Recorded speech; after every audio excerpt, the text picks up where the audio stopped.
All right, hello. Good morning, everybody. Brock and Salk Show, Seattle Sports on 710, seattlesports.com, Seattle Sports app, all the podcast platforms, 97.3 HD2, and YouTube as well. Yes, YouTube, good way to connect with the show. We've been seeing a ton of people who have been there over the last couple of weeks enjoying what has been a tremendous run for the Seattle Mariners that unfortunately comes to an end last night. We got a lot to say. We got a lot to talk about. There's a lot of ups and downs. There's a lot of frustration, understandably. There is some blame. There is some celebration of what did happen, and also the difficulty in trying to determine why what happened went down. We're going to open up the phone lines, of course, in 30 minutes. We'll do that at 6:30 because I really do think that's a big part of what makes sports radio in a town unique and special. And after a day like that, after a night like that, after a run like this ending the way it did, I think it's helpful to hear from other people and want to get a sense as to what you guys think. I got some of it last night on a Twitter poll that 12,000 plus of you have voted in, trying to figure out why the Mariners aren't in the World Series. And that'll be the question. Why aren't the Mariners in the World Series? Primarily, what's the number one reason? And it's not like it just comes down to one thing. If you think it was the managerial decisions, it's not like that means it wasn't the pitching, or it wasn't the execution, or it wasn't a talent issue, and it wasn't credit to the Blue Jays. All of those things can be true at the same time, but trying to figure out what the primary reason is today. And I have some thoughts on that. I will quickly offer some kudos before digging into some of the challenges. Kudos to a great group of guys. Kudos to a great group of Mariner players who took this team farther than it had ever been before, who took this city on an unbelievable wild ride over the course of the season, who showed tremendous resilience, who did an amazing job of bouncing back every time they either got kicked in the face or occasionally kicked themselves in that face. And they get a lot of credit for that. This is a good group. They were fun to watch. They did a lot of things to make some people in this town feel better about baseball in Seattle, something that I know some people hadn't felt in at least a couple of years. So kudos to them. It really was a remarkable 2025 season that went longer, a lot longer, than many of us felt was going to be the case when we were looking at them in February in spring training in Peoria. Great job. That's the most talented group of Mariners I've ever seen. I think there's an argument to be made it was the most talented Mariner team ever, although obviously it didn't show that all the time. They had some inconsistencies, but they were very talented regardless of where you want to put them. They played for each other, not just with each other. It was a close group. Those things are amazing, and they get a lot of credit for that. And that's why we've talked about, Dan's role and Jerry's role and Justin's role and John Stanton and the ownership's role and everybody who came together with the players to make this season happen. That's the good news, and that's important to get out there. It is also important to say that many of the flaws that we watched and knew about and discussed throughout the season showed up in the postseason, in the ALCS, in Game 7 last night. And as I'm thinking through what those are, issues with runners in scoring position, check. Issues after your primary leverage relievers in the pen, check. Injuries in your rotation leading to some depth concerns over the course of the season, check. In-game decision-making, check. Unfortunately, every one of those things played a role in this series or maybe even in that game last night. That doesn't invalidate a season. It doesn't invalidate a philosophy on how to play baseball. It's one pitch, one decision, one moment, one run in Game 7 of the ALCS. That's how close this team was to reaching a completely new level of success for Seattle baseball. Hopefully it makes them hungry for more, and they set about trying to fix some of those issues over the course of this offseason. But yeah, the runners in scoring position, major problem all year, major problem last night. Major problem. You got to drive in runs. You got to drive in runs. The issues after the leverage guys in the pen, It was a major problem. I mean, I think you trusted Munoz. Brash was starting to teeter, and I think some of that was exhaustion near the end of the season. Same with Spire.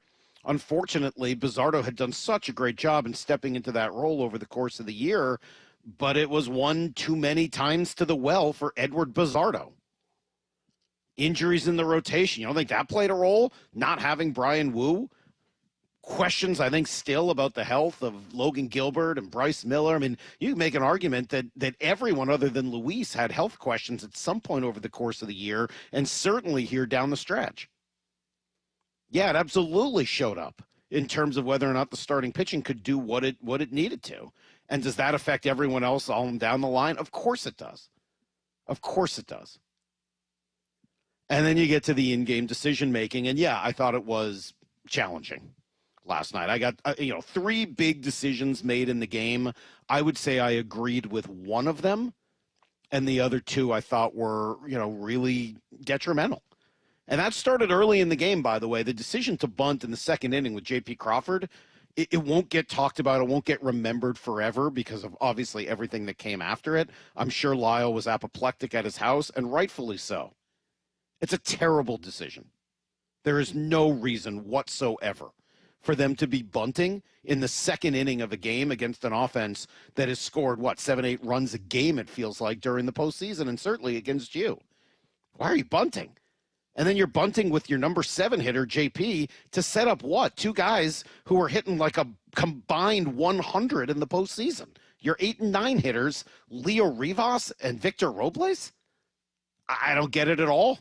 You're letting a guy off the hook who was not pitching particularly well at that point.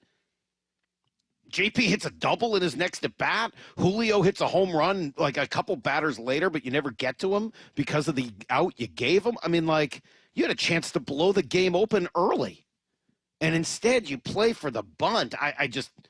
It is unbelievable to me. Don't get it at all. And contrast that with the bunt the Blue Jays had in the 7th inning, which makes a ton of sense. You're down 2, you got your 9 hitter up, your 8 hitter. I'm sorry, your 9 hitter up, and you're trying to force it back around to Springer and eventually to Vlad. It makes perfect sense. It was perfectly executed. It's a good bunt. Because I feel like we've seen the Mariners struggle even sometimes when it's the right decision. It was a good bunt, and it was well executed. You're right, Maura. And it was, I think, the right decision as well. But 7th inning when you're down 2 was very different from 2nd inning. That just doesn't make any sense. That was one. The second was lifting Brian Wu. Was lifting George Kirby, which I agreed with 100%. I thought it was the right move in the moment, and I got receipts on all this. I got all my notes throughout the game. I thought that was the right decision. You lift him there. He'd given you 4 good innings, and you had Brian Wu and the rest of your starters out there in the pen. I got no problems with that.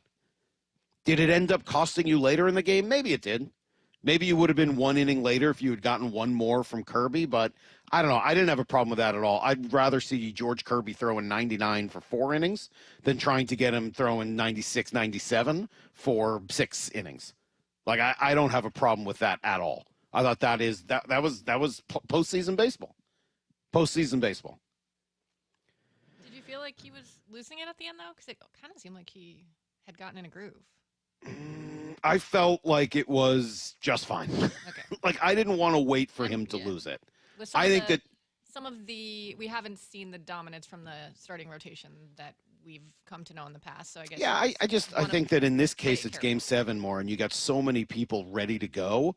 Your whole pen, everyone is available. You got all your starters out there. You can stick with only your very best, and I thought it was the right move, and I think it could have been. Except that, unfortunately, you get to the next big decision, which is the 7th inning. Personally, I don't think I would have put Wu back out there for the 7th. I think I would have started Miller or Brash or Munoz. Probably not start Munoz because that's against near the bottom of the order. But I think there's some other ways you could have started the inning. Okay, fine, you want to start him. I get it.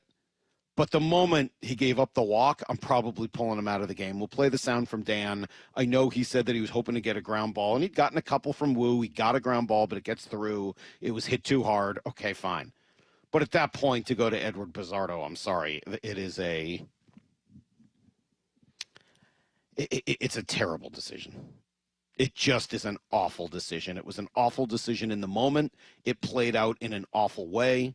it is one that will be remembered for a long, long time. And look, this was a question, heading into the postseason. Rookie manager or close to it. I mean, I know he had a few games at the end of last year, but essentially a rookie manager, first time in the postseason, and the game moves quick. And you got to be ready, and you've got to, think ahead what's going to happen in each of those moments. Does Bizzardo have to make a better pitch? Yes, absolutely. Do I understand that you went to him over the course of the season? Yeah, but this isn't the regular season. This is Game 7. You want to go down with Edward Bizzardo while you have Andres Munoz available and potentially could have been ready? While you have Matt Brash? While you have Bryce Miller, while you have Luis Castillo, like all of those guys they're better pitchers. They're just better pitchers than Edward Bizzardo. And I love what he did this year. Credit to the kid. It's been unbelievable. Great run. No one's going to sit here and trash Edward Bizzardo. I don't see why he's in there in that moment. That is the moment. You got to quell the uprising. And then you figure out later. Maybe it's Bryce Miller coming in and blazing 99 for an inning. But you got to find a way to get out of that inning, and unfortunately, it is the disaster scenario. We'll be discussing it throughout the morning. Certainly want your thoughts. I see the text line going crazy, and obviously we're going to take some phone calls here coming up in about 20 minutes, 866-979-3776. Brock will be here, passing at 8:30. Yes, we'll talk Seahawks. Great win for a fun team yesterday. Mike Macdonald at 9:30. I'm over at Virginia Mason Athletic Center. We'll be right back with everything you need to know next. They restored hope to the loyal, longtime fans. The Mariners will play in October.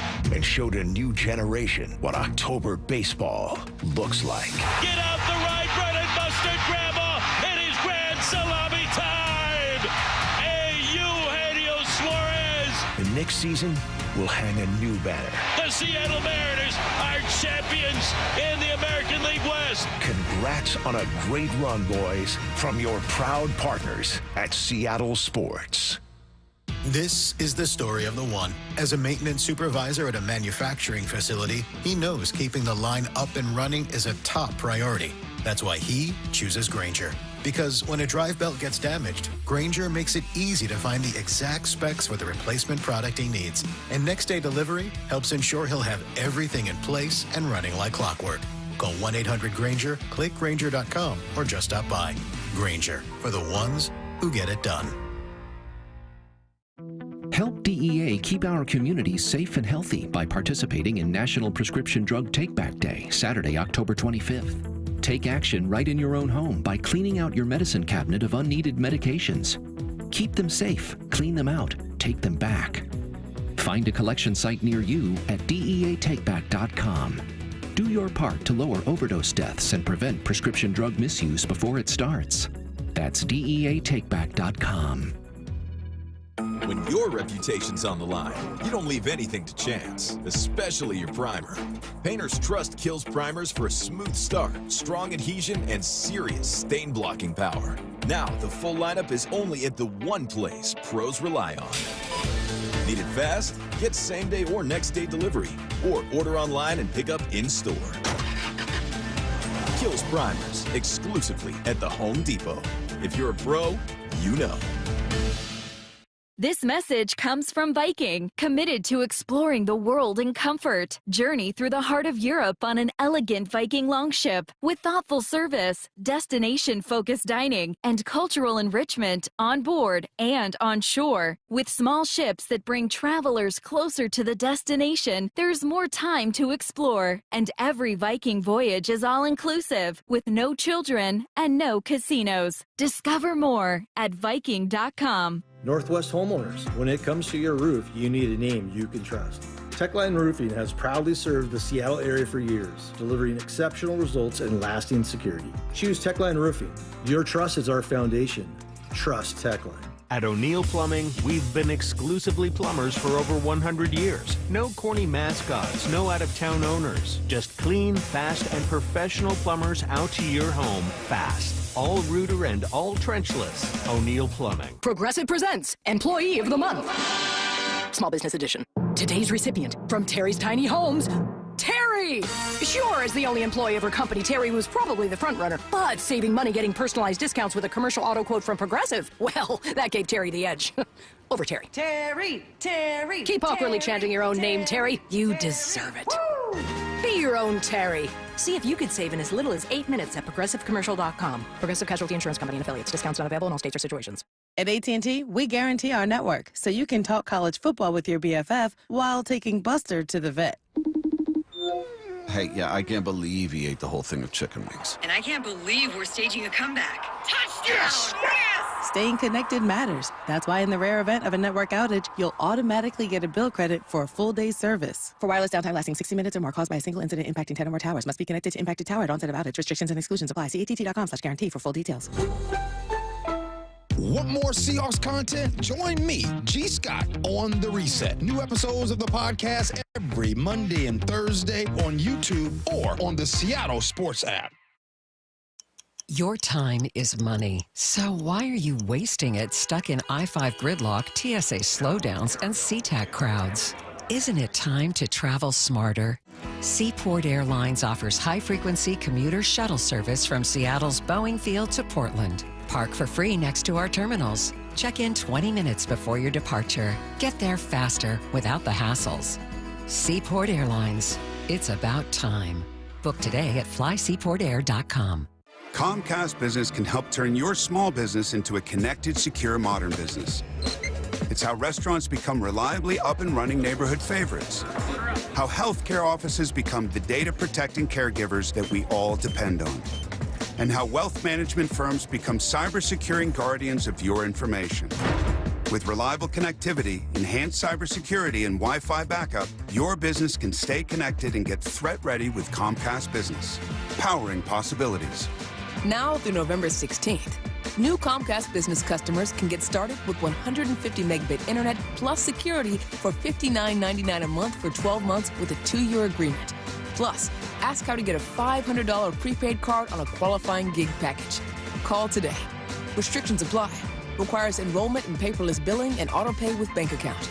Early termination fee applies. Equipment, taxes, and fees extra.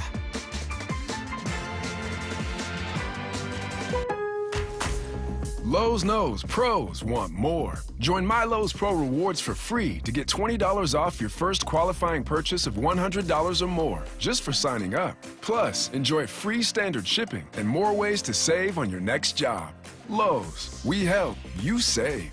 Offer valid for new members only. Not valid with any other discount. Free standard shipping not available in Alaska and Hawaii. Exclusions and more terms apply. Loyalty program subject to terms and conditions. Visit Lowe's.com/pro loyalty for details. Subject to change. Need to know.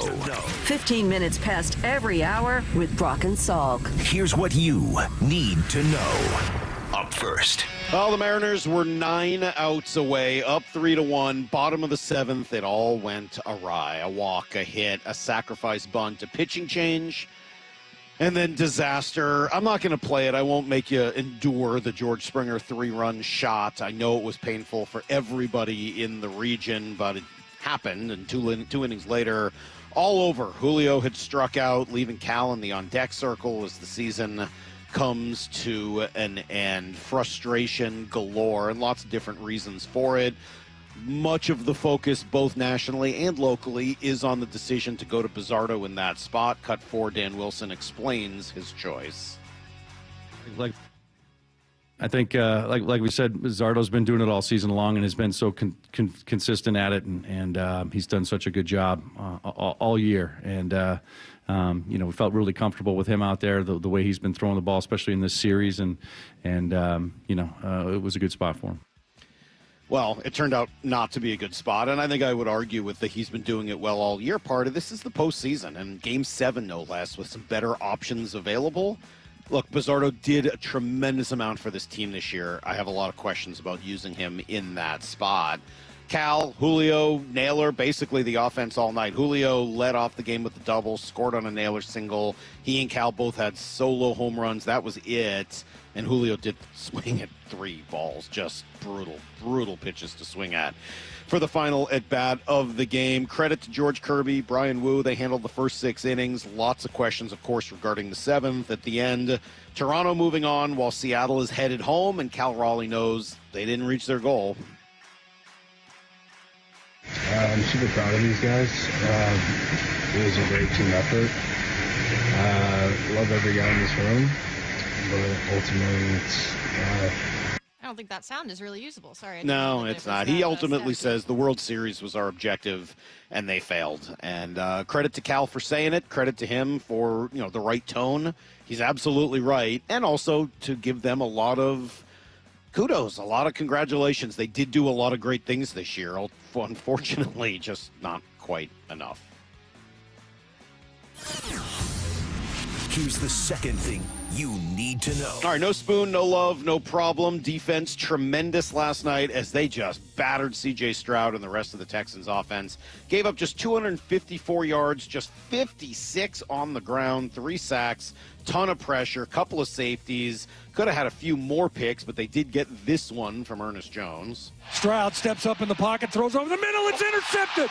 Falling down on the ground, getting up. It's Jones, comes near side. 40, 35, 30. Has a convoy. Knocked out of bounds near sidelines. Holy catfish, what an interception.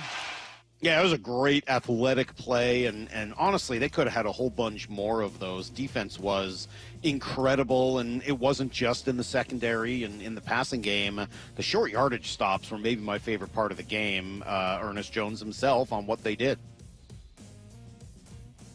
Cut 12. Oh, those are the funnest. Just being able to make those plays when, teams are, whether it's 4-1, 31, being able to make those plays and change the game. We all live for those moments, and, to have a few of those moments and them to come out our way is a big boost for us. Yeah, they needed it too. The offense had their problems. Darnold fumbled in the end zone for a touchdown. Arroyo fumbled. Cooper Kupp threw a pick. Yes, you heard me correctly. Darnold threw a pick. They even had a kick blocked. So, yeah, just not a perfect game played elsewhere, but the defense did what it needed to. They win 27-19. Honestly, it could have been a legitimate blowout. Seahawks go into the bye week now 5-2. Wow, right? I mean, like a 5-2 Seahawks team that's really fun right now. At Washington, Sunday Night Football will be their next game on November 2nd. Here's the third thing you need to know. Yeah, they were the second of 2 Monday night games. Lions blew out the Bucs early. You were probably watching the Mariner game at the time. Also early, Kraken in Philadelphia. They lose. Joey Decord giving up all 5 goals, including a soft one. Jordan Eberle, Yanni Newman both had goals, but really the lone highlight, rookie Berkeley Catton picking up an assist in his first ever NHL game. Congrats to the kid. Played almost 14 minutes, finished +1. They'll play again today in D.C. Maybe we'll see the debut of goalie Matt Murray. Not sure how that will go. That is everything you need to know. We do a quarter past every hour here on the Brock and Salk show. All right, let's open up the phone lines. I said this is what I wanted to do. Said it yesterday before even knowing the results, and good or bad, this is the chance to get together as a community and talk through what we think. What happened last night? What happened in the series? What happened this year? 866-979-3776. Why aren't the Mariners in the World Series? Brock and I are going to address that question at 7 o'clock. You're welcome to address it now. If you choose to go in a positive direction and celebrate what the team did this year, I got no problems with that, but I think you kind of have to do both things at once. And I think for everyone who's upset today, I think we can recognize the great things and accomplishments the team did.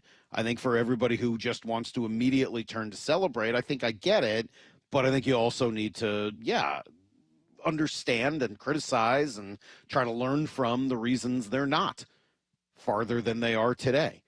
866-979-3776. Yes, let me do this quickly before the calls. A Lyle wellness check. It's not pretty, but Lyle is with us this morning. Good morning, Lyle. What's up?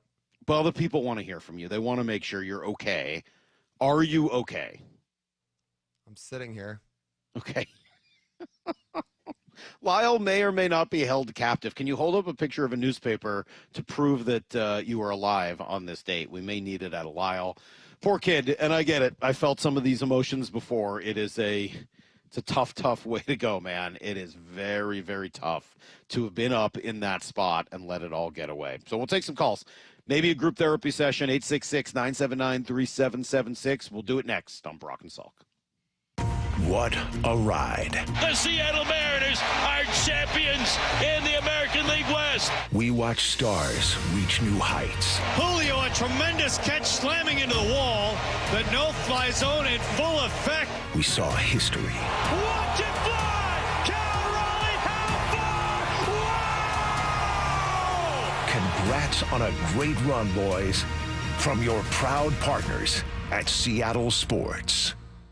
Makita's built for the pros who show up early, who don't do shortcuts, only precise cuts. With tools built to last, job after job, year after year. Performance that pays off, because when the job calls for the best, you answer. And when you need the best, you call on Makita. Built to be the best. Available at the Home Depot. Help DEA keep our communities safe and healthy by participating in National Prescription Drug Take-Back Day, Saturday, October 25th. Take action right in your own home by cleaning out your medicine cabinet of unneeded medications. Keep them safe, clean them out, take them back. Find a collection site near you at DEATakeback.com. Do your part to lower overdose deaths and prevent prescription drug misuse before it starts. That's DEATakeback.com. Hey, it's Mike Salk here, and yeah, it was pretty chilly again last night. Saw a little frost on the car again this morning. If it's getting too cold in your house at night, it may be because your attic doesn't have the right kind of insulation or not enough, or maybe even none at all. It's why you call Crawl Pros, have them come out to the house, check it out. They'll do it for free, corner-to-corner inspection, and then if you got a problem and they need to get something fixed with your insulation, they'll do that. Here's the good news, though. If you're a PSE customer and your home was built before 1990, you could qualify to receive a rebate on up to 95% of the cost to properly insulate that crawl space and attic, 95%. But unfortunately, you got to act now because many of these rebates end at the end of the season or at the end of the year, really, including federal incentives. So let Crawl Pros come out. They'll get your home properly insulated before the cooler fall weather really comes in. And then hopefully, if it all works out with the rebates, you barely have to pay for it, which is just amazing. Call Crawl Pros. They are the crawl space experts, and learn what's going on behind that crawl space and attic hatch for free, and whatever energy rebates you're eligible for as well. If you're worried about critters, mold, water damage, insulation issues, anything related to your crawl space or attic, call Crawl Pros or visit crawlpros.com.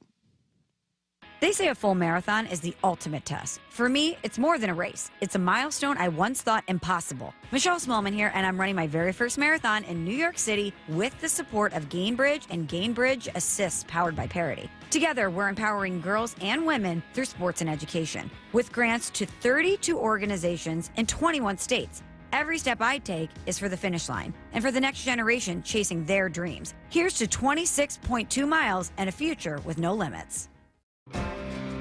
Out here, days are getting a little cooler, and mornings are starting with a few more layers. It's the season for more time at the grill, more feed for your animals. Heaters burn late into the night, and the woods start calling your name. We appreciate hard-working hands, shared moments, and love for our land. That's why season after season, we're here for your life out here. Tractor Supply.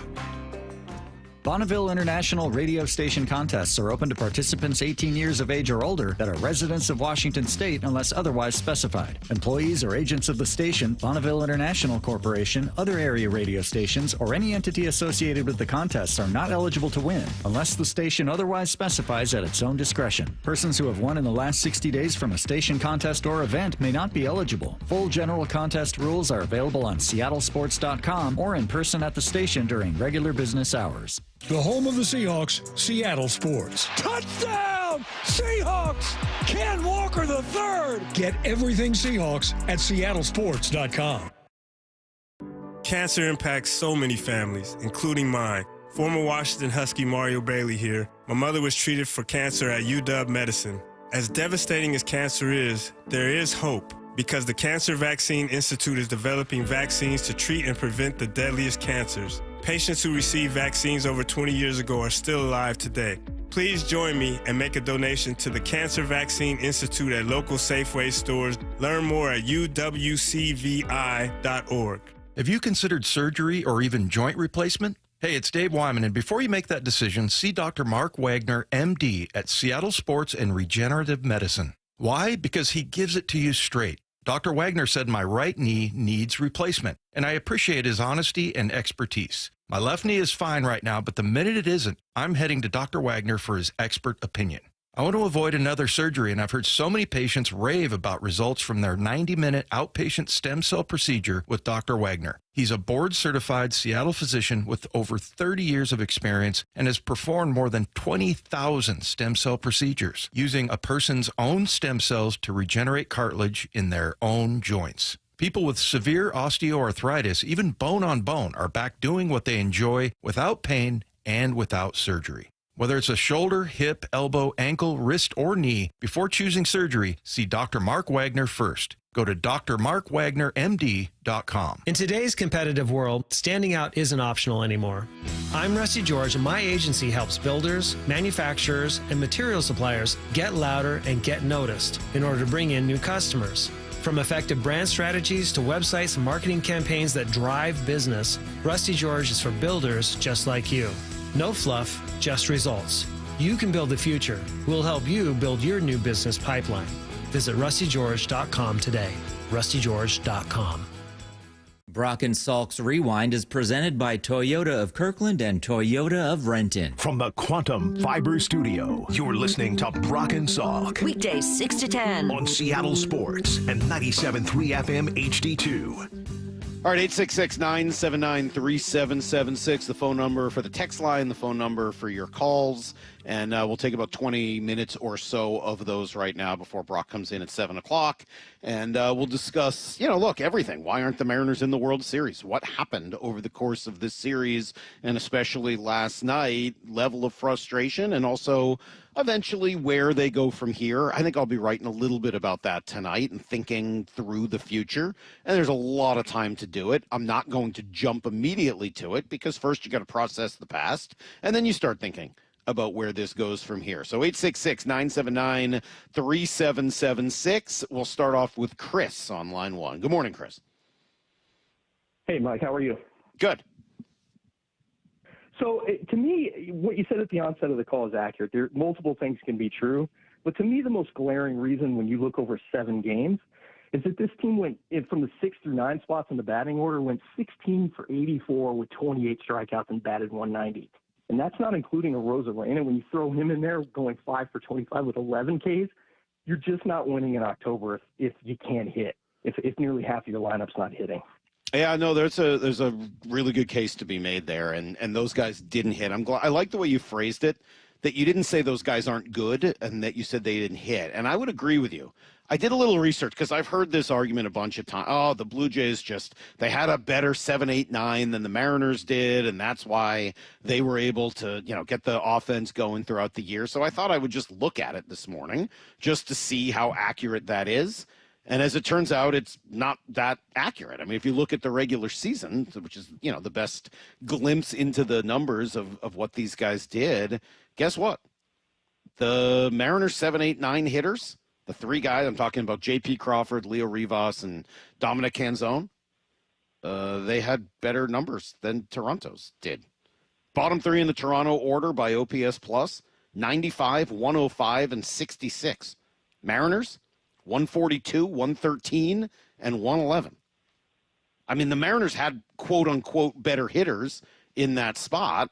They absolutely did not show up in the postseason, and specifically in the ALCS. There's no doubt about it. I mean, John Smoltz talked to us yesterday about who was going to put pressure, right? Like, which team did you feel more pressure from when those guys were up to bat? Well, because those guys were hitting right now. But, I mean, those guys aren't as good at hitters this year as the Mariners 3 were. They played better in this moment, there's no doubt, and they got hot in the right moments. But they weren't as good a players over the course of the season as good a hitters.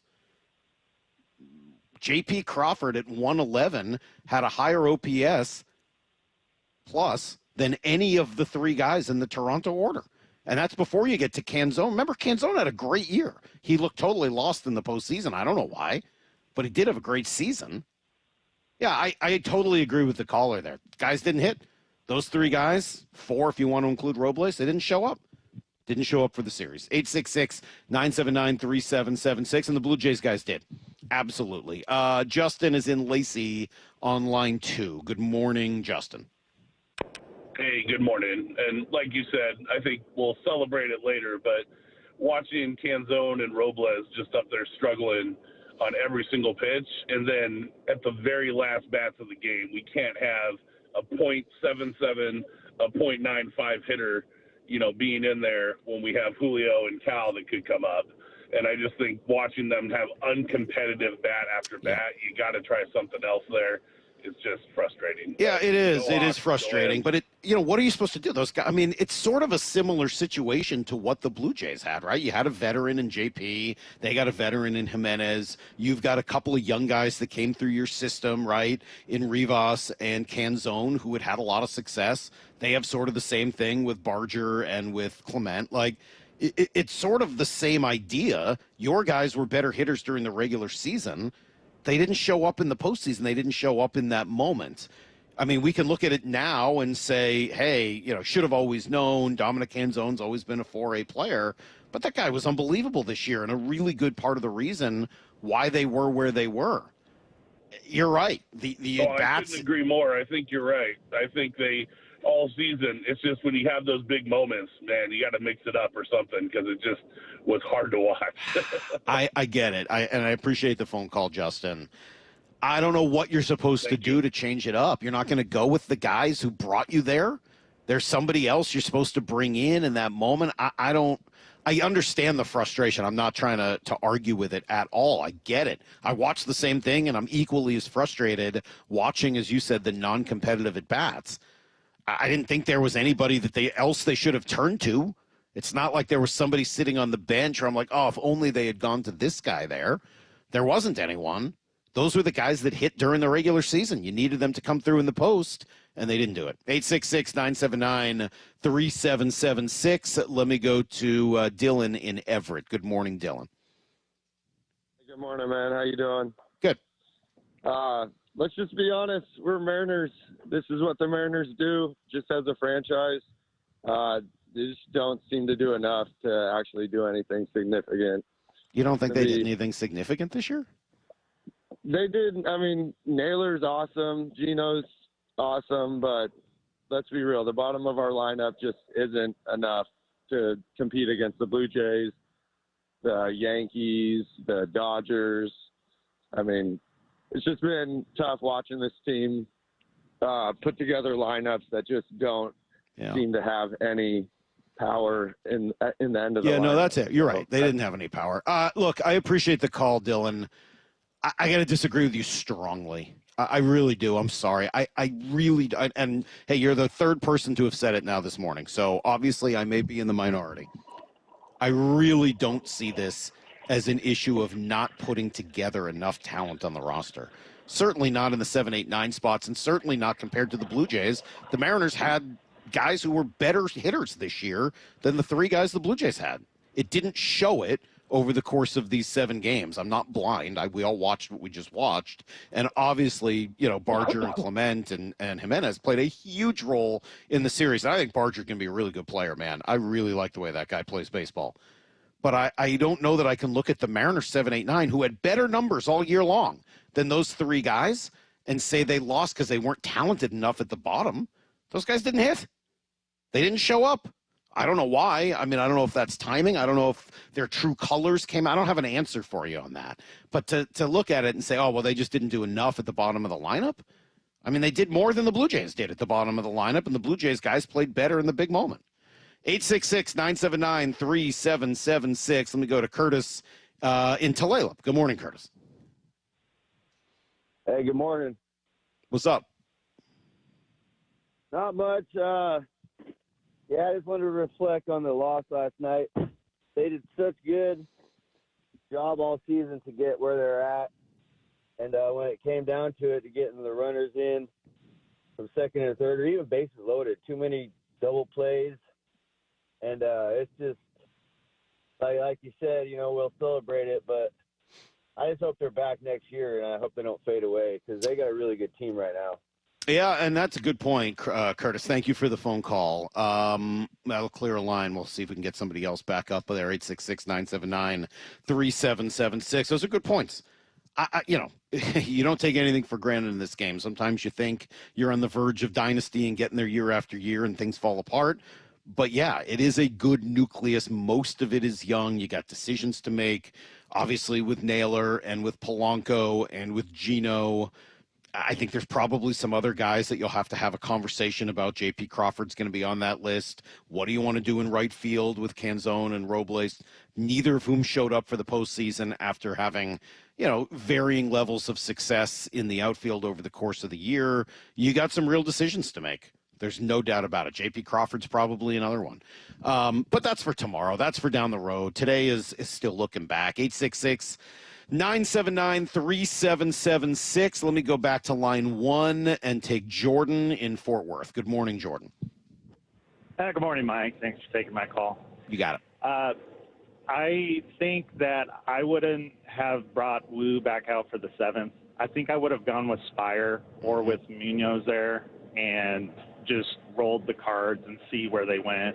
And the other point I have is I looked at the Blue Jays last night, and they were just more disciplined at the plate. They didn't chase when we wanted them to chase, and they made us work for almost every single pitch. And there at the end, it was just like those pitches in the dirt to Julio were just so atrocious that I had to turn it off before it was even over. And then my God, what? I cried for 20 minutes, and then I had to go to bed. Oh, my God. Well, hopefully you had some help getting to sleep with something because, going to bed after that was not easy, I'm sure, for a lot of people. Look, the decision-making, I threw out that poll last night, and that was the leader on the poll, more than 30, almost 35%, saying that it was decision-making that was the primary reason the Mariners aren't in the postseason.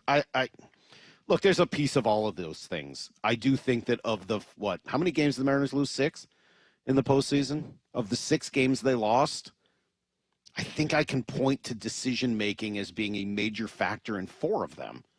That's too many. That's too many. Once, okay. But I think I can point to decision-making being a major factor in 4, and I think that's challenging. Are all the other things problematic? Sure. Yeah, the guys at the end didn't show up. I get it. Batting order didn't do what you needed it to.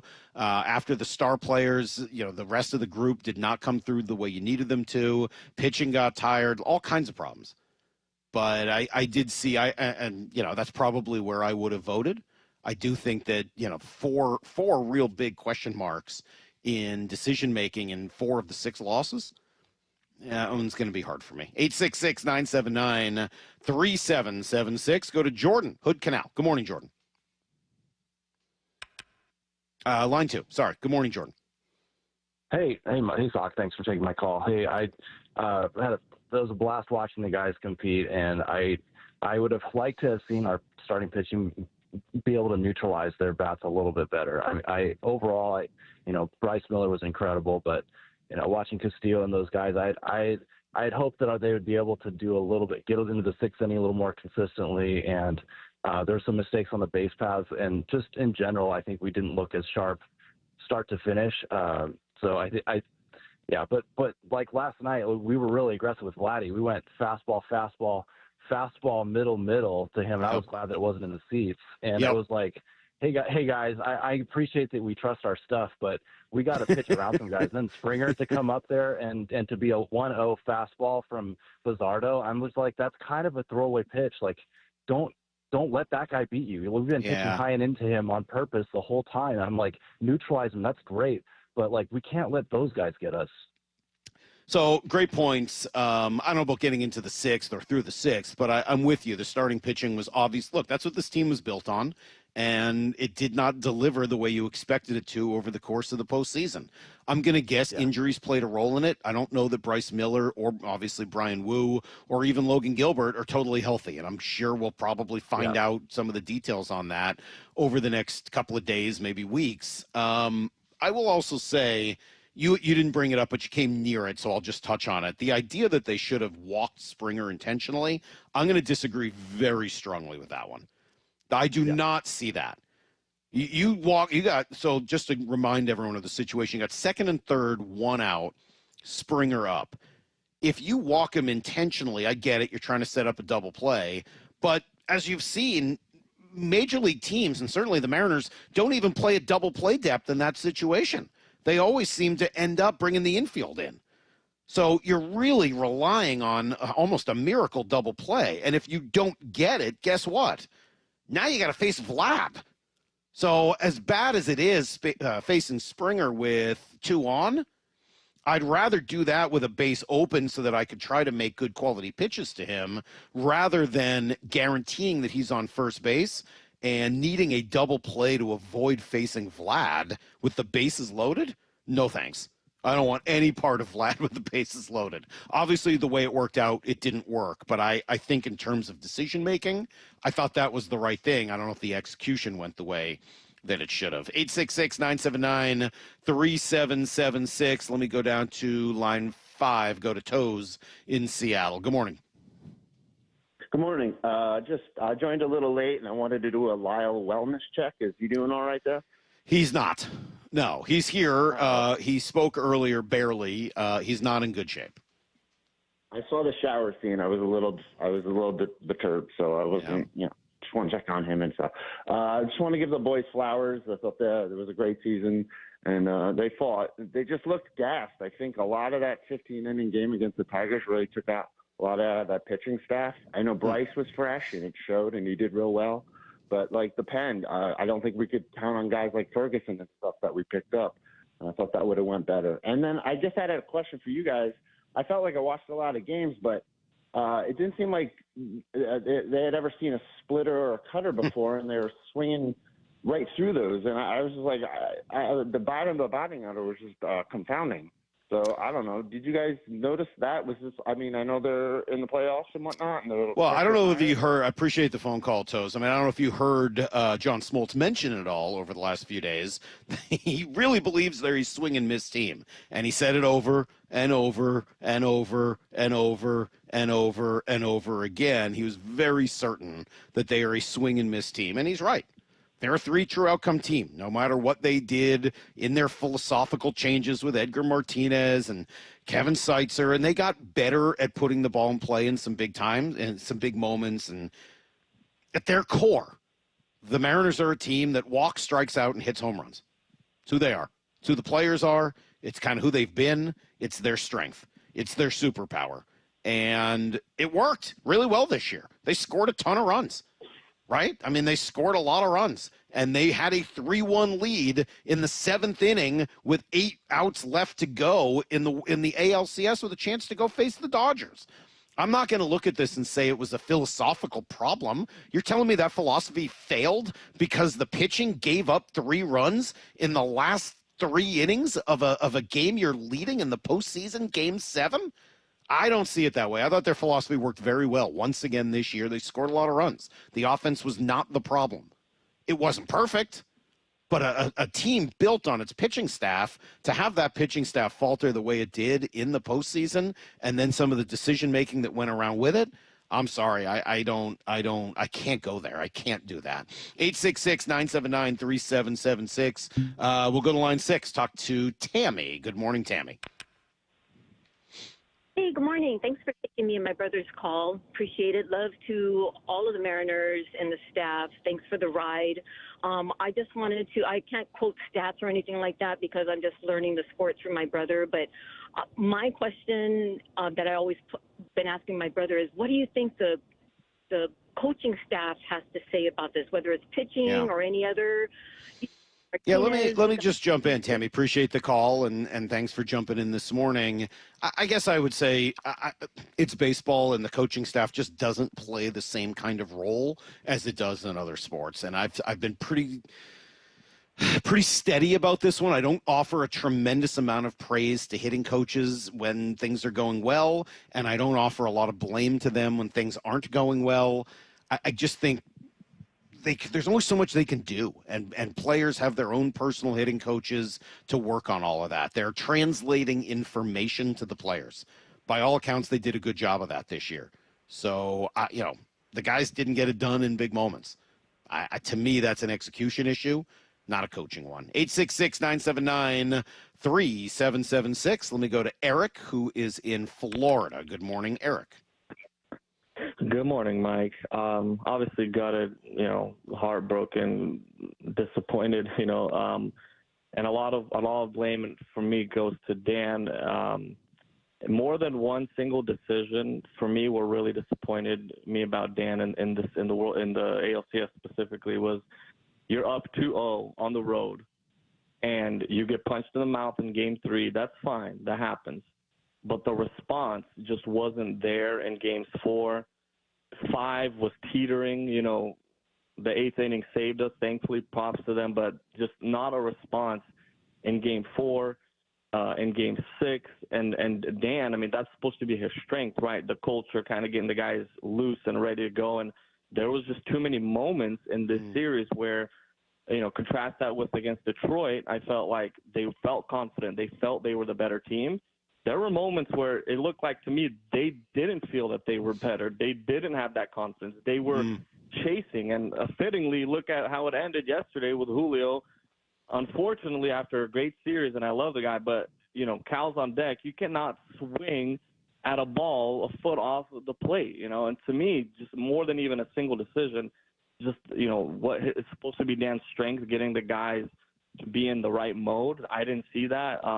That's, incredibly disappointing. And another point I really wanted to quickly make, this idea of, we'll be back next year. This is, such a great season. I'm sorry. I am sick of that mentality. You can talk about 95 till you go to the grave. That season, sure, it saved the Mariners, and that's why it was special. If they don't do anything moving forward, this season will be forgotten, unfortunately. Yep. No, I agree with you. Andy, you're at I learned Eric, anything sorry. from the Hawks back.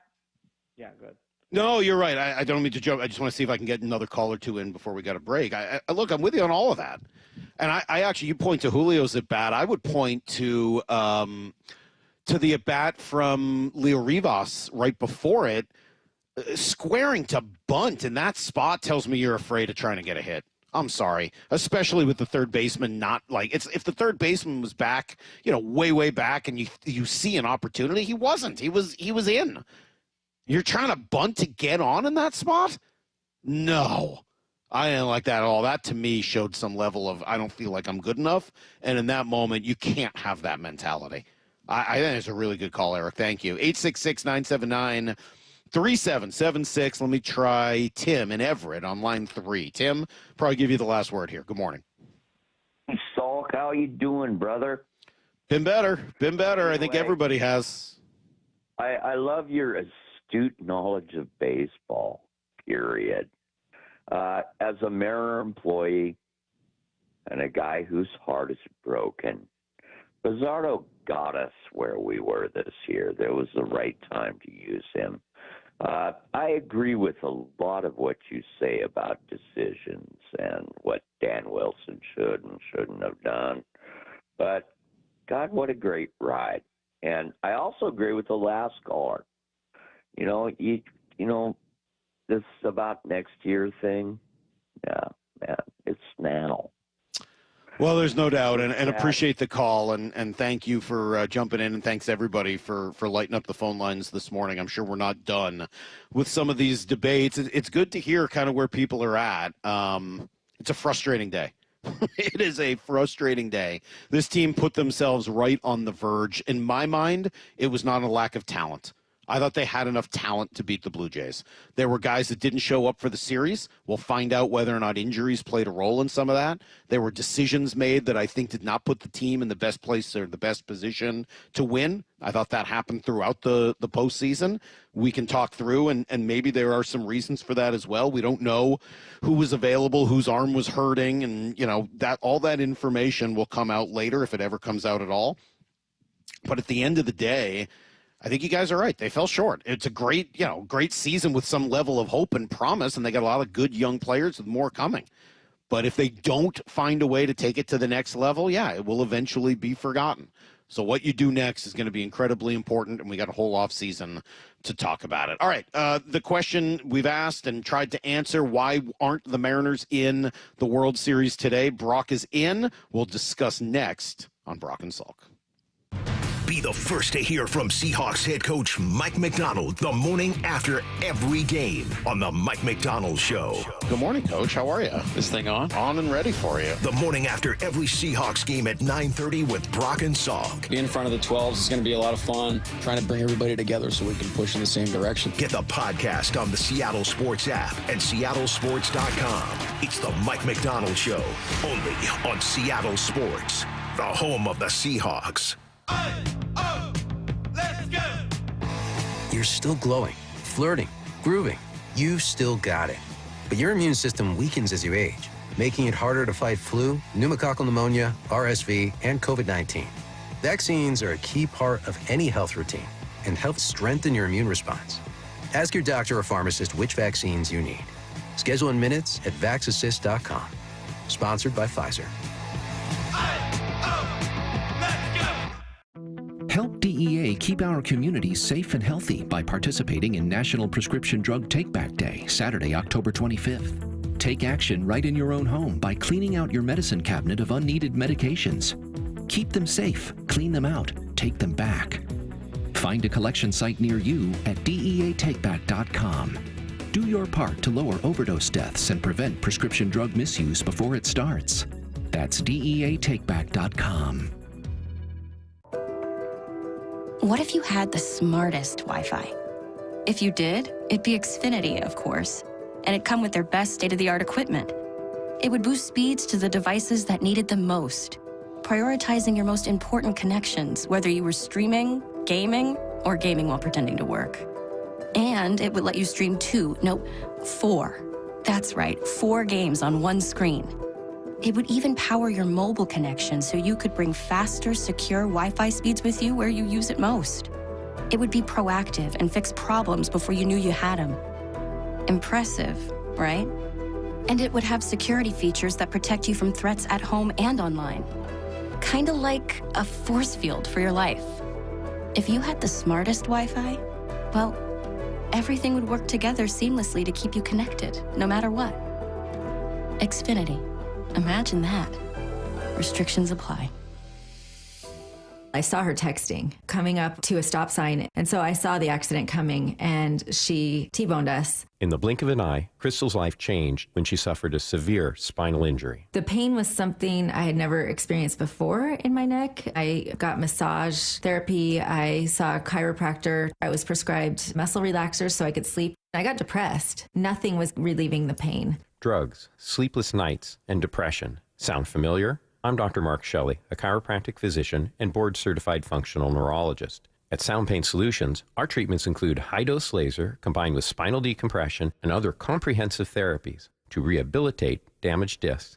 We use treatments that are non-surgical, FDA-cleared, drug and pain-free. I was able to get off my pain medicines, and I was able to sleep through the night, and that was what I was desperate for. To learn if you're a candidate for our treatment, call us. Sound Pain Solutions, 855-996-0025 or click soundpainsolutions.com. Dave Wyman here, and after 20 years of living in our home, our window seals started breaking. That's when I called Harley Exteriors.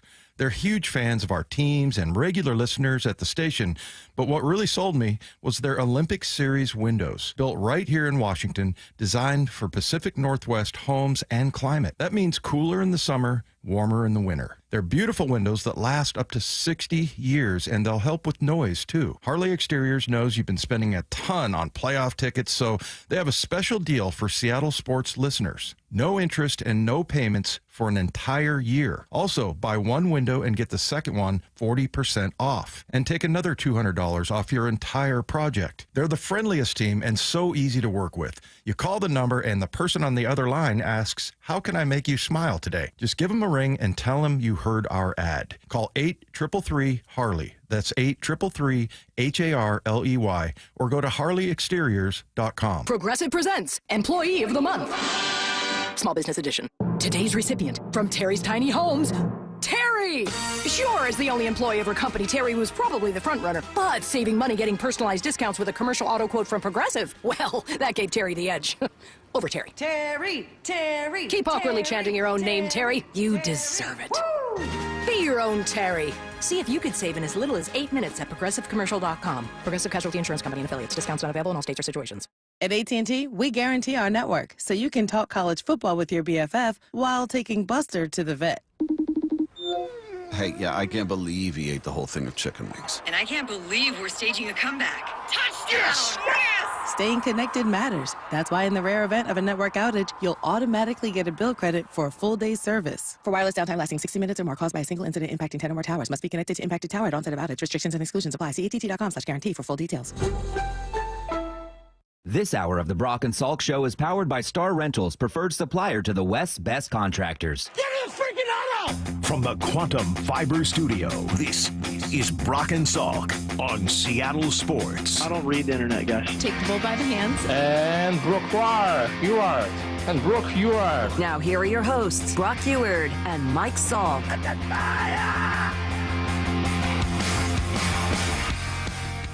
All right, Brock, here we are. It is not the first time I've been here at the Virginia Mason Athletic Center after an incredibly brutal Seattle sports team loss.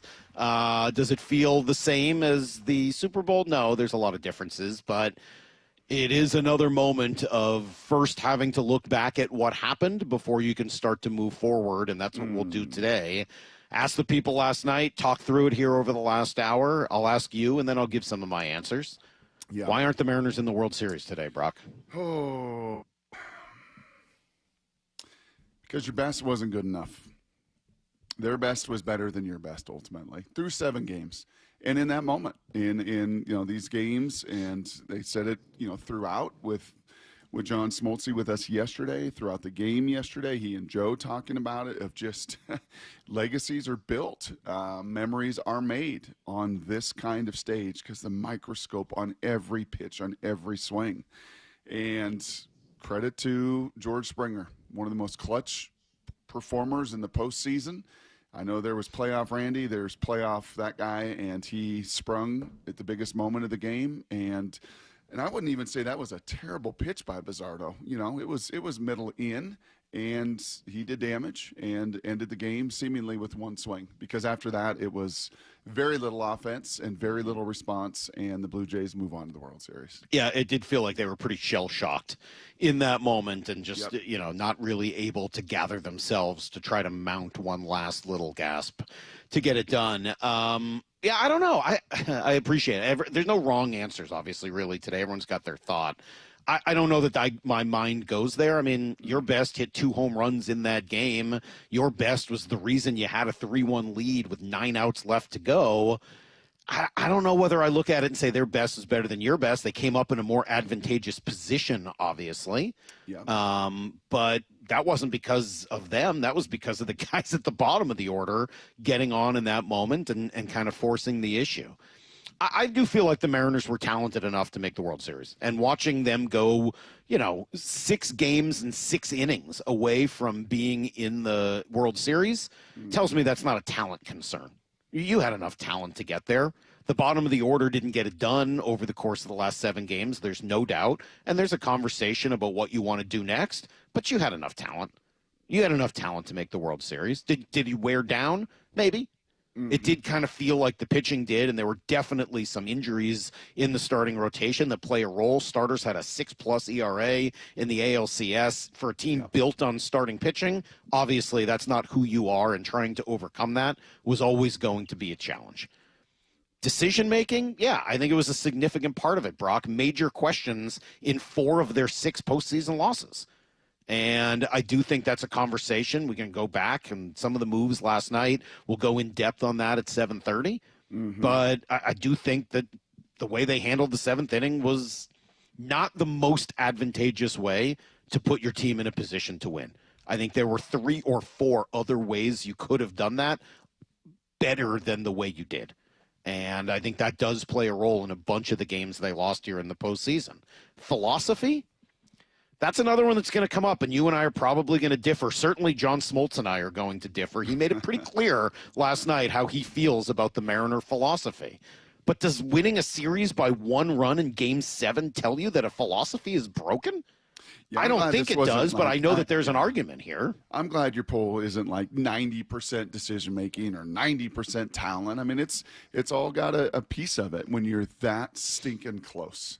right? And I think that's why you heard that guttural yell from Julio as Wu was being interviewed in the post-game locker room. I think that there were those kind of yells all over the Pacific Northwest and all over the country and all over the globe where Mariners fans are, because you were that close.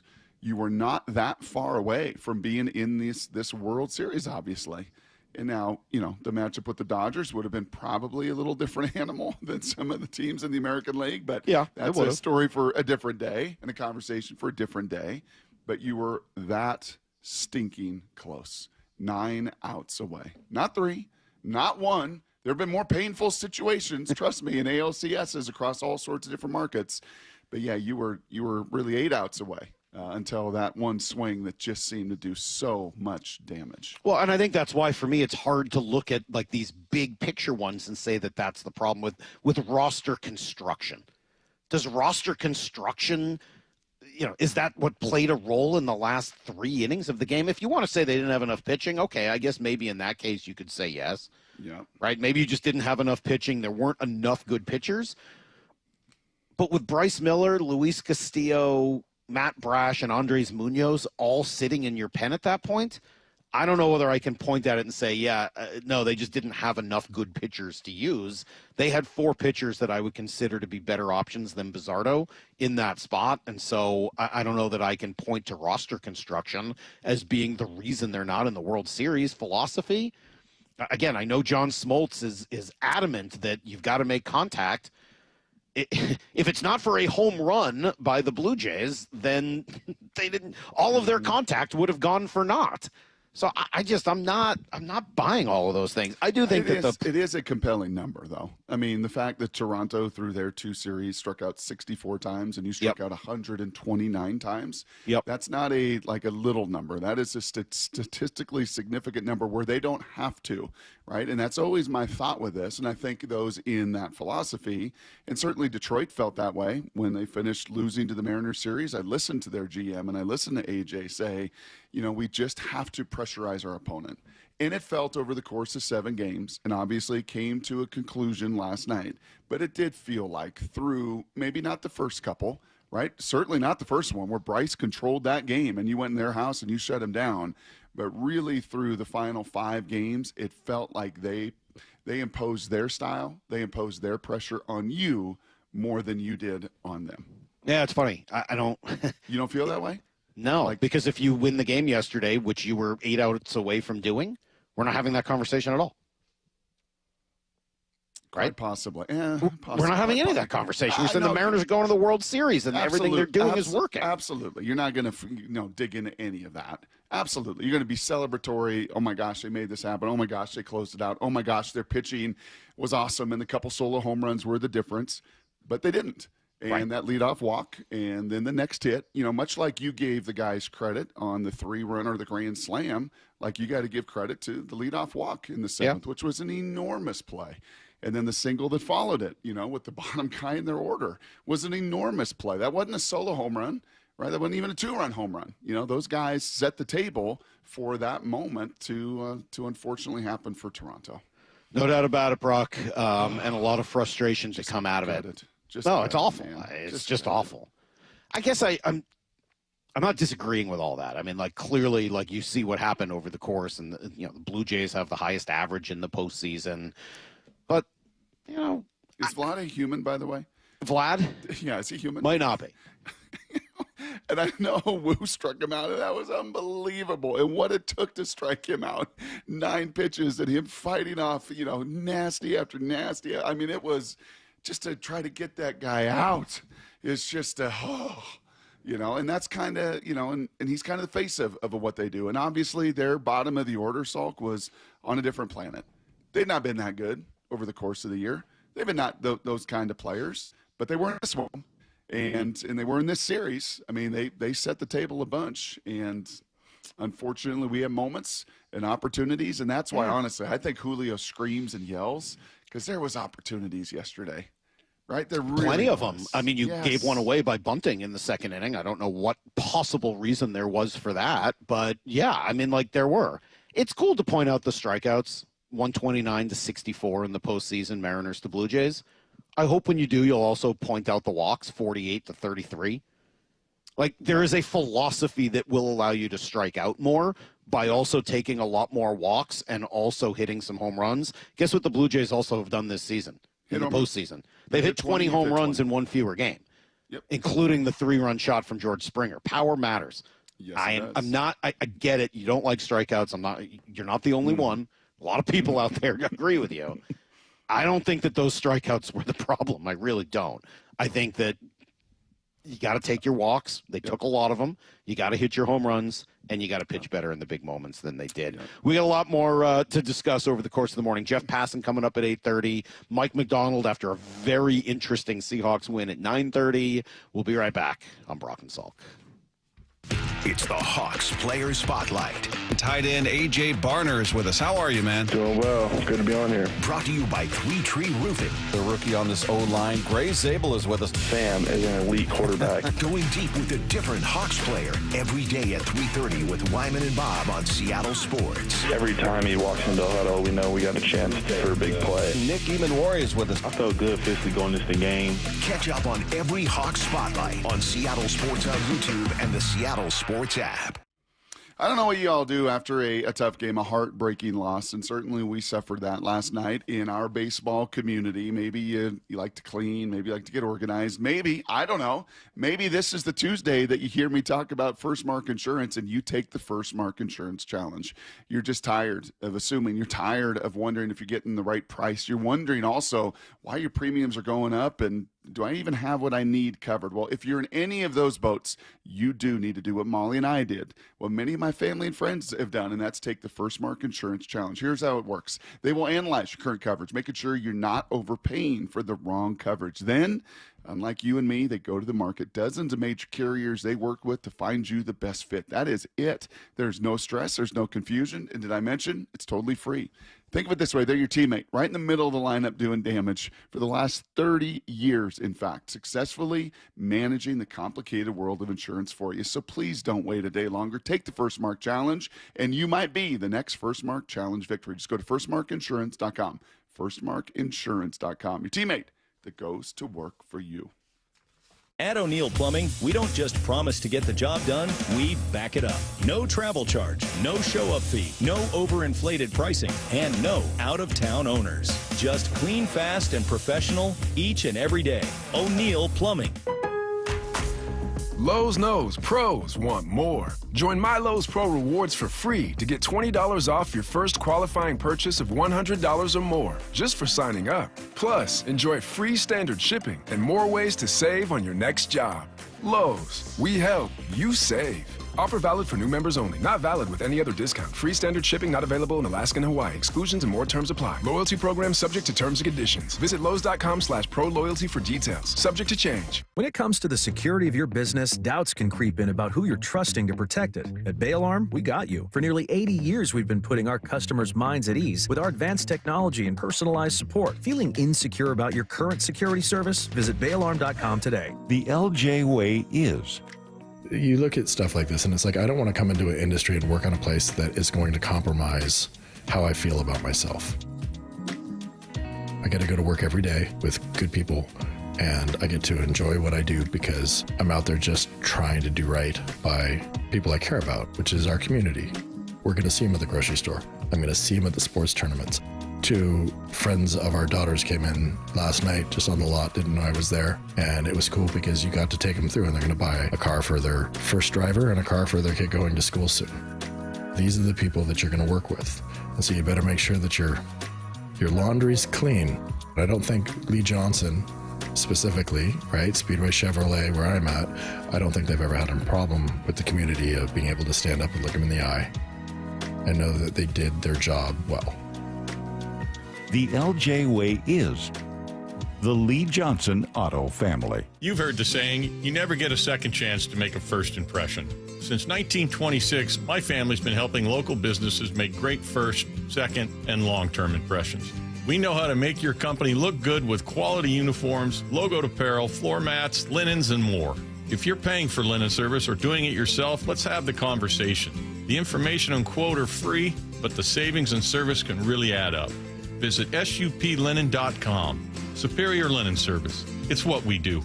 This is the home of the Seahawks. Going to let one fly deep. Got a man out there. Ball is caught down at the 10-yard line, and it's JSN. Seattle Sports.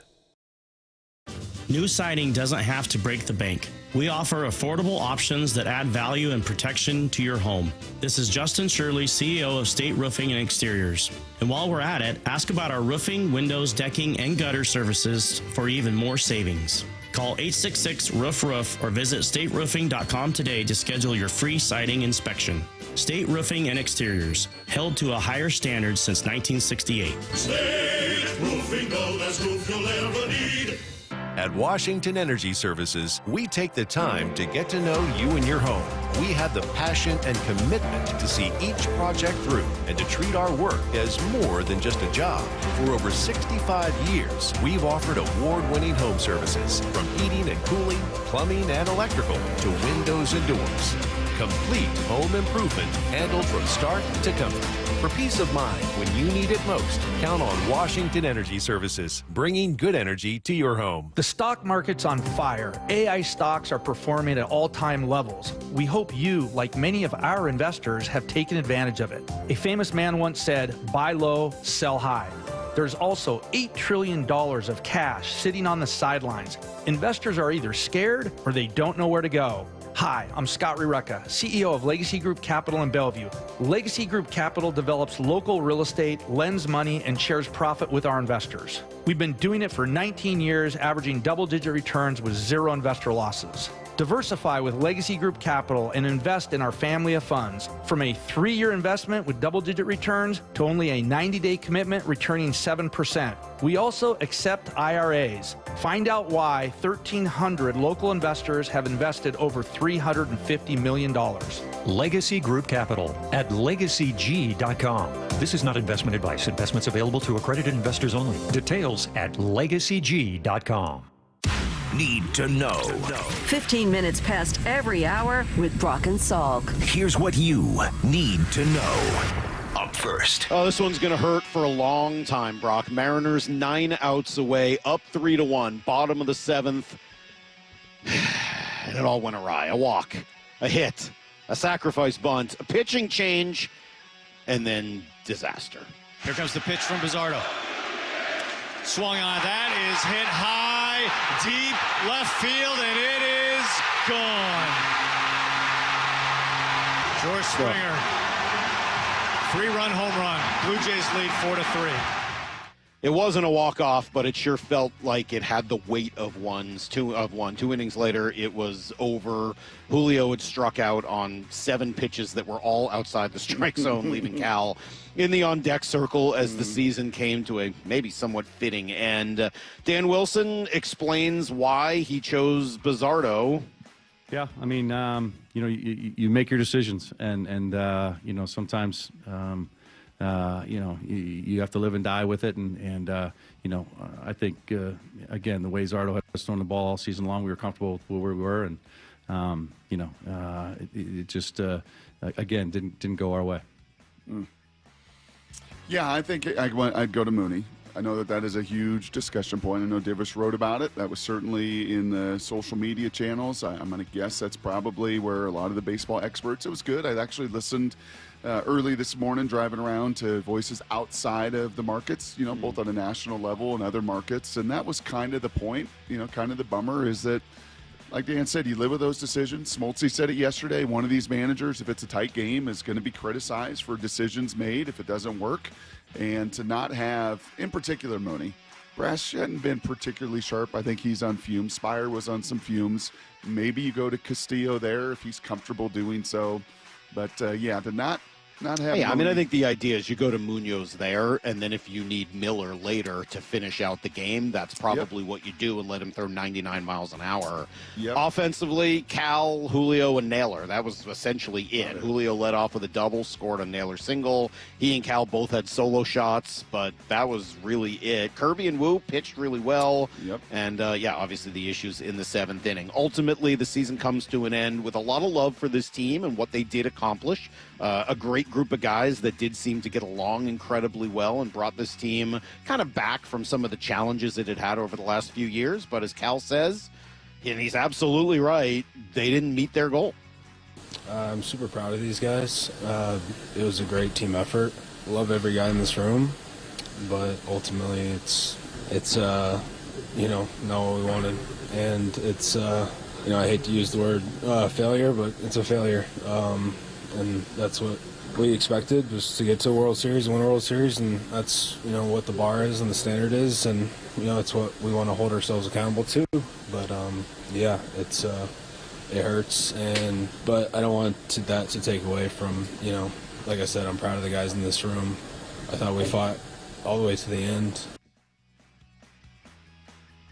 I think Tough, that's man. pretty well said. Yeah, as he tends to do. Cal Raleigh speaking for so many in this region. Here's the second thing you need to know. Well, thankfully, the Seahawks held on to win a game that they should have won by a whole lot more than they did. No Spoon, no Love, and really not much of a problem. The defense was awesome last night, just getting after C.J. Stroud, getting after the Texans' offense in general. They gave up only 56 yards on the ground. I didn't even think it was that many. Some of the stops and short yardage were incredible. Pressure, sacks. Nearly had 2 safeties. I mean, just they did everything you would want them to do.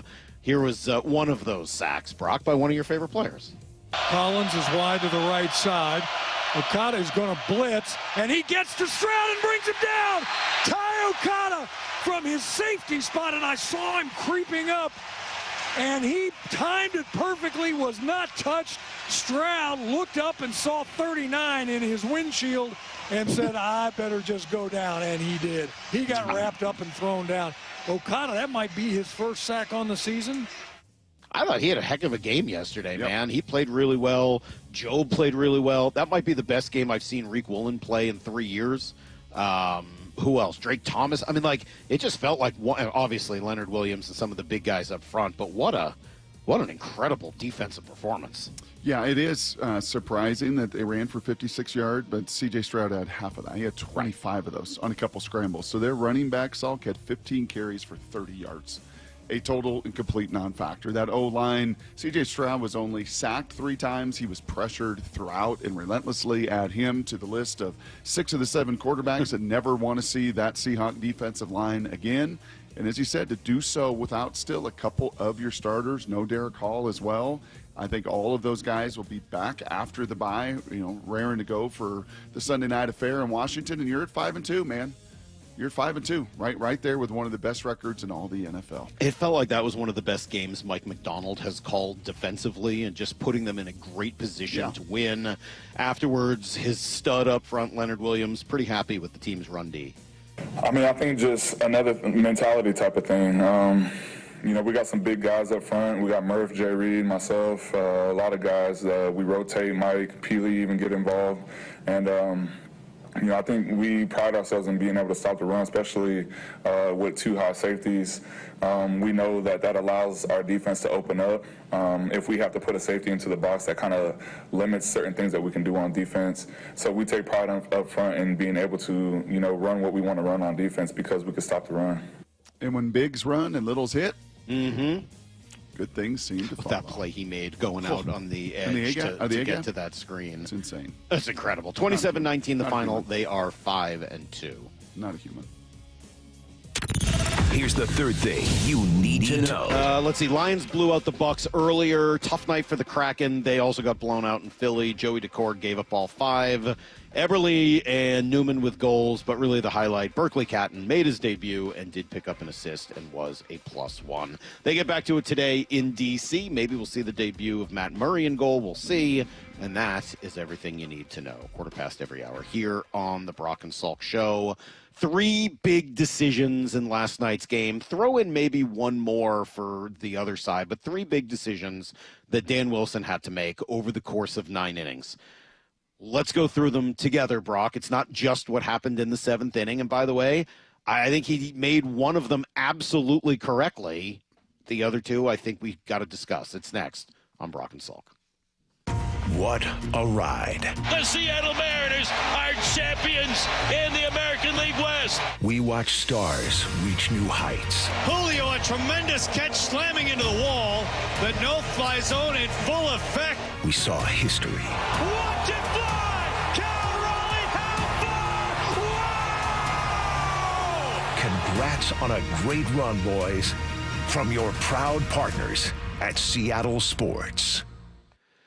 Hey, look, it's Mike Salk here, and it's always a great time to get out and check out the new Snoqualmie Casino and Hotel. What they've done with the hotel is really fantastic. If you're looking to watch sports on a weekend, the sports bar is insane with 66 televisions and all the fun that can come with watching sports at Snoqualmie Casino and Hotel. Then there's the new spa, there's the new convention center, there's the incredible new spot to watch concerts, and the expanded non-smoking gaming floor. Get out there, check it out. Still only 30 minutes from downtown, snocasino.com. Seattle's closest is Snoqualmie Casino and Hotel. At Bible Law Group, our team reflects the same lessons learned by our founder, James Bible, while playing for legendary Husky coach Don James. Coach James always said it's amazing what gets done when nobody claims credit. That's the philosophy we carry into every case, because your victory is what matters at Bible Law Group. When your legal problems hit biblical levels and you feel like you're stuck in a lion's den of litigation, you need a legal team that won't back down. At Bible Law, we've secured over $40 million in settlements for our clients, and we're ready to fight for you. Find us online at BibleLawGroup.com.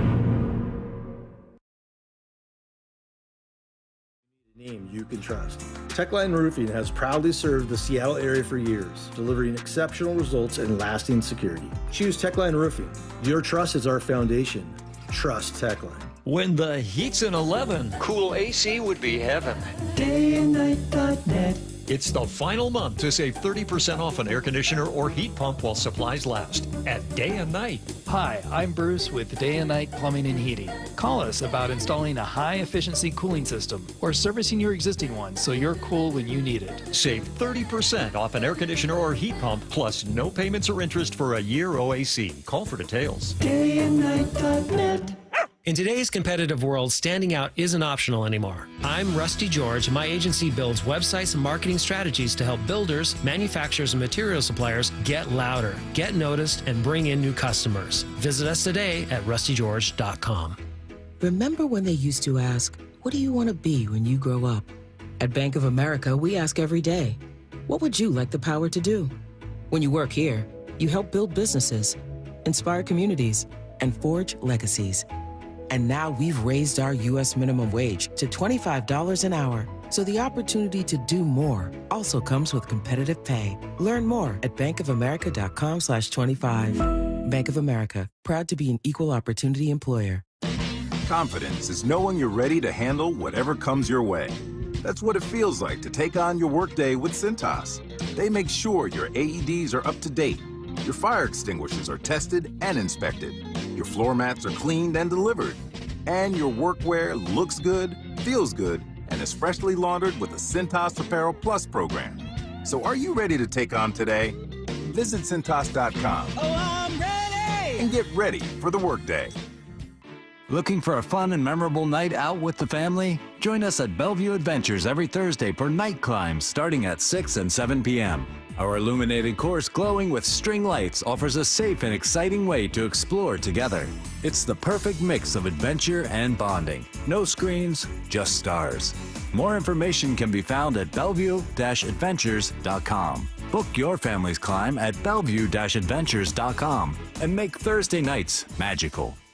Want more Seahawks content? Join me, G. Scott, on The Reset. New episodes of the podcast every Monday and Thursday on YouTube or on the Seattle Sports app. Lowe's knows pros want more. Join My Lowe's Pro Rewards for free to get $20 off your first qualifying purchase of $100 or more just for signing up. Plus, enjoy free standard shipping and more ways to save on your next job. Lowe's, we help, you save. Offer valid for new members only. Not valid with any other discount. Free standard shipping not available in Alaska and Hawaii. Exclusions and more terms apply. Loyalty program subject to terms and conditions. Visit Lowe's.com/pro-loyalty for details. Subject to change.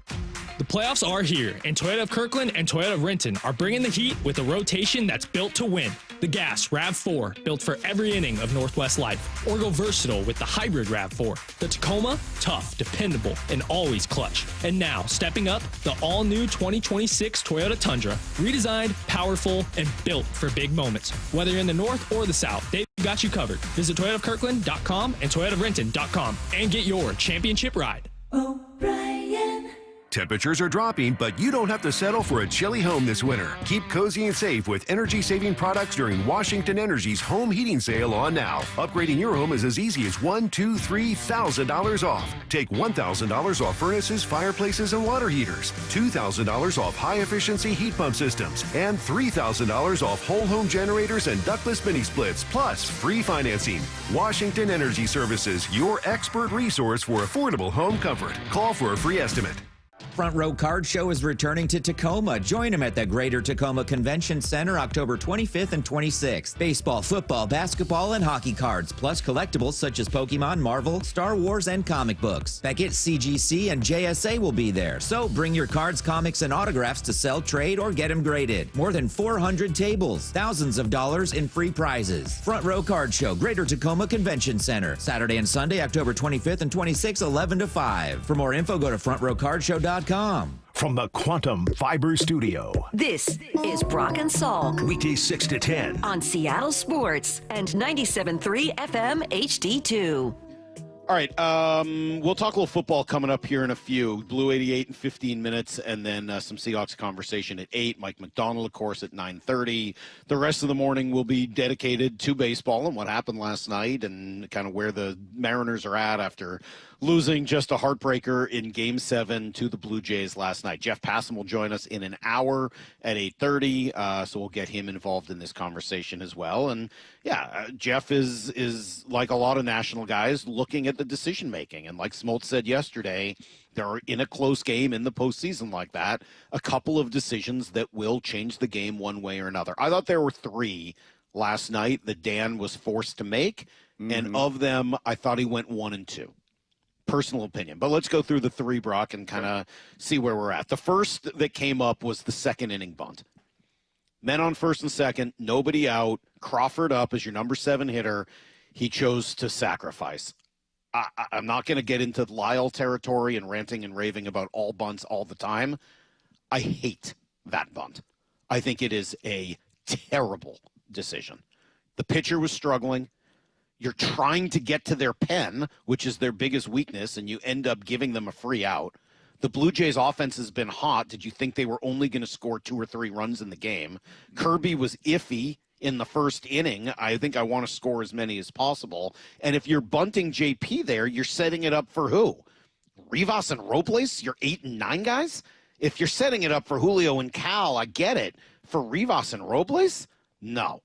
And if the narrative is supposed to be, and we heard it certainly enough times from John Smoltz last night, they don't make enough contact. They don't make enough contact. They swing and miss. There's a lot of swing and miss. Why are you forcing them into a spot where they have to make contact? It's not what they're good at. So you're playing into a version of baseball that your team isn't best at? And then, oh, by the way, if you don't do that, there's a chance you get to Julio with runners on base. He ends up hitting a home run in that next at-bat. And what does JP do in his next at-bat? He hits a double down the line that might have scored both runners. I really hate that bunt at that time. Yeah, I didn't love it either, to be honest with you, mostly just because 8-9 was up. And you're putting, Rivas in a situation now. He's given you a lot of at-bats, good at-bats. We talked about that going into the night. Talked about the decision of what was the lineup going to be. And ultimately, they went with the speed and athleticism of those guys and DH Polanco. And he had given you, over the course of the season, a bunch of good bats. That was atrocious, as were the next couple. I mean, he wasn't even a foot near the ball, and really throughout the entire evening, unfortunately. So you think I got a bat-to-ball guy. The way they played it, their third base and first baseman were up. All he had to do was hit a ground ball or a sac fly. So that's the thinking, is I'm not asking him to get a hit. I'm asking him to put the ball in play. But then you're only playing for one run in that situation? Like, I don't know. That doesn't make a lot of sense to me either, where you're playing for one run that early in the game. Yeah, I don't see it, man. I don't see it. And especially, I think of the 3 guys coming up, JP gives you the best chance to get ahead. And that's the guy whose bat you're taking out of it. I don't see that one, but okay, that was early, and obviously, there was still a lot of baseball to be played. I don't think they lost the game because of it, but that's an opportunity to score some runs and maybe do some damage and change the way the rest of the game is played. The next big decision was after 4 innings, Dan pulls George Kirby. After 4 pretty good innings, had given up a run. He goes to Brian Wu to start the 5th. I loved it. I know there are folks nationally that did not. I think that maybe there's an argument against it based on what happened later, that if you could have gotten more innings out of Kirby, you wouldn't have been faced with the same decision with Bizzardo later. All right, I'd listen to that argument, but I don't know. This time of year, give me George Kirby at 99 for 4 innings, throwing as hard as he can, than Kirby trying to sit at 96, 97 and trying to get deeper into the game. I thought he had given it his all, and I had no problems with pulling him at that point. Remind me where they were in the Toronto lineup at that point. I want to say it was a favorable spot to come in, right? And it was obvious he wanted to give him a clean inning and a clean start to that inning, not a dirty inning like Luis had, right, when Bizzardo had a runner in the Detroit series. So the thinking, I'm sure, was, hey, let's make sure he starts the inning. That was my only thought, is that George was still throwing in that upper frame, 97, 98. He was still filthy. There were not hard innings there in the 3rd or the 4th. What do you remind me again? I think it was the middle to the bottom of the lineup. It was 8-9. Well, it was 8. No, it was 9-1-2. Oh, it was 9-1-2. Okay. Yeah. Well, I think he didn't want George to come in and face him a 3rd time through. I think that's fair. It's pretty simple. You don't want George to face Springer a 3rd time through, and as it turns out, Jimenez walks, but then Springer strikes out. Lucas grunts into the double play, and that's the 5th inning. I don't have a problem with it. I thought Brian Wu pitched really, really well until we get to the next one, which is obviously the conversation that will, by the way, in the middle of it, I didn't think John Schneider was managing a great game either. Why is he going to Varland again for longer? Okay, you want to get out of the inning with him, fine. You got Max Scherzer in your pen and Gossman at that point. You're giving the ball to Varland? Nuts. Absolute nutsy behavior, I thought, from John Schneider. It didn't end up costing him as much, but I thought that was really, really strange and not particularly – I didn't like that at all. But, okay, hey, let him make the mistakes. Then you get to the 7th inning. 8-9-1. Right? It's 8-9-1. Or 7-8-9. 7-8. It's the bottom of the order. You're trying to get Wu through the bottom of the order so you can then set the table for the top of the order, Mooney in the 8th and 9th. I think that would have been the play. So you're thinking, you're strategizing, you make the best laid plans you possibly can. Absolutely, Wu should have gone out there to start that inning, right? He got through the meat of the order. Now you get 6, 7, 8, 9. And that I'm not convinced on that, Brock. I don't know that I would have started Wu. I'm just sort of looking through my notes from last night, and what I had written down was, I'm iffy on this. I don't hate it, but I didn't like it. I think I would have started somebody else in the 7th. To me, I'm probably bringing in Bryce Miller there and trying to get through 1 inning with Bryce and keeping Munoz, again, as you said, for the 8th and 9th, or maybe even trying to run Bryce back out there for the beginning of the 8th and then Munoz. I'm not going to sit here and rant. Wu was just in rhythm. He was breathing. I know. Was snarling. He was doing the with his lips quite a bit. He was doing all of his breathing exercises. Yep. Molly and Macy were getting quite a kick out of that. Yeah. Like Molly's like, yeah, Macy, this is what you need to do at the free throw line. See how he just breathes and breathing getting through all his the eyelids. Oxygen and man, he's looking great. Yeah, I felt like he had already said, he'd already pitched. He's coming back off the injury. He'd given you, whatever number of pitches he'd already given. I felt like you had gotten enough out of Wu at that point with 2 innings, and I would not have tried to risk it for a 3rd. Again, I would have wanted to be proactive rather than reactive. But okay, fine. If you want to bring him back out there, the moment I see a walk, I got to pull him. I'm sorry. I can't allow him to try to get out of trouble, and then he gives up a hit. I know Dan said afterwards he was looking for the ground ball, yeah, and he got one. That, he did. And that ground ball, like how many times do you see a ground ball hit in today's baseball? And unlike when you and I grew up, you knew whether that was a hit or not. Like in today's baseball, you're like, the guy's standing right there. Yep. Like JP was just in a spot where, that was not a hard hit ball. That was not, that was a double play ball. Taylor made old school. If you line up just where you line up. That was a tailor-made old school double play ball. And unfortunately, at that point, you got to make a move. And that's where I don't think you can go to Edward Bizzardo. I just don't. I mean, he was your best guy in that pivot spot all year long. And he'd been better than Brash had been lately. He'd been better than Spire had been lately. Like his stuff, as we talked about, with that running sinker into the hands of these righties, right? Even though he had been your best guy through the majority of the season, I think you got to use Munoz, man. I'm sorry, he is your best guy. He is. Yeah, you can make if you made the argument for anybody but him, I'd have a really hard time. If you thought it'd be Miller or you thought you go Spire in that spot, no. Brash. I mean, no. I probably because I already would have used Miller in that moment. Like to me, I already would have had Miller used. But if you're not gonna, I'm sorry, you got to use Munoz. You just do. You saw my text exchange with Heather. She was horrified.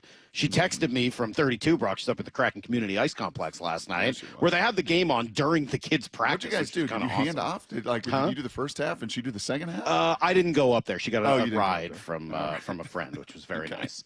Thanks, Frankie's family. We appreciate you. But they did have it on the big screen. It was awesome. Yeah, and Heather texted me. She's like, "They're bringing in Munoz, right?" I was like, "One of the worst practices the kids have ever had. The focus was limited. They were limited the focus. Big screen. Yes.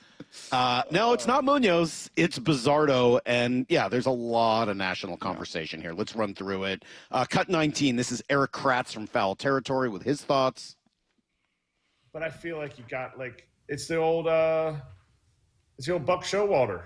How do you lose the game to the Blue Jays with Zach Britton in the bullpen? How do you lose this game without Munoz getting the 6 outs? Even if you don't think he can get you 8, you figure it out. You get that out was George Springer was the out. Nathan Lucas, the next batter, was going to be the out. If you get to Vlad, was going to be the out that he needed to get.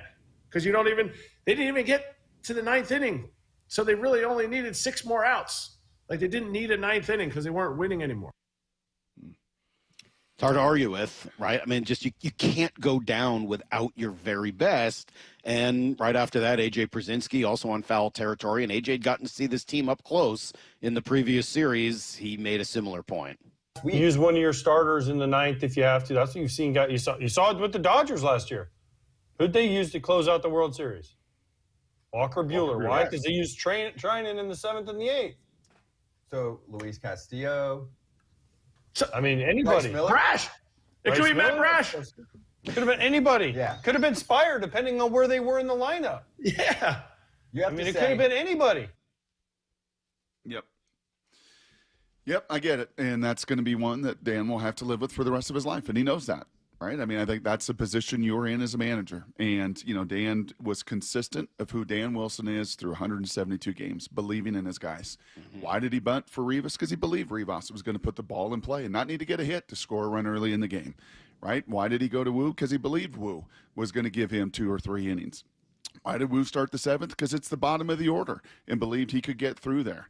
Why did he go to Bizzardo? He said it because throughout the course of the season, through 100-something games, the only reason you're there's so many of those pivot points where Bizzardo was absolutely nails for you.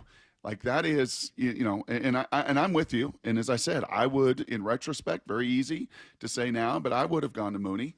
Yeah, you want to go down with your very, very best there because his stuff is better than Bizzardo's. His ceiling and his nastiness is better. And who knows? Maybe he would have walked the guy as well. And maybe he would have faced Vlad. And maybe, you don't know how it all would have worked, obviously. So it's not that tremendously black and white. Mm-hmm. But to not go down with Mooney getting an opportunity to pick up a ball in that game is going to be a hard one that they'll have in that moment against the top. Yep. I mean, it's a huge bummer. I know I guess the other decision to bring up is, could you have walked Springer? I feel strongly that you could not have. No. I mean, just to put it out there, they bunt in that spot. By the way, I don't mind their bunt at all. You're bunting when you are trying to set it up for George Springer. That's a very different scenario than setting it up for Leo Rivas and Victor Robles. You're now 1 out, 2nd and 3rd. If you walk Springer, you get Lucas with the bases loaded. You have to get a double play from Lucas, because even if you get him out, now you're facing Vlad with the bases loaded. Yes, I'm sorry. You can get upset at the result. And that would be Bizzardo because he's got to face 3 guys. Oh, absolutely. Yes. Yeah. No, you can't do that. No. And by the way, it does make then for an interesting argument on if you were going to go to Bizzardo, should you have gone to him against the 9-hitter to give you more flexibility? Mm-hmm. Right? I mean, so just play that out, right? You know the guy's going to bunt. Everyone in the world knows he's going to bunt. They let Wu face him. Why? Why not let Bizzardo face him? Maybe thinking the movement of his stuff is going to get that I understand. But again, this is why I'm going to Munoz. If you go to Munoz there, I don't know, doesn't it give you more options? Doesn't it give you more of an opportunity then to say, all right, if he doesn't have it, I can take him out after 2 and I can mix and match with it. Mm-hmm. It just, unfortunately, Brock, the game felt like it sped up a little bit in that moment. And, it's easy for us to say when we're on the outside, here's what you do, here's what you should have done. I mean, I can tell you it's what I thought in the moment, and I can show you my text messages with Brock and with Maura and Lyle, who was, not around really, and with Heather and other friends. It's not what I liked. But unfortunately, you still do have to go out and execute. And Bizzardo did not. Springer did. And now we're going to have to live with this at least until next year. We'll talk to Passan about it. We'll see what Jeff says coming up in 45 minutes. Right now, we will talk some football. This is Brock and Salk's Blue 88, powered by Xfinity. We're going to go red, right, tight, close, sprint left, G, U corner, halfback, flat, on one. Ready? Brock Heward tackles 3 football questions as only he can. Blue 88. Now here's your hosts, Brock Heward and Mike Salk. All right, Brock, let's dive into a little bit of what we saw last night. I thought it was a really interesting game. I wish we had even more time to talk about it today, and I think we'll probably get to spend some time on it tomorrow. Most encouraging and discouraging stat from the game? Yeah, the most discouraging, because this has just not really gotten going, is your third down offense. Right, for all the productivity, and that is a very, very good Texans defense. It is fast, and it is long, and it is athletic, and they got corners, that can make some plays, and their stud did late in the game.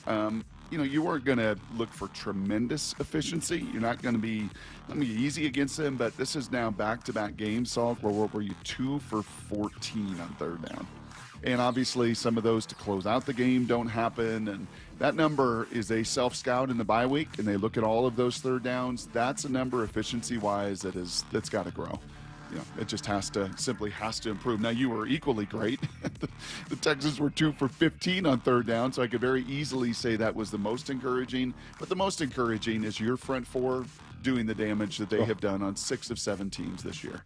And the one game they did not is obviously the game DeMarcus Lawrence, who was a monster again last night, an absolute nuisance, adds yet another sack, proving he's not just an edge run stopper. He's a difference maker. And how about Uchenna Nwosu? He's got 5 sacks right now. That's the best he's looked. I mean, obviously he missed a lot of time over the last few years, but that's the guy I remember from a few years ago. 9.5 sacks his first year here in Seattle. He gets a contract because of all of that productivity. Yep. I mean, he's on his way for a double-digit sack season. So is Byron Murphy. So are a bunch of these guys up front. But it's not even the sack numbers. It's the hit. It's the harass. It's the pressure. It's the knockdowns. It is, my gosh, they're rushing 4, and I can't even set my feet. I got to just throw the ball away. If that was a young quarterback, Salk, that would have been another 6 or 7 sack night. It was just the fact that Stroud dumped the ball and got rid of it as much as he did that the sack numbers weren't even higher. But that front 4, once again, ferocious. Do we need to give a little more credit to Jaron Reed, by the way? Is he a name that we probably need to mention more often? Why don't you ask Mike Macdonald about that? All right. I would think so. It just gets hard. I already know the answer. Well, we give him plenty of credit in this building. I don't know what you're doing out there, but I give him plenty of credit. All right, question number 2. Love our guys. He's playing great. We love all our guys. All of them. Yeah, they're all playing Even great. the guys we don't know yet. Question number 2 for you, Brock. Right now, Leonard Williams is my favorite player on this team. Uh-huh. I think in a couple of years, maybe even sooner than that, Nicky Manwari is going to be my favorite player on this team. What are we seeing right now with the rookie? You know what? Both of those guys are presenting, Salk. So, I don't know, 3-4 weeks ago, we played an opponent here at the high school level, and they had an edge player that was every bit. I walked by him. Actually, his dad was a left-handed quarterback in the NFL the same year as I was, and kind of a third stringer that kicked around. His dad's name was Cedric Bonner. And I saw him before the game, and he married a gene builder because his son is like 6'7", athletic, tight end, D-end, Michigan commit, absolute stud. And I'm like, well, this will be fun. This will be a good matchup for our tackle, who's a USC commit. And you know what you realize as that game played out is how impactful length is. We hear about it in the draft process. We talk about the length of Mora's fingers. We measured your wingspan compared to hers, right? We have all sorts of fun with these length conversations. But you know when you realize when you're playing against that opponent, every play is how much space he erases. And the combination of Leonard Williams and his length, and then Nick Emanwori playing nickel, I promise you, C.J. Stroud is like, this isn't fair. Like, these guys had the length of seemingly two guys. Emanwori at 6'3" with his length, Salk, compared to the average nickel in the league that's, what, 5'10"? I mean, Darian Kendrick, good player, solid player, 5'9", 185 versus 6'3", 220, and even faster. and covering Nico Collins deep down the field. It simply put, it erases space. Yeah. And a football field is only so wide. NFL hash marks make it only so much space. And when you've got two total space eaters that can run like the wind at their position, it becomes a nightmare offensively to plan against. All right, question number 3. What did you make of Sam Darnold's night? There was a lot of talk about him leading up to it. How did he deliver? Yep. Yeah, I mean, I think grade-wise, this will probably be one of his lowest games from PFF and such because of a couple of those critical mistakes. I thought the clock being all screwy there, just know the game situation. The one thing you cannot do is take a sack, a safety, and God forbid a sack, fumble, touchdown to give that opponent any life. That is one, and you could see it on Sam's face when the play ended, like, oh my gosh, that just happened. It's like Titus yesterday. He's getting his driver, he's got his permit. And we're driving through our neighborhood. We got a gate. So he's too close to the car in front of him. And sure enough, the gate goes up. And the little reader on our car doesn't have a chance to read the gate. So the gate's going down. I'm like, and he just hits the gas. Oh, no. Oh, thankfully, the car ahead of us was not a slowpoke. And there was enough space. But I'm like, bro, you can't do that. Like, you can't do that. And I said the same thing to Sam Darnold last night after the gut punch of the Mariners, and you're up in that game in total control. You can't do that.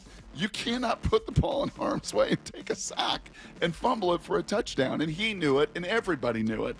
The interception late, I think that happens because you're throwing to a tight end versus a corner. And Stingley reads it. Heck of a play, by the way, he made. Great play. Great play. If that's Cooper, if that's JSN, it's knocked down, right? But because it's a tight end, and that's no fault of A.J. Barner, an awesome player, but it gave Stingley that chance to pull the trigger that much faster. He had some amazing throws. His timing is awesome. Orlovsky, obviously up in the booth, loves him because he's a technician with his feet and his eyes. So still a whole lot more positive than negative, but not his cleanest game of the season by far. I think I would agree with all that. That is today's version of Blue 88, and we will talk to Mike Macdonald at 9:30 this morning, so a little over an hour and a half. Wait till your life experience, by the way, of driving with your daughter. Just wait. And it's a reminder of how much you take for granted just experientially, like through driving. And I know you make fun of my, especially night driving with my vision issues, but bro, it is something else. Well, it is really. It's like what we're. I think each of my kids are going to have their own distinct challenges with driving, based on their personalities. They're going to be two very different problems. But no, I'm not looking forward to that. I really have enjoyed these last couple of years. We're about These are the sweet spot years. You're about 2.5 years away from the driving thing. Yep. I don't know whether either. I think they're both going to have their issues. They're going to keep me up at night. That's for sure. All right.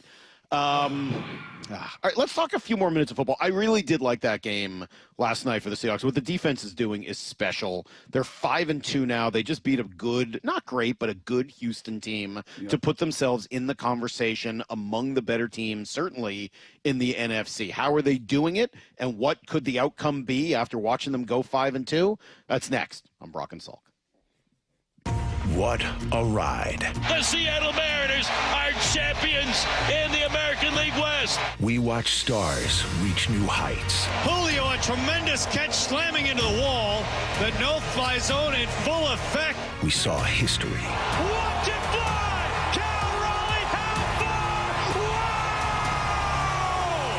Congrats on a great run, boys. From your proud partners at Seattle Sports. What if you had the smartest Wi-Fi?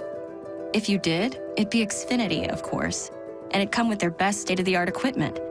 It would boost speeds to the devices that needed them most, prioritizing your most important connections, whether you were streaming, gaming, or gaming while pretending to work. And it would let you stream 4. That's right, 4 games on one screen. It would even power your mobile connection so you could bring faster, secure Wi-Fi speeds with you where you use it most. It would be proactive and fix problems before you knew you had them. Impressive, right?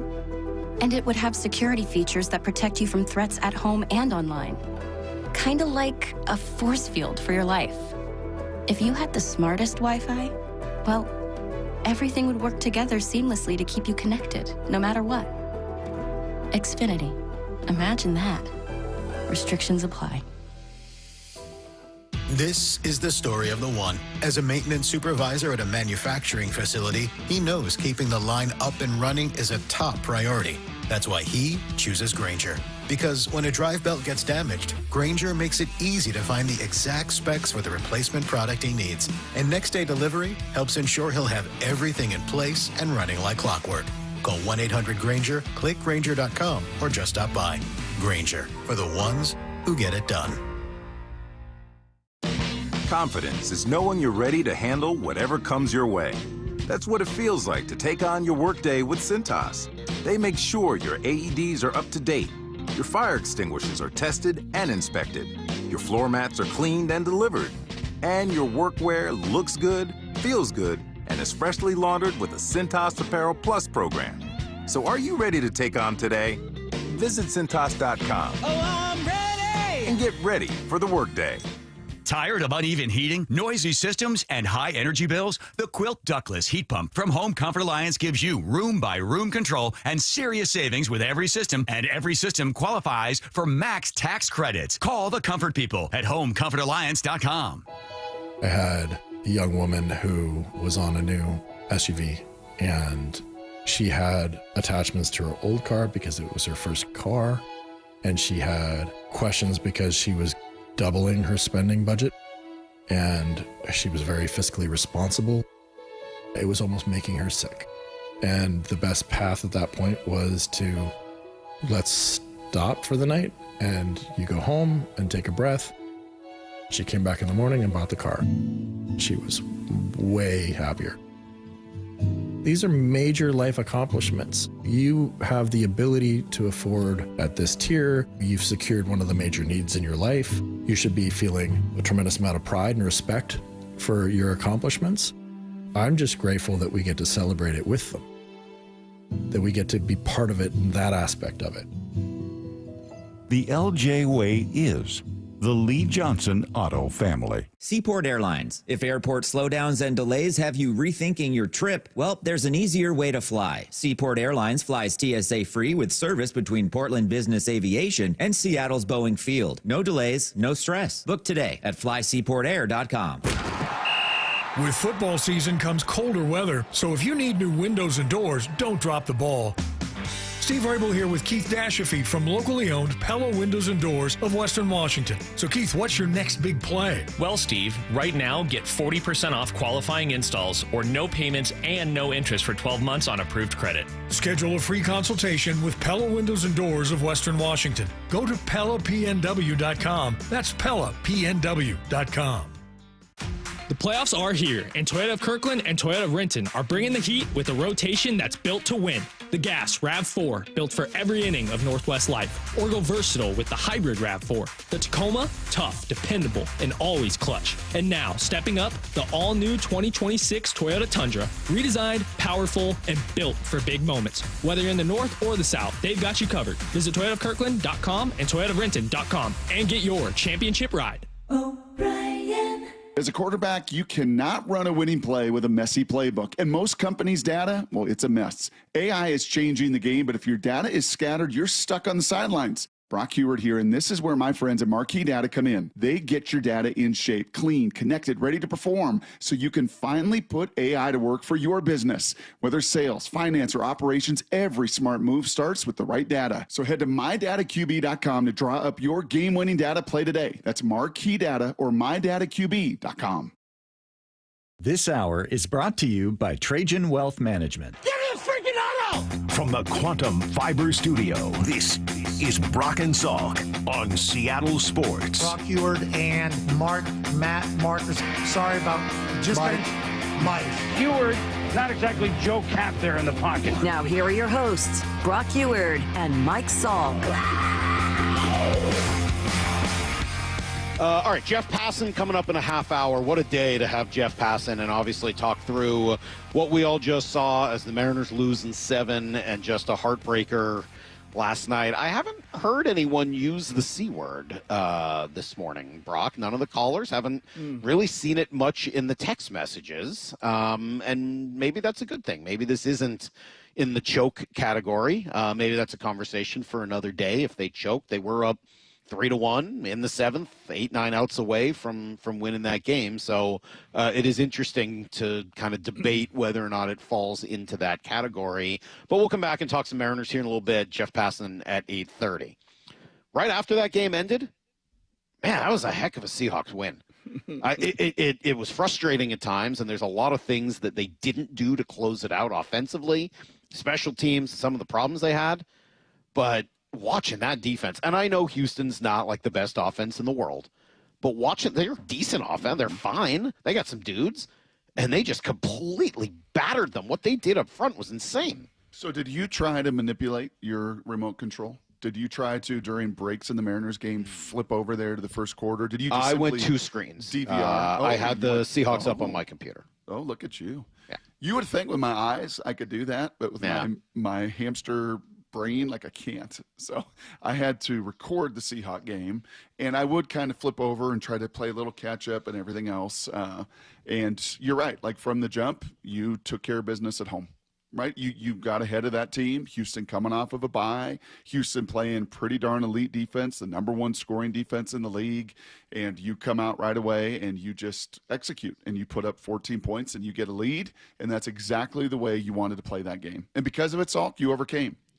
What if I would have told you at the end of that Mariners loss and you were just gutted like all of us?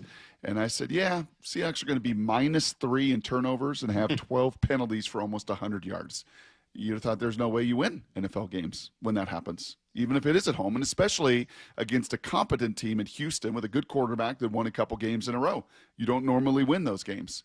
But you do when you so dominate the line of scrimmage, which, again, has been a theme through the first 7 weeks of the season, and the major reason, along with their quarterback and JSN, why you're sitting here at 5-2.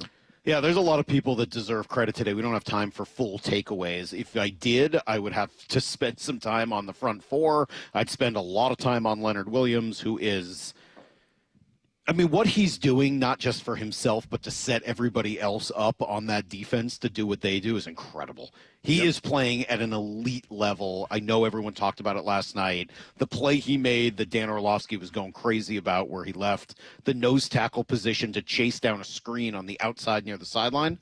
Yep. I don't know how you do that at his height and weight. I don't understand how that's physically possible that he is as fast as he is, but he is. And as strong as he is, and the way he pushes people back into the, the backfield and the TFLs and the sacks, it's unbelievable what he's doing. Mike Macdonald was fired up, understandably, after this win. I'm going to play you cut 22 here. Just a little bit of Mike in the locker room, jacked up with his players. Come on, guys. Come on, guys. We said, hey, listen. We said this game. This game was about death zone football. Okay, our style of ball. Having each other's back from the first down to the last down. That is complimentary ball. Hey, just imagine, man. Imagine when it's all 3 phases clicking, okay? Imagine, okay? And we're gonna attack the shit out of it. But that's how we operate, guys. We have each other's backs at all times, no flinch, okay? Friggin' mob ties all the way, okay? And that's how you guys operate. I love it, man. This is a hell of a group. You guys need to be proud of yourselves. Home zone 3, 1, 2, 3. Seahawks! Death zone and mob ties, Brock. Oh, yeah. Yes. I don't know what either of those two things Terms are. I'm not familiar with about. You don't know about mob ties? No, I don't know about mob ties. That doesn't sound like something you want. It sounds like something that means that you're, connected to organized crime. I don't know what that means. I'd like to know more. You want to be a connected team. You want to be connected like the mob, I guess. Yeah. Maybe. Maybe because the mob takes care of their own business. Uh-huh. I love it. Don't know. I want to know more. Great question. Uh-huh. What is the death zone other than an old Stephen King book? Or that's the dead zone. Yeah, I'm going to guess that is. What is death zone football? Yeah, that's just a guess. And AI was, beneficial here until maybe they're not. But that is the zone. Like there's all these different areas, right? There's they're coming out of your own territory, and then there's midfield and kind of the shot zone between the 40s and 40s. There's the high red zone. There's the red zone. There's the short yardage and goal line inside the tent. Like all of those areas do situationally kind of have a different set of plays and philosophies. I'm going to guess the death zone might be after midfield or after the 40-yard line before you get to the red zone. Mm-hmm. And there were a lot of plays in the death zone yesterday. That's interesting. I wondered if it was putting the other team into the death zone. Like if you're putting them into positions where you can do damage to, I don't know. Suck the life out of them. Yeah, I don't know. We'll ask Mike about it, obviously. Yeah. Brock, 5-2 going into the bye. Yep. What is your new projection for what this team should be able to accomplish this year? I think G. Scott mocked me when I said this is a 10 or 11 win team. I think he just going into the year, don't listen to G about what they are now and how great they are. Blah, blah, blah. He wasn't buying them in the offseason. They're not fun. I don't know. Are you saying G. Scott changed his view on something? I'm saying G. Dare you? Changed his view. How Yes. dare you say that? That's never happened. Never before. But when you are doing this in particular in the NFL, Salk, when you are doing this, and if you stay anywhere near this, you're going to be an 11, maybe 12 win team. And what this is the number one rush defense in the league. 75.7 yards a game you are allowing. And that's not one of those fluky, doesn't feel real. You played some horrible teams. You played Tennessee. You played the Jets. No, you played some good teams that want to run the ball, and you absolutely take them out of it because you can't move those guys up front. I would think that there's this stat somewhere, but I would be interested in seeing it, which would be your planned runs per game average, like how you're doing against planned runs, called runs.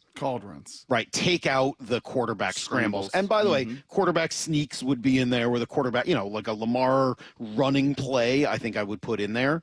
Yeah. But does somebody spend the time saying designed run or not? And I would be willing to bet that the Seahawks numbers would look even better if you started to do that. Yeah, I'll do what that. They've done it won't take long. Runs, crazy. Just to separate out the QB runs in the runs in these 7 games. I'll give you that number. But even with those scrambles, 75.7, and to put right alongside that, not only do you stop the run at that prolific level, it's not because you got Red Bryant and big boys that just can't move, just eat up space. You're also third in the league in sacks, right? And I bet when it comes to QB hits and QB pressures, you're right there as well. So you're first in rush defense, you're third in sacks, you're 6th in scoring defense, and you're 10th in total defense because, Tampa Bay threw for a whole bunch of yards on you, right? I mean, that's the one game that's the outlier a little bit, and obviously Baker had a lot to do with that. Injuries had a significant part to do with that in your secondary and in your front in that game, losing Hall and not having DeMarcus Lawrence. But you play this kind of defense, we know what happens in this league over 17 games. You sack the quarterback and you stop the run, guess what? You win the majority of your games. Yeah, and your quarterback's playing really well. So you're 5-2. If you can double that, and again, take injuries out of it. I don't know what's going to happen with injuries. That obviously is something you can't control. But if you can do that again, you're 10-4 with 3 games to play. If this team can go 10-4 with 3 games to try to win 1 or 2 more, you put yourself in an excellent position, not just to go to the postseason, but to really do some damage once you get there. By the way, just to throw a little extra love at Jackson Smith and Jigba, he has been unreal. This was the stat from Adam Schefter and Brady Henderson yesterday. For the 3rd game in the row, JSN had 100 receiving yards and a touchdown catch, breaking a tie for the longest streak in Seahawks history. He leads the NFL with 819 receiving yards. No other player has more than 700. And he has set a new mark for the most in a 7-game span in Seahawks history. He has now accounted for 46% of the team's receiving yards. That is the highest rate in the NFL. We've talked about him a lot, Brock, and maybe it's still not even enough. He's been unbelievable. Salk, he's got 819 receiving yards. Number 2 on the list is Jamar Chase with 629. That's insane. He's almost 200 yards ahead of a guy that's got 8 more catches because they just feed him the ball and feed him the ball and feed him the ball, and he's still got nearly 200 more yards than number 2 in the NFL. That is really remarkable. Just an incredible start to the season. Cal Raleigh-esque when it comes to the production and what he is doing right now. Yeah, and the jump taken, right, from being a consistently good player to really looking like a great one. You'll see. No DK, no Tyler. Yeah. He's been able to feed off of those guys taking all the coverage. You'll see. Oh, really? Yeah, I don't know. I never felt that way. I still don't. He looks pretty darn good. Let's take a quick break. We'll come back here in 20 minutes with Jeff Passan. A little over an hour from now, we'll talk to Mike Macdonald. We'll give you everything you need to know next. It's Brock and Salk on a tough morning, no doubt, here on Seattle Sports on 710 and the Seattle Sports app. They restored hope to the loyal, longtime fans. The Mariners will play in October. And showed a new generation what October baseball looks like. Get out the right, bread and mustard, Grandma. It is grand salami time. Hey, Eugenio Suarez. The next season will hang a new banner. The Seattle Mariners are champions in the American League West. Congrats on a great run, boys, from your proud partners at Seattle Sports. All right, well, it is a good day to start thinking about retirement. I know I didn't want to come into work today, and I'm sure I'm not the only one. I do look forward to a day where I don't have to work anymore, and I can go travel and do a lot of the things I want to do every single day. Well, you can't just plan that at the last minute. You got to start well in advance. It's why you talk to Trajan Wealth and just schedule a complimentary introductory meeting at 206-466-3300. We were just talking about the kids learning to drive. Well, guess what happens after that? College, right? You got to pay for that. And all of these things have to be planned out well in advance. Well, Trajan Wealth has core philosophies, including low expenses, manager tenure, and tax efficiency as well. A couple of key qualities that differentiate a Trajan Wealth portfolio from competitors. So if you got an old 401k and you're not sure what to do with it, well, don't you want a little peace of mind? Start with a second opinion. Call Trajan Wealth today at 206-466-3300. That's 206-466-3300 or TrajanWealth.com. Advisory services offered through Trajan Wealth LLC, an SEC-registered investment advisor, paid advertisement. In today's competitive world, standing out isn't optional anymore. I'm Rusty George, and my agency helps builders, manufacturers, and material suppliers get louder and get noticed in order to bring in new customers. From effective brand strategies to websites and marketing campaigns that drive business, Rusty George is for builders just like you. No fluff, just results. You can build the future. We'll help you build your new business pipeline. Visit rustygeorge.com today. rustygeorge.com. Okay, I have to tell you, I was just looking on eBay where I go for all kinds of things I love, and there it was. That hologram trading card. One of the rarest, the last one I needed for my set. Shiny like the designer handbag of my dreams. One of a kind. eBay had it, and now everyone's asking, ooh, where'd you get your windshield wipers? eBay has all the parts that fit my car. No more annoying, just beautiful. Millions of finds, each with a story. eBay. Things people love. If you love to travel, Capital One has a rewards credit card that's perfect for you. With the Capital One Venture X card, you earn unlimited double miles on everything you buy. Plus, you get premium benefits at a collection of luxury hotels when you book on Capital One Travel. And with Venture X, you get access to over 1,000 airport lounges worldwide. Open up a world of travel possibilities with the Capital One Venture X card. What's in your wallet? Terms apply. Lounge access is subject to change. See CapitalOne.com for details. Comcast Business can help turn your small business into a connected, secure, modern business. It's how restaurants become reliably up and running neighborhood favorites. How healthcare offices become the data-protecting caregivers that we all depend on. And how wealth management firms become cyber-securing guardians of your information. With reliable connectivity, enhanced cybersecurity, and Wi-Fi backup, your business can stay connected and get threat-ready with Comcast Business. Powering possibilities. Now through November 16th, New Comcast Business customers can get started with 150 megabit internet plus security for $59.99 a month for 12 months with a 2-year agreement. Plus, ask how to get a $500 prepaid card on a qualifying gig package. Call today. Restrictions apply. Requires enrollment in paperless billing and auto pay with bank account. Early termination fee applies. Equipment, taxes, and fees extra. The home of the Seahawks, Seattle Sports. Touchdown! Seahawks! Ken Walker III! Get everything Seahawks at seattlesports.com. Eric Johnson here. I spent the past 30 years working to help make our community better informed, better protected when it comes to consumer issues, and better equipped to take on whatever life throws at us. That's why I love the free Washington Accident book series from Davis Law Group. These books keep us better informed about the law, better able to protect ourselves on and off the road, and better off when all is said and done after an accident. Chris Davis didn't have to write these books. He did it because he saw a need. People who were in accidents or other legal situations didn't know what to do, what pictures to take, documents to request. Only a tiny fraction of the people who get these 3 books will ever become clients of Davis Law Group, but that's not the point. Chris wrote them because it was the right thing to do. The free Washington Accident book series is a must-have for drivers who want to be prepared for whatever the road might throw at them. Get yours at WashingtonAccidentBooks.com. I had pain, I had numbness in my feet.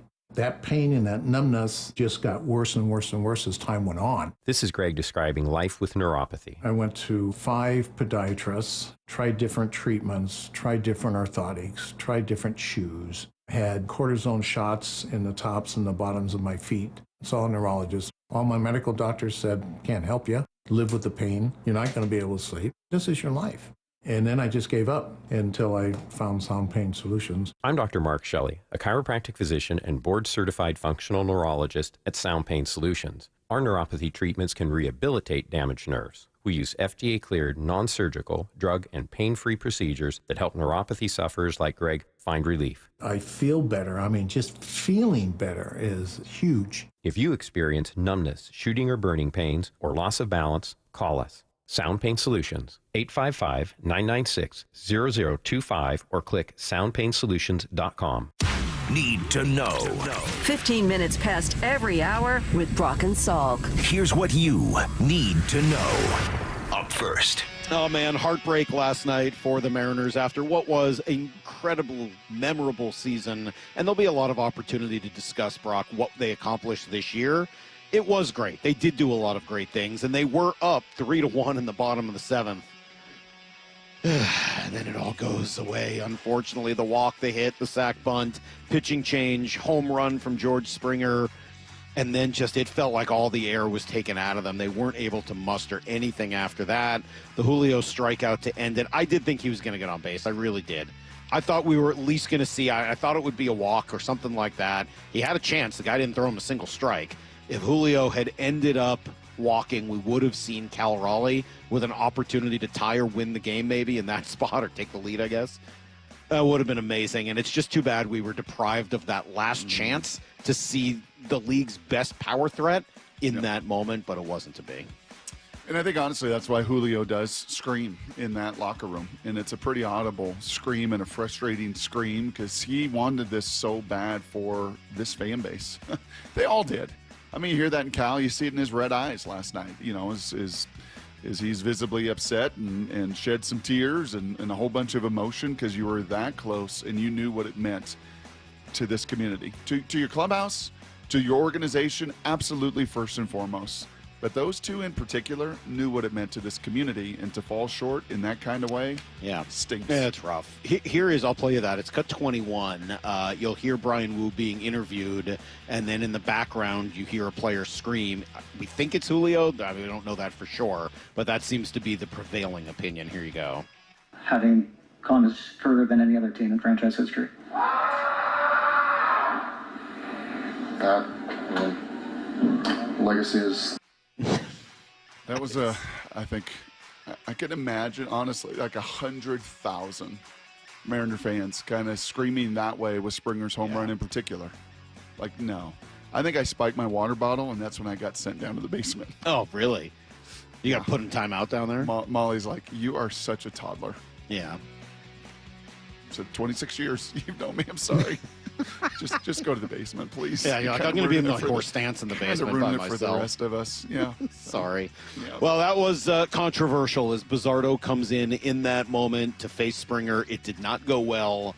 Cut 4, Dan explains the decision on why they went to Bizzardo. I think, like we said, Bizzardo's been doing it all season long and has been so consistent at it, and he's done such a good job all year. And we felt really comfortable with him out there, the way he's been throwing the ball, especially in this series, and it was a good spot for him. Yeah, and I think that's where I disagree. I don't think it's a regular season game. It's a postseason game. You've got different people available. You've got starters. You've got to win this game. Now, there is no tomorrow like there is during the regular season. It's really hard for me to imagine going down in that spot without using the best players, the best pitchers on the team to get it done. Julio did hit a solo shot, so did Cal.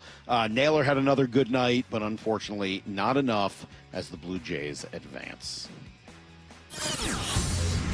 Here's the second thing you need to know. I mean, the Seahawks defense last night was unbelievable. 56 yards on the ground, and as you said, Brock, 15 or 25 of those yards came on scrambles from the quarterback. I mean, you just could not run on this defensive line, and when they weren't stopping the run, they were getting into the backfield and just disrupting everything C.J. Stroud was trying to do. They played a role in this interception. Cut 9, Ernest Jones getting it done. Stroud steps up in the pocket, throws over the middle. It's intercepted. Falling down on the ground, getting up. It's Jones, comes near side. 40, 35, 30. Has a convoy. Knocked out of bounds near sidelines. Holy catfish, what an interception. That was a pretty athletic play, huh? Big time. On the ground, right? Just having to contort his body and adjust to the pass as Stroud is once again under duress. And so, you remember just a couple years ago, remember the Coach K show every Wednesday? And we're asking Coach K about this bear front.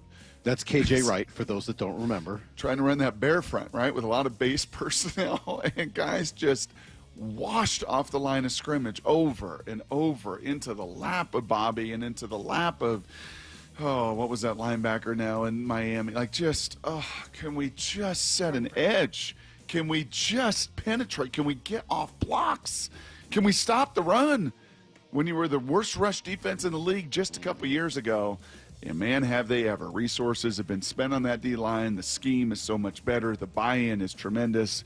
And the difference makers, really, at all different levels of that defense came to shine last night. Yeah, nearly had a couple other picks. They nearly had 2 safeties. Weird to see a safety called twice and then twice taken off the board. But that's how it went. Mike Macdonald cut 11 on just what his team did yesterday.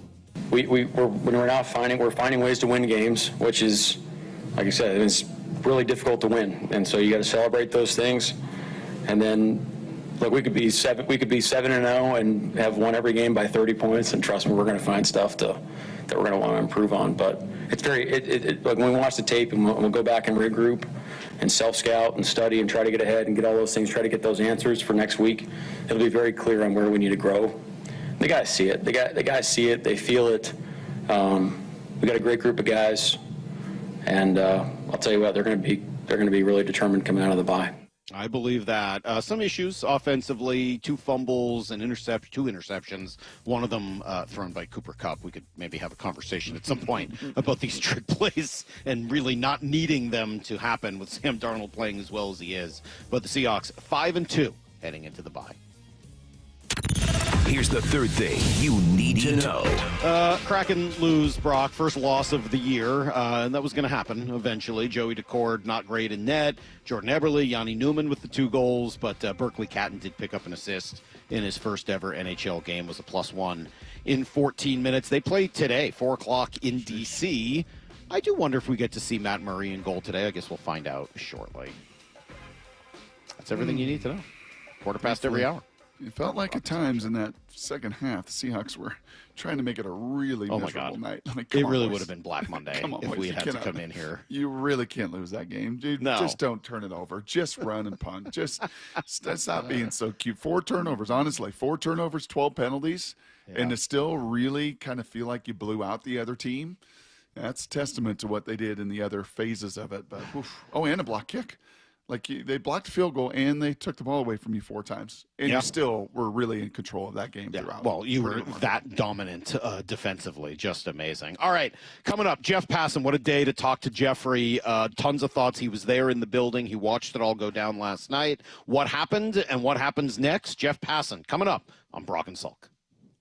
It's the Hawks Player Spotlight. Tight end A.J. Barner is with us. How are you, man? Doing well. Good to be on here. Brought to you by Three Tree Roofing. The rookie on this O-line, Gray Zabel, is with us. Sam is an elite quarterback. Going deep with a different Hawks player every day at 3:30 with Wyman and Bob on Seattle Sports. Every time he walks into the huddle, we know we got a chance for a big play. Nick Emanwari is with us. I felt good physically going into the game. Catch up on every Hawks Spotlight on Seattle Sports on YouTube and the Seattle Sports app. Hey, look, it's getting cold at night. Certainly it was last night, and then I saw frost on the cars this morning. That's no good. And if it is too cold in your house at night and your energy bills are creeping up there, it might be because of your insulation. You got to get Crawl Pros to come out and look in your crawl space and attic and see what's going on. They'll do all of that for free. And then if you have a problem, they'll fix it. The cost? Well, here's some good news. If you're a PSE customer and your home was built before 1990, you could qualify to receive a rebate on up to 95% of the cost to properly insulate your crawl space and attic. 95% covered, but you got to act now because a lot of these rebates end at the end of the year, including federal incentives. So just call Crawl Pros, have them come out and look at your crawl space and attic. Do it now before any cooler weather comes in or before these incentives go out. If you're worried about critters, mold, water damage, anything else related to your crawl space or attic, call Crawl Pros or visit crawlpros.com. At Cressy Door, we have the perfect garage door for you. Come visit our brand new garage door and fireplace showroom and let our experts help you find the perfect garage door. Cressy Door. The stock market's on fire. AI stocks are performing at all-time levels. We hope you, like many of our investors, have taken advantage of it. A famous man once said, buy low, sell high. There's also $8 trillion of cash sitting on the sidelines. Investors are either scared or they don't know where to go. Hi, I'm Scott Rireka, CEO of Legacy Group Capital in Bellevue. Legacy Group Capital develops local real estate, lends money, and shares profit with our investors. We've been doing it for 19 years, averaging double-digit returns with 0 investor losses. Diversify with Legacy Group Capital and invest in our family of funds. From a 3-year investment with double-digit returns to only a 90-day commitment returning 7%. We also accept IRAs. Find out why 1,300 local investors have invested over $350 million. Legacy Group Capital at legacyg.com. This is not investment advice. Investments available to accredited investors only. Details at legacyg.com. Hi, I'm Justin Shirley. We offer 0 down, 0 interest, and 0 payments for 24 months on new roofs. Call 866-ROOF-ROOF now. State Roofing and Exteriors, held to a higher standard since 1968. At Bible Law Group, we understand when you've got legal problems so biblical, not even an Etsy witch can turn your court case around. With James Bible and his team by your side, don't panic when your ark is lost in divorce or when a whale swallows your defense attorney. At Bible Law Group, we've secured over $40 million in settlements for our clients, and we're ready to fight for you. When your legal problems hit biblical proportions, contact Bible Law Group and let our talented team of lawyers get to work, no matter the problem. Find us at BibleLawGroup.com. Lowe's knows pros want more. Join My Lowe's Pro Rewards for free to get $20 off your first qualifying purchase of $100 or more just for signing up. Plus, enjoy free standard shipping and more ways to save on your next job. Lowe's, we help, you save. Offer valid for new members only. Not valid with any other discount. Free standard shipping not available in Alaska and Hawaii. Exclusions and more terms apply. Loyalty program subject to terms and conditions. Visit Lowe's.com/pro-loyalty for details. Subject to change. This is where you hear your AL West champion Mariners in the playoffs. Seattle Sports. When it comes to the security of your business, doubts can creep in about who you're trusting to protect it. Are they a reliable service? How will I know if something happens? Are they keeping everyone safe? At Bay Alarm, we got you. For nearly 80 years, we've been putting our customers' minds at ease with our advanced technology and personalized support. Feeling insecure about your current security service? Visit bayalarm.com today to talk to a local security expert. Hey, it's Tim Hunter, former Seattle radio goofball here with 2 words that aren't funny. Prostate cancer. Get your annual checkup. Keep an eye on that PSA number. And if you hear those 2 words like I did, talk to the folks at Swedish Cyberknife. 5 treatments, minimally invasive and technologically advanced over the other options. If you were a friend, and I consider you one, I'd highly recommend Swedish Cyberknife. We are so lucky to have them right here in town. Do your research, but definitely visit swedish.org/cyberknife prostate. This is for all you guys on Viagra. ED pills are no longer needed. The brutal side effects like 4-hour headaches, blurred vision, and that flush feeling can all be put behind you with our treatment. Here at West Coast Men's Health, we have a better approach to ED. Acoustic wave therapy creates blood flow circulation by safely removing the plaque in your arteries and restoring function naturally. Guys, let me be clear. Pills will never fix your problem. Our equipment is the latest technology, and our medical staff is the best in the industry. So give West Coast Men's Health a call today. Speak with our clinic manager. Ask him any question you like, how it works, the science behind it, and even the cost. If you suffer from ED or Peyronie's disease, give West Coast Men's Health a call today. It's not just about better health. It's about a better life. With clinics in Redmond and Tacoma, call 206-519-6541. That's 206-519-6541. Online at westcoastmenshealth.com. From the Quantum Fiber Studio. This is Brock and Salk. Weekdays 6 to 10. On Seattle Sports and 97.3 FM HD2. All right, Mike Macdonald coming up an hour from now at 9:30 as the Seahawks at least salvaged some of the day yesterday with a win last night.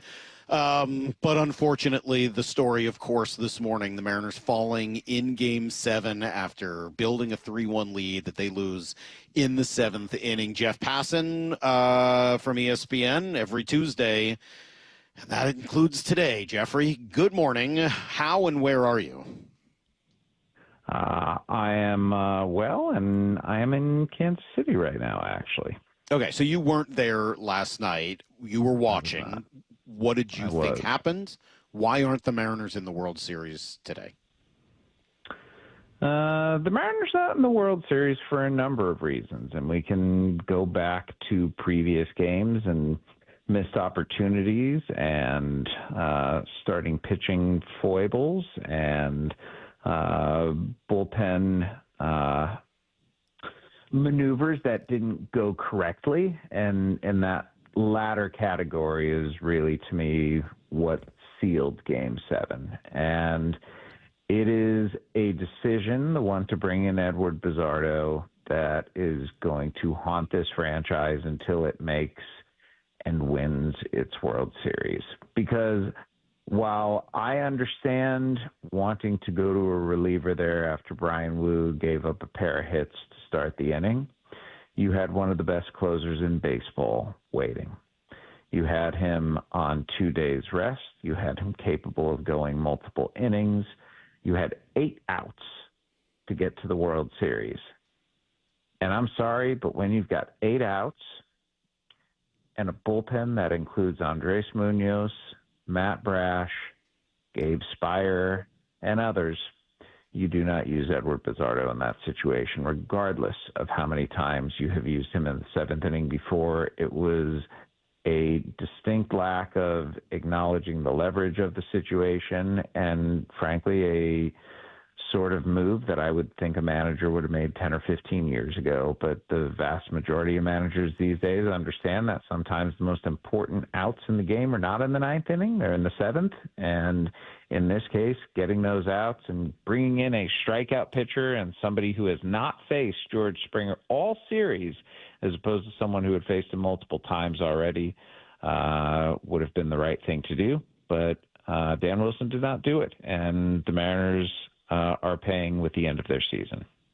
Do you want to hear Dan's answer as to why? Did you hear any of that? I heard it. Yeah, I heard it. Yeah, I don't agree with it. And it's easy for me to be sitting here from the comfort of my couch and not in the moment, understanding everything and saying that it was the right thing. I just don't think the logic holds up very well. And I think Ryan Divish did a fantastic job in his story in the Seattle Times today of breaking down everything. And, Dan Wilson said he wanted a different look.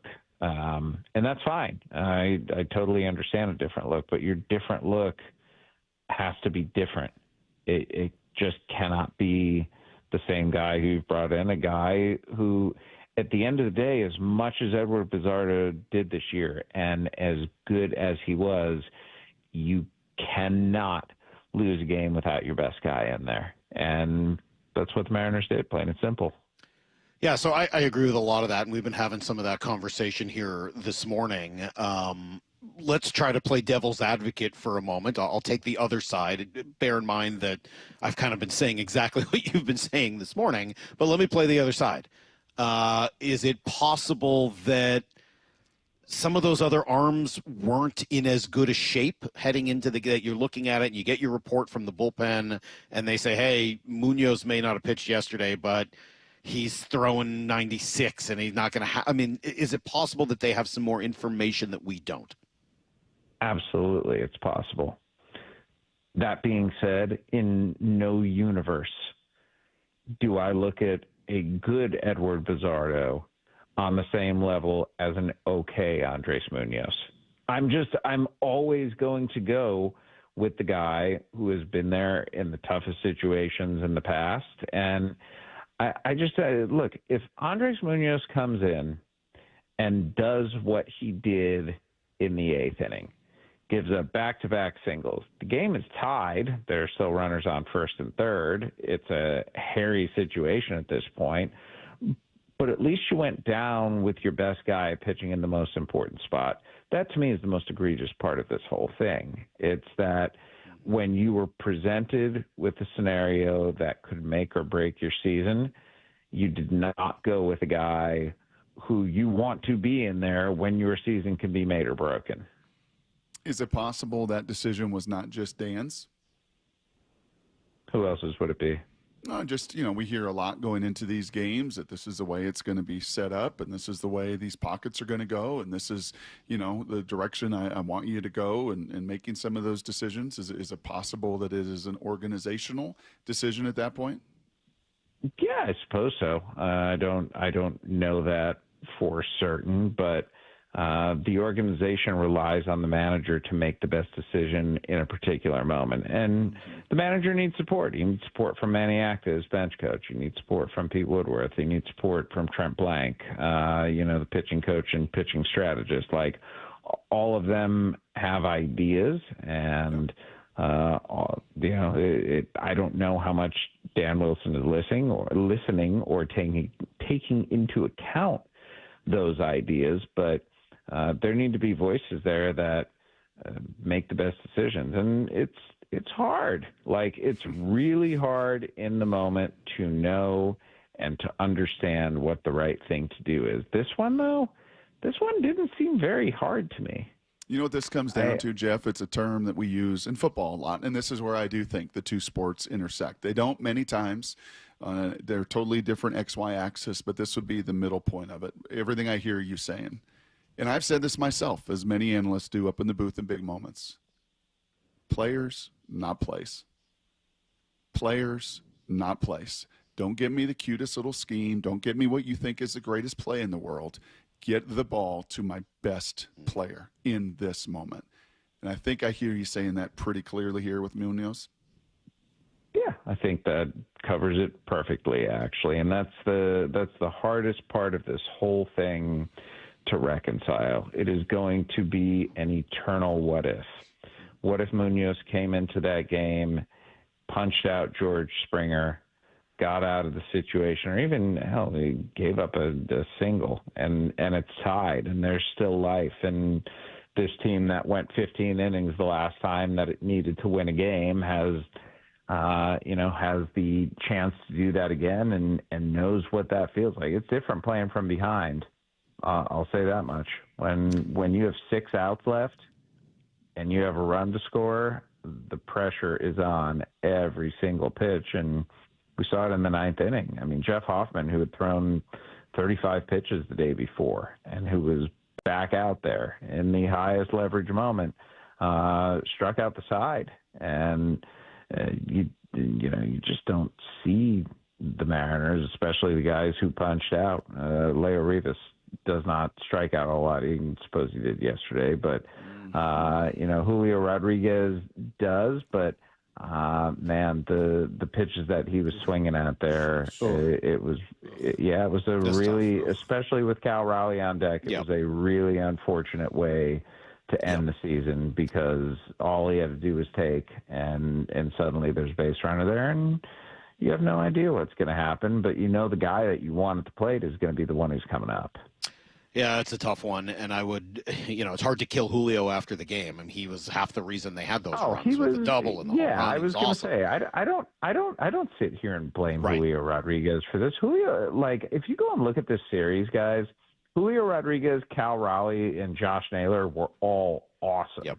I think there were 5 players in both LCSs who had OPSs of over 1,000, and 3 of them were Mariners. Wow. So that's amazing.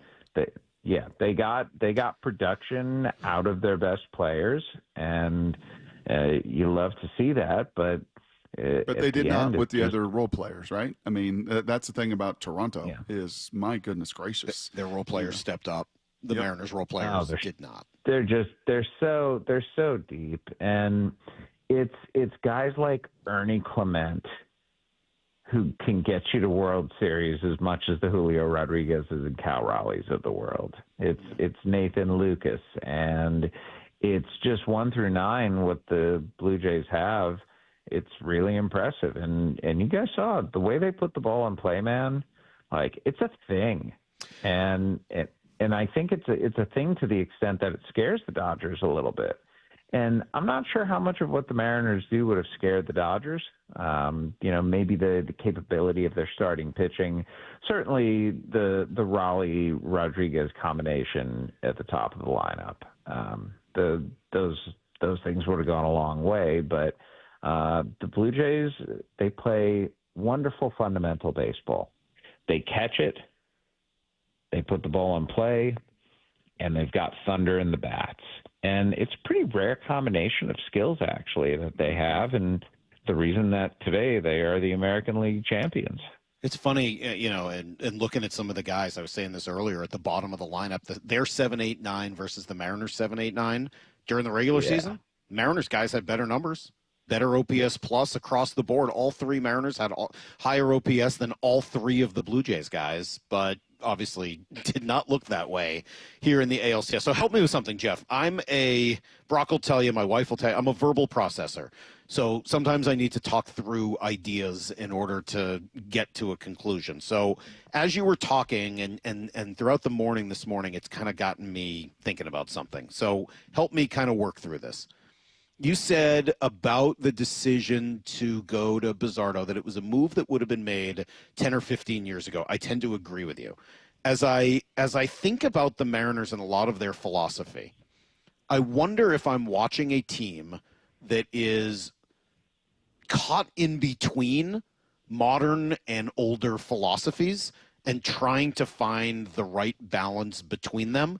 Certainly over the last 7 games, I heard John Smoltz give a treatise on the importance of playing baseball the way it used to be played back when he played, and the importance of not striking out. I don't know that I agree with him, but the Mariners do strike out a lot, and they hit a lot of home runs, and they walk a lot. In fact, they've walked more than anyone else in the postseason.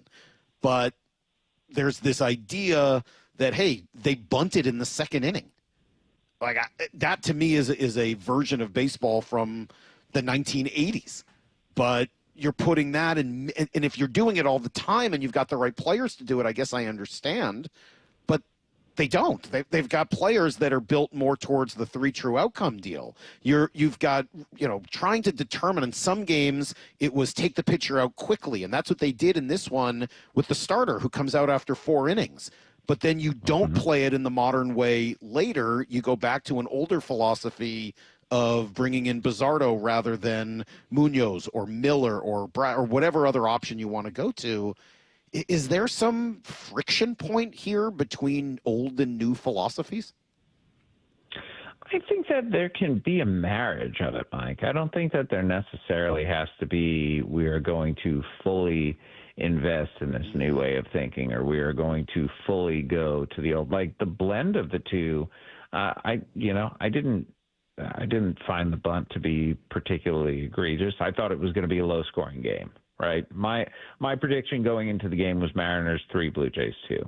So I was close-ish on the score. Wow, dude, I will disagree with you for the next 2 hours if you want. Bunting to set up your 8 and 9 hitters hitting a combined 100 in the second inning seems to me to be the most egregious mistake made in the game, but that's, I guess, a topic for another day. I hated the bunt. That's fine. J.P. Crawford was also hitting like 100 in the series. And the idea that you're going to be able to get a fly ball, a run-scoring fly ball, I think is a realistic thing in that situation. But I understand it is the 8-9 hitters. That's totally fair. I personally just do not mind playing for a run if you think it's going to be a low-scoring game, especially like when you're facing the pitchers that you are. Like I just. Shane Bieber is not going to be the overwhelming dominant type of guy. And I think we saw that with the hook that he got yesterday. But going back, this reminded me, when I say 10 or 15 years ago, it reminded me of a game, I think it was in 2014. And, Ned Yost with the Royals had brought in Kelvin Herrera in a specific situation, and the game I believe was lost. And somebody asked him, I remember after the game, why did you choose Kelvin Herrera there? And he said, I don't remember it was the 6th or the 7th inning, but he said either he's our 6th inning guy or he's our 7th inning guy. In the postseason, you don't have guys who are assigned 2 innings. You can't.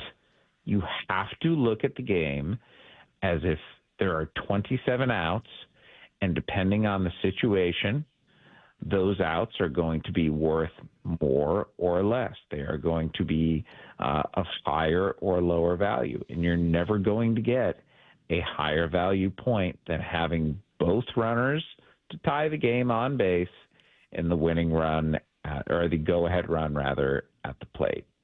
And that's what the Mariners had, and they made a 2015 decision. I thought you were going to go 2016 because I've heard that comp earlier of Buck Showalter not finding a way to get Zach Britton into that game. Yeah. And, it's interesting, and I'll probably end up writing about this tonight as I'm talking through it. There is an element, this game could be 2003 Grady Little, and you don't go to your relievers, and instead you leave Pedro in, and the next year team wins the World Series. It could be the 2012 Seahawks, who were 31 seconds away from beating Atlanta, fall in horrible fashion, and the next year win the Super Bowl. It could be one of those situations. It could also be the 2017 Orioles, who went 75 and 87 and finished in dead last a year after not using Zach Britton in the postseason. So there doesn't seem to be a good indication of what happens next. If you are in the Mariners front office, what are you spending your offseason focusing on? Let me just say this, and I think this is a really important thing for Mariners fans to hear today. This feels like a beginning, not an end. And we have seen teams that have dynastic aspirations reach this point and go backward. I don't see that with the Mariners, though. I see this being the beginning of the best run in the history of this franchise. And look, for all that we think that Colt Emerson can be and Johnny Farmello can be, and Kate Anderson and Ryan Sloan and Gerangelo Saincha and Laz Montez and Felmine Celestin and Michael Arroyo and on and on and on and on. There are going to be some guys who succeed, and there are going to be some guys who fail. But the sheer number of really good prospects that the Mariners have lead me to believe that they're going to be in this position again. And I'm not saying every year it's going to be the Mariners in the ALCS the same way it's been every year the Astros are in the ALCS, but I think they're going to have, within the next 5 years, multiple cracks at it. And it's going to happen. I know it doesn't feel good today. I know it's hard to even think about when there's pain, but it is going to happen. This team is too well set up for it not to. In the meantime, though, what do they need to do? I mean, the right side of their infield, 3/4 of their infield are free agents, right? So they need to figure out who's going to be the first baseman, who's their third baseman. I suppose you could slide in Cole Young at second base, or maybe Emerson or Arroyo emerges at that spot. But, they're going to need to add at least one power bat. And I don't know if that's re-signing Josh Naylor, re-signing Eugenio Suarez, re-signing both. I'll say this, Jeff. If you ran this team back with a little bit extra help in the bullpen, I feel pretty damn good about things. Yep. Yeah, I can't imagine this team in this next 5 years, though, without Naylor. And I don't think I'm prisoner to the moment. And I don't even think it's about necessarily what he does with his stealing bases or his bat or his first. I think it's about him, who Attitude. he is. Yes. Yep.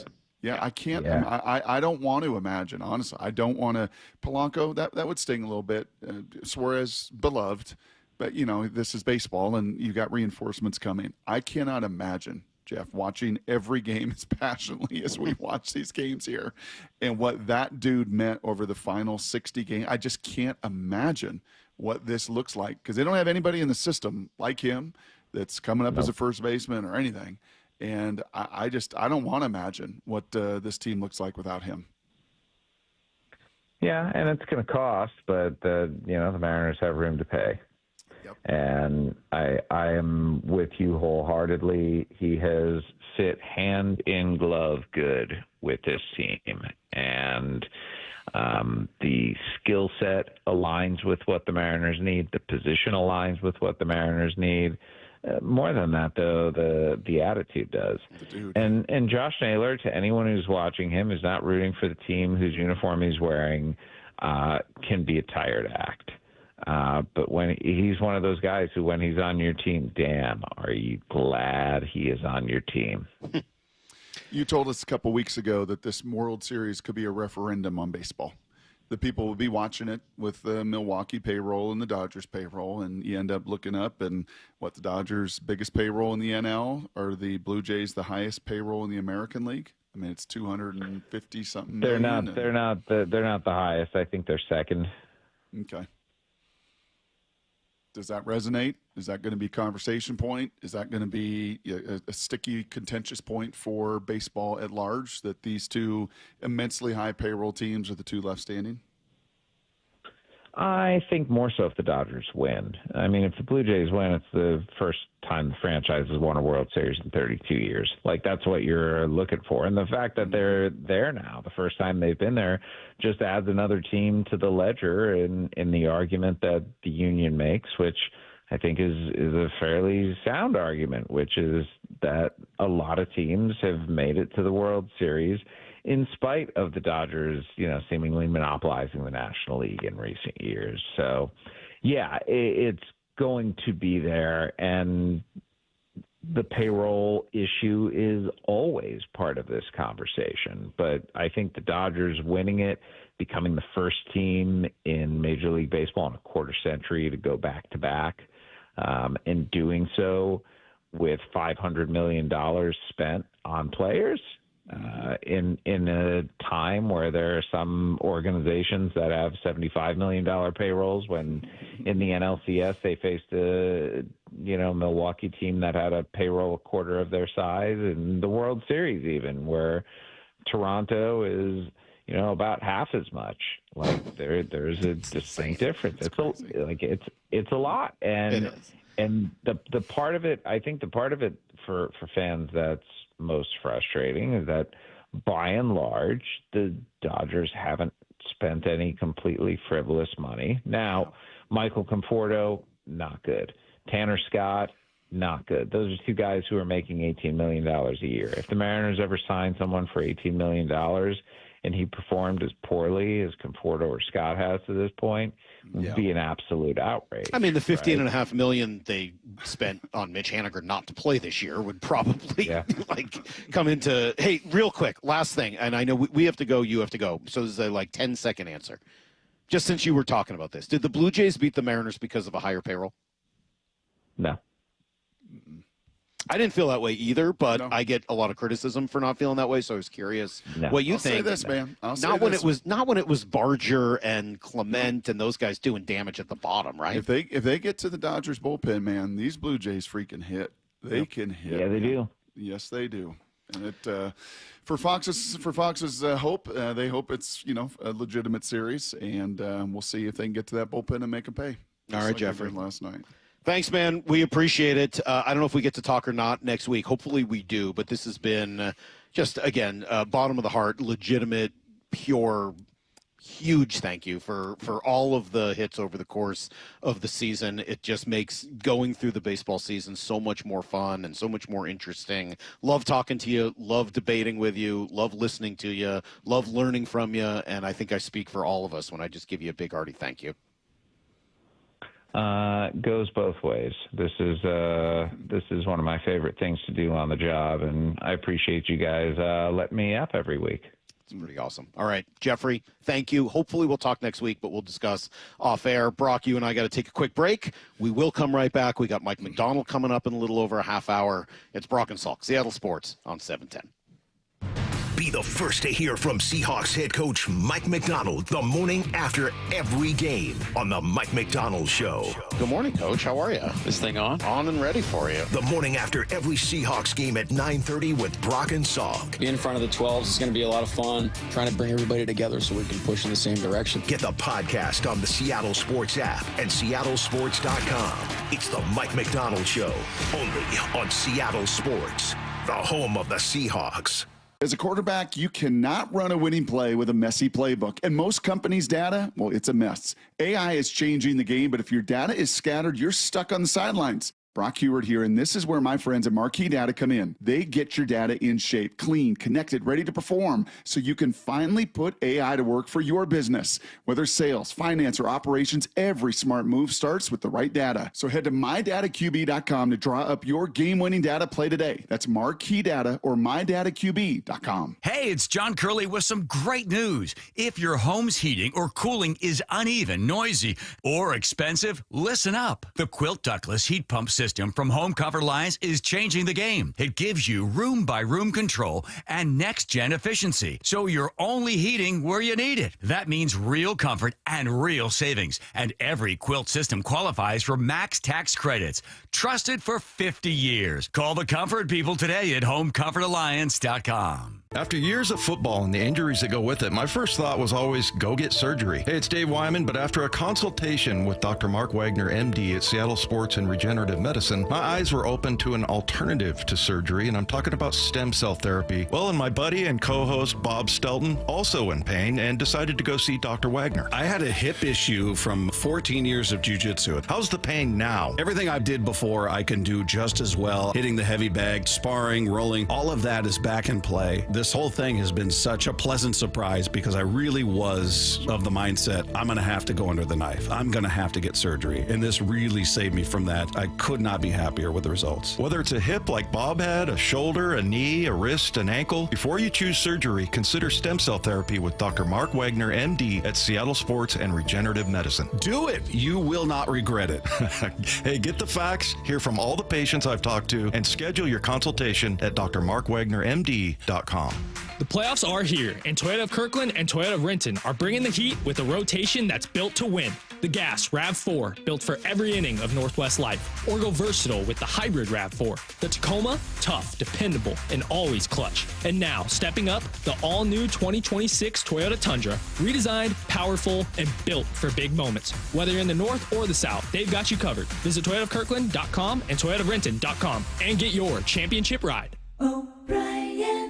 Are your investment dollars working as hard as they should be? You've spent years building your future. Don't let outdated advice put it at risk. Hi, I'm Jeff Jr., founder of Trajan Wealth. We're a veteran-owned firm proud to bring a new standard of financial care to the Seattle area. Our nationally recognized advisors are fiduciaries, ethically bound to put your interests first. That's the highest standard of care in the industry. As a privately held company, we answer to you, our valued clients, not shareholders. For households with $500,000 or more, let us build you a customized plan. From Bellevue to Tacoma, get advice you can count on. It's time to take a fresh look at your financial plan. Call Trajan Wealth, 206-466-3300. That's 206-466-3300. Trajan Wealth. Plan smarter, dream bigger. Advisory services offered through Trajan Wealth, LLC, an SEC-registered investment advisor. Endless hours of research, seeking referrals, dozens of calls. Hiring the right attorney can be a challenging process during an already difficult time. J.P. Pendergast with Pendergast Law explains. In Washington State, Tom, there are thousands of attorneys to choose from. Referrals and online research can be helpful, but discovering the right attorney requires a conversation. It can be hard to identify integrity and authenticity without that interaction. So, what do you recommend? We encourage anyone looking for personal injury representation to call for a free consultation with our team before making a decision simply based on referrals or online research. Accident victims need an attorney that listens, demonstrates honesty, and is genuinely understanding of their unique circumstances. The care, attention, and preparation that our firm provides throughout the case mirrors the effort involved when taking on the insurance companies. Save time and avoid mistakes after an injury. Contact the caring and compassionate team at Pendergast Law. If you or a loved one has been injured in a car accident, call Pendergast Law. We can help. Lowe's knows pros want more. Join My Lowe's Pro Rewards for free to get $20 off your first qualifying purchase of $100 or more just for signing up. Plus, enjoy free standard shipping and more ways to save on your next job. Lowe's, we help, you save. Offer valid for new members only. Not valid with any other discount. Free standard shipping not available in Alaska and Hawaii. Exclusions and more terms apply. Loyalty program subject to terms and conditions. Visit Lowe's.com/pro loyalty for details. Subject to change. From the Quantum Fiber Studio, this is Brock and Salk on Seattle Sports. Brock Ewert is my hero. Jay Buhner just punched me in the kidney. We're going to accuse you of management. Doesn't really work that way, Sherm. This is a show that has my name on it. It kind of does, though. Now here are your hosts, Brock Ewert and Mike Salk. All right, final hour of our morning. Went a little long with Jeff. Sorry about that. But we will have Mike Macdonald coming up here in just under 30 minutes. So we'll talk to the coach about a really nice win for his team yesterday, and specifically his defense, which was, I mean, just remarkable. They were so good yesterday. So we will talk to him coming up in a few minutes. Brock, where would you like to go? Jeff was, I mean, I feel really lucky to have gotten to talk to him today. He was pretty clear on answering the question that we asked, why aren't the Mariners in the World Series? Cut 23, he was very clear about what the reasoning was. The Mariners are not in the World Series for a number of reasons, and we can go back to previous games and missed opportunities and starting pitching foibles and bullpen maneuvers that didn't go correctly, and that latter category is really, to me, what sealed Game 7. And it is a decision, the one to bring in Edward Bizzardo, that is going to haunt this franchise until it makes and wins its World Series. He went on from there to go into a lot more detail, but it was hard to argue. Clear. Yeah, it was hard to argue at the other points that followed, the number of times that he had seen Bizzardo and just, you know, the upside, just difference-making stuff that Mooney does have, as rested as he was. And I mean, it's really hard to argue against any of that, truly. Now, does that mean that Mooney wouldn't have come in and hung a slider and that ball leaves the ballpark and you tip your cap to one of the most clutch performers in playoff baseball history who did damage to you throughout that series and damage to numerous guys up and down your rotation? Who knows? Who knows what happens? But at least, from Jeff's case and the more that we have talked about this, Salk, I think I fully lean into it as well. At least you lean into your best player. Edward had been right there is one of your best relievers all season, and frankly, one of the only reasons you're at that spot. And I get Dan's conviction and him saying afterwards, because in his heart of hearts, he fully believes he's going to do what he's done through 170 games for you. I mean, other than one bad outing in Detroit, the guy was unbelievable the last 2 months, whatever situation he was in, the 5th, the 6th, the 8th, the dude was nails. But if you're going to go down with 8 outs to go, I totally understand, and it's really hard. And don't you also need to go down with more swing and miss? I mean, I like what Bizzardo can do in various situations. I think what he's done to prove himself this year, remarkable. But I think I got to go down with the swing and miss of Munoz. Yeah. Right? I mean, I got to go down with somebody who misses bats, who's got that slider, and, who hadn't pitched the day before. I mean, say what you want, and I know Bizzardo bounces back well. He'd pitched 2 innings the previous day. Mm-hmm. Munoz hadn't thrown in 2. It doesn't matter how many ways you look at it. It's just really hard for it to make sense. And Jeff brought up the idea of, the fact that Bizzardo had seen Springer a couple of times. Let me play this one for you. Maura found this. This is our guy, Mark DeRosa, who's usually talking about punching tickets. But in this case, saying, where is it? Cut number 29, discussing why you just can't bring him in for a 3rd time to see Springer. But I don't understand, if you're going to bring Bizzardo into that game and you know it, why did he pitch in a meaningless spot in Game 6 and Springer got to see him? George gets one more look at him, gets to see what that 2-seamer's doing. 2nd plate appearance against Bizzardo, so he was going to check him a 3rd time. Pause this for me. Bring up the boards. Statistical comparison in the postseason since 2019. There is this mind-numbing race to get the starters out of the game in today's world. For whatever reason, they don't want to see him a 3rd time. Well, when a relief pitcher sees a hitter a 3rd time in a series, guess what he becomes? Kind of a failed starter, right? So if you show me a guy who couldn't make it as a starter a couple more times throughout the course of a series with 2 pitches, and I get his shapes down, I got a better chance. Yes, you do. And you get a better chance to pull your hands in just a little bit, get a barrel on a ball, and just absolutely hit a tank. By the way, it's not for whatever reason that they don't want him to face it the 3rd time. It's that the numbers show they're not as good the 3rd time through the order. They didn't just make up whatever reason. But, look, Jeff is right, Brock. Today is in some ways a beginning, not an ending. It doesn't feel like this team is about to fall apart. They've got a lot of young talent. They've got a tremendous amount of good players under contract for the next couple of years. They do have some decisions to make.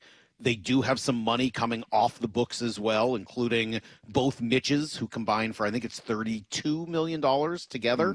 That money just comes off the books. Gino's money, Naylor's money. Hopefully, some of that goes back into at least Naylor, and we'll kind of talk about it from there. I'm right there with you. It's really hard to imagine this team having the same kind of success without him. But at the same time, 60 home runs from Cal Raleigh is not guaranteed again. The health of your starting rotation, while it was not perfect this year, even that is not guaranteed. Ask the Dodgers. You got these opportunities to capitalize, and it does hurt to have not done so today. Yep. There's just no question. It is it's a punch to the gut. It's an emotional day. It's emotional for so many fans. I do think of, and in some ways, Lyle, while 26 is also, 13 and 14 because he's never gotten to experience something so close, and you're that close. And imagine how many kids go into elementary schools and junior highs and high schools right in the state today and watching that game last night and feeling the same. I mean, that's the one thing. It's communal. Right, we all feel the exhilaration, and largely we all feel the same pain too. when you can smell it, you can taste it, when you get yourself there, when you realize how hard this is. Yeah. How hard and long and arduous the journey is. But thankfully, you're young too. And you're young with so much reinforcement coming. And I would hope that, this run also put a whole bunch more millions of dollars into the budget, right, in the off season as well. I mean, that was one heck of a run. Yeah. Yeah. I mean, they accomplished a lot of what they set out to. Yep. They didn't accomplish it all. And yeah, I mean, I think it's funny reading Yankee and Red Sox and, their media and their fans being like, well, you've got to go out and get this guy and that guy and this guy and that guy. You got to. Okay, well, you don't need to do all of those things. And the Mariners do have some young players coming up that I think you want to make room for. As much as the Blue Jays spent, I think you saw that, providing room for a young guy like Barger to come in and make his way ended up being really impactful for them when it was all said and done. Sign Kyle Tucker and Josh Naylor, and you're going to be It'd be pretty good. Yeah, I mean, you do those two things and maybe start thinking about another pitcher. Yeah, yep. I think you could really have something very special here for the next couple of years. So a lot more to go. Jeff is right. This is not the end. Nope. Certainly not the end of a conversation, but you got to go out there and get it done. And I'll just say one last thing. That conversation about, I don't know if free agents want to come here. I don't know. Anybody watching this team from afar, any player looking at that camaraderie of this team, anybody watching that stadium as electric as it is. Hey, watching what Josh Naylor has done and the affinity and Alex love. Bregman, Brock? You want to talk about Bregman? Yeah. Too early. It's too early right now. So Bregman and Naylor together, by the way, would be a situation that I would pay cash money to watch on a daily basis. We'll be right back with everything you need to know. Mike Macdonald coming up in 20. It's Brock and Salk on Seattle Sports on 710 and the Seattle Sports app. They restored hope to the loyal, longtime fans. The Mariners will play in October. And showed a new generation what October baseball looks like. Get out the rye bread and mustard, Grandma. It is grand salami time. Eugenio Suarez. The next season will hang a new banner. The Seattle Mariners are champions in the American League West. Congrats on a great run, boys, from your proud partners at Seattle Sports. Well, the leaves are changing and falling off. Football's in the air. Baseball just gave us an amazing ride through the playoffs. And it's also an amazing time to reset your workouts on some new stuff. And my friends at Top Fitness got some great deals going on right now. I've told you all for decades that working out in your own home gym, especially as the weather turns, is the very best. And from flooring to everything that goes in that gym, treadmills, elliptical, strength training systems, Top Fitness, they got it all. They represent the very best brands available as well, like Washington Woodinville's own Precor, the company that created the elliptical Inspire Fitness, the leader in strength training machines, along with many others. You give Top Fitness your room dimensions, whatever they are, and they'll do a complete fitness room design. And they'll give you 0% interest financing, and mention you heard it from me, and they'll take another $100 off any new treadmill or home gym. No secret why everyone from personal trainers to pro athletes love Top Fitness. Locations in Tukwila, Linwood, and Bellevue, or visit topfitness.com for more info. That's Top Fitness, your best place for home fitness equipment. Stacey Rost here from Seattle Sports. Ladies and gentlemen, this is for you too. Stubborn fat is really hard to get rid of. And then there's all those gimmicky lasers, fat freezing methods, prescriptions. But imagine a simple solution that takes just one day and provides immediate, noticeable results. Introducing ProSculpt. ProSculpt uses air-assisted technology that's safe and gentle, yet powerful, delivering instant fat-reducing and skin-tightening results. Performed by board-certified plastic surgeons while fully awake, ProSculpt contours your body with minimal downtime. It's designed to target problem areas: waistline, face, neck, arms, thighs. ProSculpt gently removes unwanted fat and tightens loose skin with FDA-cleared plasma technology, all in a simple, guaranteed one-day procedure. ProSculpt is one and done. For your free consultation and $250 off, visit prosculpt.com for powerful permanent fat removal and skin tightening that works for ladies and you men It's prosculpt.com. You've heard the saying, you never get a second chance to make a first impression. Since 1926, my family's been helping local businesses make great first, second, and long-term impressions. We know how to make your company look good with quality uniforms, logoed apparel, floor mats, linens, and more. If you're paying for linen service or doing it yourself, let's have the conversation. The information and quote are free, but the savings and service can really add up. Visit suplinen.com. Superior Linen Service. It's what we do. The LJ way is. You look at stuff like this and it's like, I don't want to come into an industry and work on a place that is going to compromise how I feel about myself. I get to go to work every day with good people and I get to enjoy what I do because I'm out there just trying to do right by people I care about, which is our community. We're going to see them at the grocery store. I'm going to see them at the sports tournaments.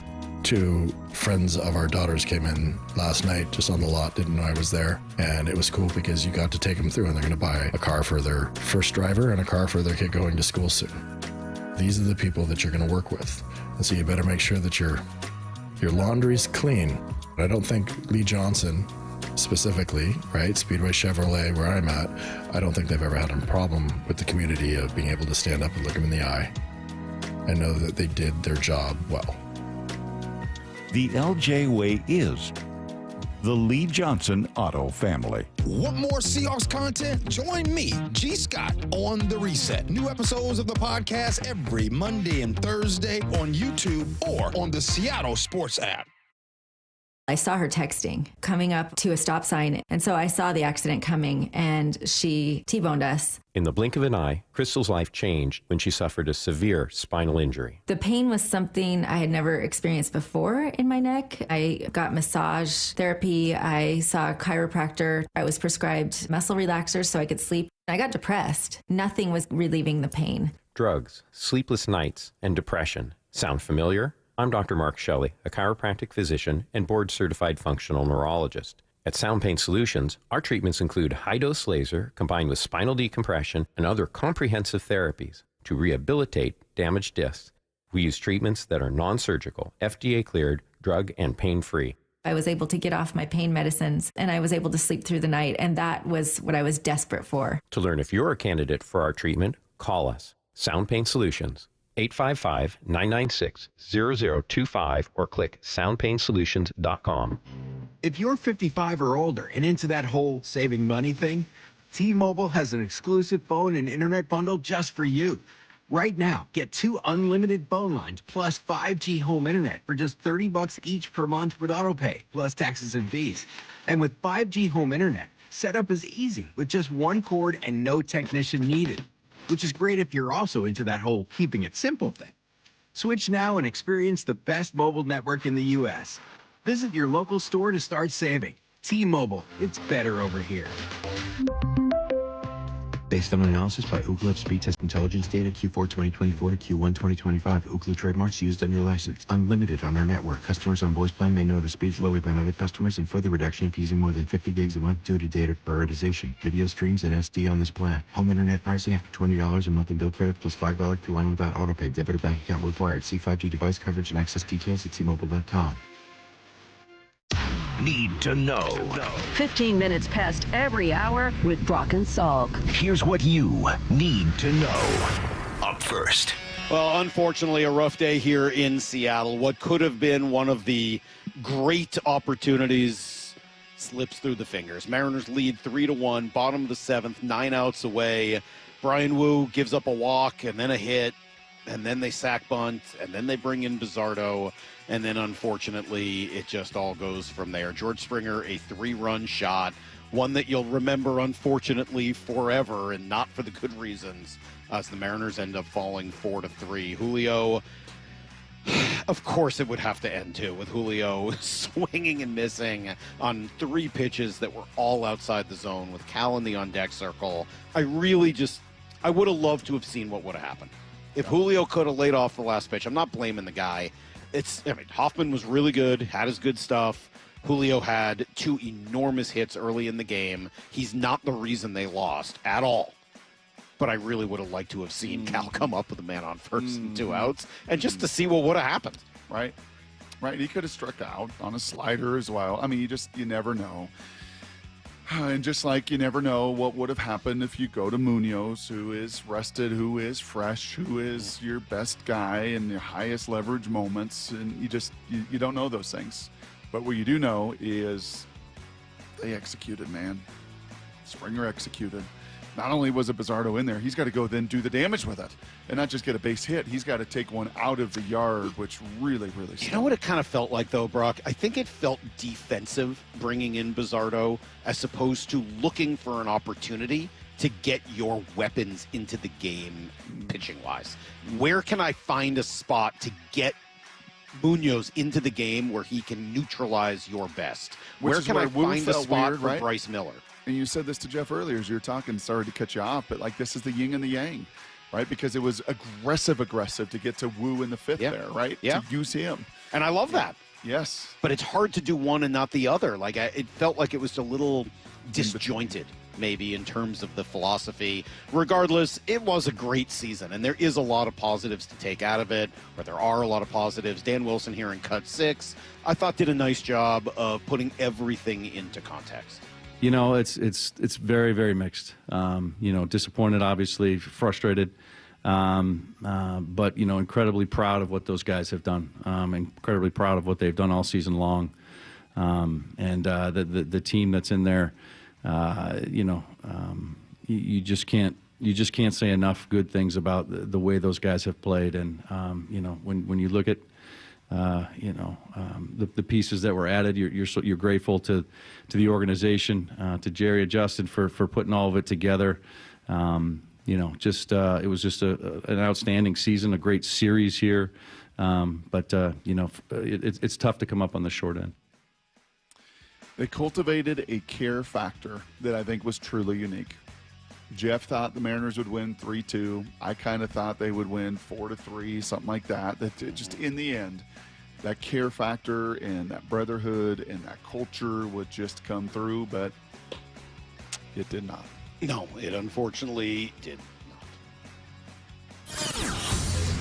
Here's the second thing you need to know. Pretty good care factor for the Seahawks last night as well. Yeah, they had some issues offensively as the 4 turnovers and a missed kick really put them into a bad spot. I guess it was a block kick. But the defense was just so freaking good that they were able to completely blow by any of that. And they did it all without another 2 members of their secondary. No Witherspoon, no Love, and they didn't miss a beat. They just got after C.J. Stroud for 60 straight minutes. The Texans they essentially couldn't function offensively. Brock, we talked about the death zone, which Mike Macdonald said, and somebody texted in to say that is also a spot on Mount Everest where, you know, you get there and you can't breathe. Mm-hmm. And it did feel as if that's what they did to the Texans, and I wonder if that is the origin of that death zone idea of we're just not going to give them any oxygen. And it felt like they were in their grill everywhere they went all night. And then the hubris to think 3rd and 1. Anyway, let's run at them. Oh my God! 4th and run. 4th and 1. Let's run at them. Like P.U. Don't run at these guys. By the way, they did that inside their own 45-yard line. Correct. That was insane. Yeah. I like D'Amico Ryans. I thought that was legitimately insane. And you saw the look on his face. The special teams coordinator, I was watching that, came over to him, and it was just like, well, I don't know. No good options. Just go for it.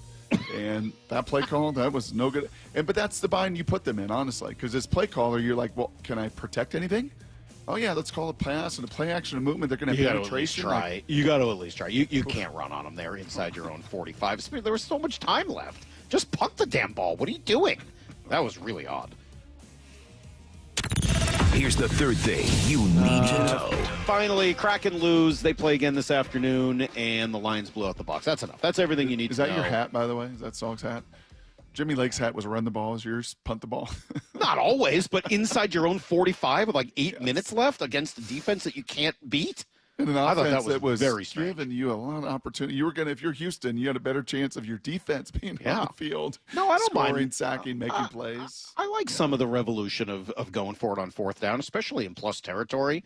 I thought the Seahawks could have gone for it on 4th and 1 at the opposing 42, 45, whatever it was. Mm-hmm. They ended up punting late and, end up having a little bit of a return. It only ended up being like a 22-yard net or something like that. Yeah. I'm kind of into the modern revolution of fourth down call to JSN. I did kind of like that little play pass. And JSN right now, I mean, we all kind of mocked G last year, and he kind of twisted and turned. He went from greatest in the world, and he came off of a little bit, and of course come back to greatest in the world. And right now that dude is. Yeah. And can I just say something too? I know he got a penalty for it. It was one of their 12 penalties for dunking the ball over the goalpost there. The next time you're on a football field, look how high that goalpost is. Just the next time you're walking, that's not 8 feet. That's not a volleyball net. That's like 10 plus. In the ease and the explosion with which he went up and forcefully, I kind of like that. Not that you ever like penalties, but I kind of liked him once again showing off the way he's playing right now, Salk, which is, I said it earlier, it's Cal-esque. It's Cal Raleigh-esque of what JSN is doing. The good to great element is certainly in play. 19 receiving yards, on pace again for almost 2,000 receiving yards this season. That would be pretty remarkable if Jackson Smith-Njigba ended up with 2,000 receiving yards. Oh, I get to ask Mike Macdonald about him again. We'll see where that goes, along with a whole lot of other fun stuff next. It's the coach coming up on Brock and Salk. Hey, it's Bob Stelton here, and I can see clearly now. It's amazing. Let me tell you about one of the best decisions I've ever made in my life. That's when I went to K2 Vision for Refractive Lens Exchange, or RLE. Dr. Kopstein started K2 Vision with Dr. King from King LASIK, the most experienced LASIK surgeon in the Northwest. King LASIK plus K2 Vision equals freedom vision for every stage of life. No glasses, contacts, readers, or cataracts. So if you're somebody that struggles with distance vision and now you always need a pair of reading glasses, K2 Vision RLE could be your perfect permanent solution to spending your good active years not needing reading glasses. And here's the capper. You're never going to develop a cataract. I'm somebody that needed readers in every room of the house. I needed to see the scoreboard out at ball games. I just couldn't see clearly. That has all changed thanks to RLE. Whether it's LASIK, EVO ICL, or RLE, trust the most experienced team of doctors to point you in the right direction. Schedule your free Zoom consultation today at K2VisionRLE.com. That's K2VisionRLE.com. At Cressy Door, we have the perfect garage door for you. Come visit our brand new garage door and fireplace showroom and let our experts help you find the perfect garage door. Cressy Door. Seaport Airlines. If airport slowdowns and delays have you rethinking your trip, well, there's an easier way to fly. Seaport Airlines flies TSA free with service between Portland Business Aviation and Seattle's Boeing Field. No delays, no stress. Book today at flyseaportair.com. The playoffs are here, and Toyota of Kirkland and Toyota of Renton are bringing the heat with a rotation that's built to win. The Gas RAV4, built for every inning of Northwest life. Or go versatile with the hybrid RAV4. The Tacoma, tough, dependable, and always clutch. And now, stepping up, the all-new 2026 Toyota Tundra. Redesigned, powerful, and built for big moments. Whether you're in the north or the south, they've got you covered. Visit ToyotaofKirkland.com and ToyotaofRenton.com and get your championship ride. O'Brien. Confidence is knowing you're ready to handle whatever comes your way. That's what it feels like to take on your workday with Cintas. They make sure your AEDs are up to date, your fire extinguishers are tested and inspected, your floor mats are cleaned and delivered, and your workwear looks good, feels good, and is freshly laundered with the Cintas Apparel Plus program. So are you ready to take on today? Visit Cintas.com. Oh, I'm ready! And get ready for the workday. What was that? That is business phone bliss with the Ooma Cloud Phone System. It handles all our voice, video, and messaging needs. You sound very... Calm. I am. Ooma has everything I need to run my business more efficiently, like virtual receptionist, call routing, and video conferencing. And it starts at just $19.95 per month per user, plus taxes and fees. Ooma. Nice. Find your business comm at ooma.com/radio. At Washington Energy Services, we take the time to get to know you and your home. We have the passion and commitment to see each project through and to treat our work as more than just a job. For over 65 years, we've offered award-winning home services, from heating and cooling, plumbing and electrical, to windows and doors. Complete home improvement handled from start to comfort. For peace of mind when you need it most, count on Washington Energy Services, bringing good energy to your home. This is the home of the Seahawks. Going to let one fly deep. Got a man out there. Ball is caught down at the 10-yard line, and it's JSN. Seattle Sports. If you're 55 or older and into that whole saving money thing, T-Mobile has an exclusive phone and internet bundle just for you. Right now, get 2 unlimited phone lines plus 5G home internet for just $30 each per month with autopay, plus taxes and fees. And with 5G home internet, setup is easy with just 1 cord and no technician needed, which is great if you're also into that whole keeping it simple thing. Switch now and experience the best mobile network in the U.S. Visit your local store to start saving. T-Mobile. It's better over here. Based on analysis by Ookla of speed test intelligence data Q4 2024 to Q1 2025, Ookla trademarks used under license, unlimited on our network. Customers on voice plan may notice speeds lower than other customers and further reduction if using more than 50 gigs a month due to data prioritization, video streams, and SD on this plan. Home internet pricing after $20 in monthly bill credit plus $5 per line without autopay. Debit or bank account required. See 5G device coverage and access details at T-Mobile.com. Comcast Business can help turn your small business into a connected, secure, modern business. It's how restaurants become reliably up and running neighborhood favorites. How healthcare offices become the data-protecting caregivers that we all depend on.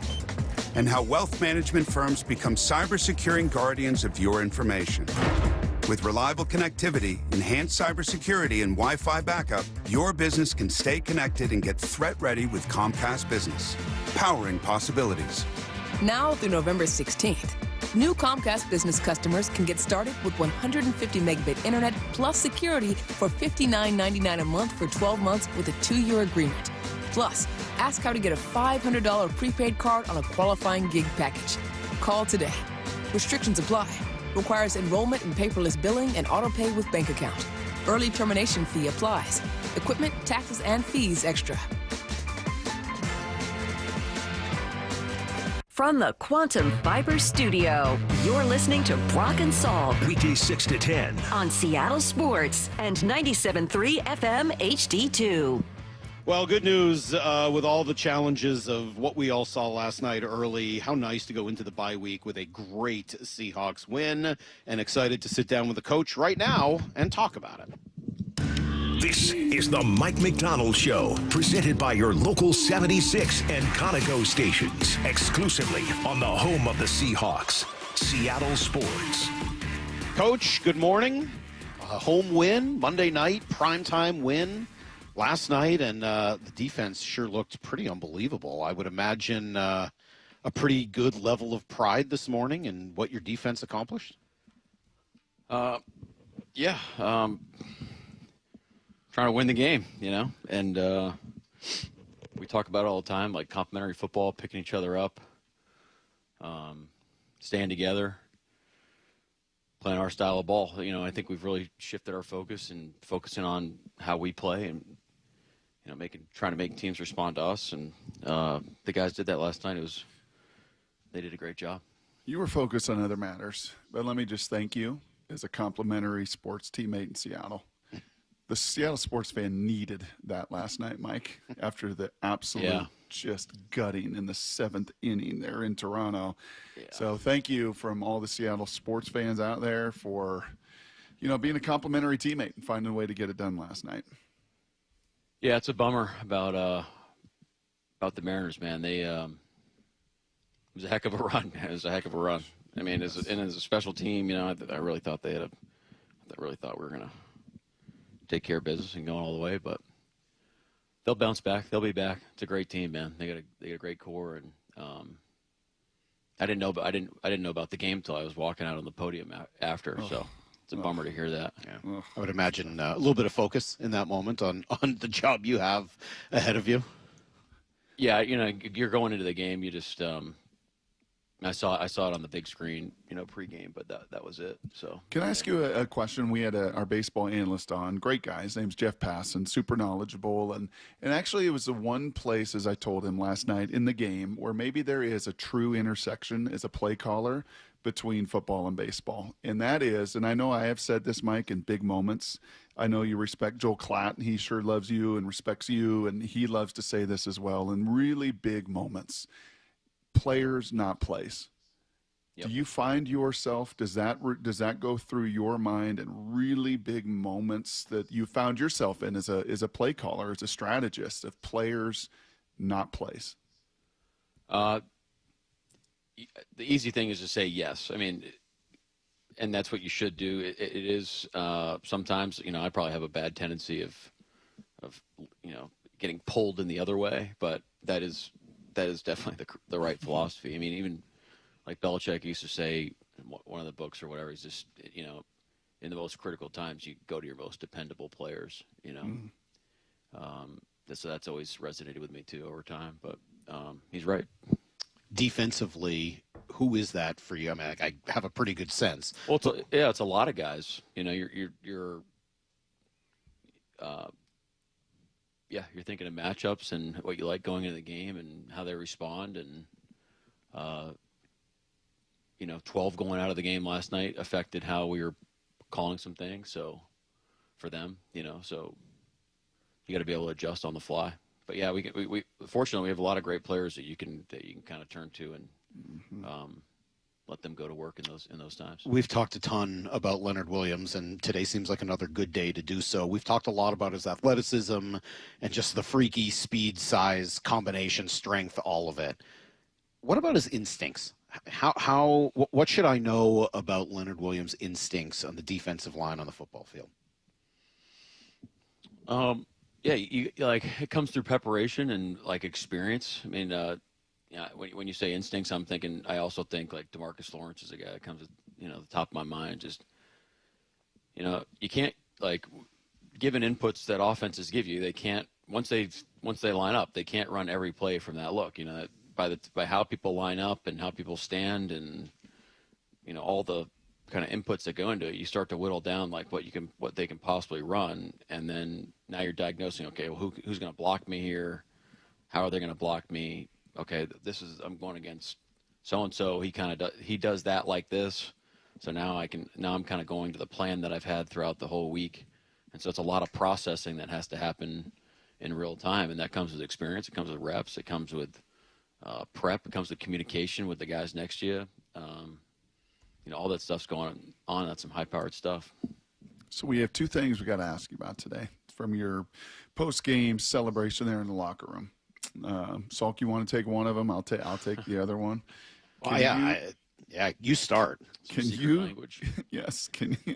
I'll watch my language. Can you define what the death zone is?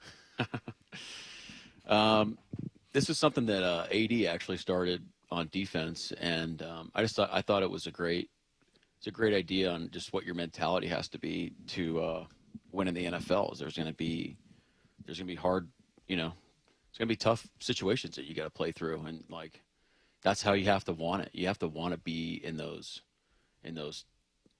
adverse times, So that's how we train. That's we welcome those situations, those tough situations.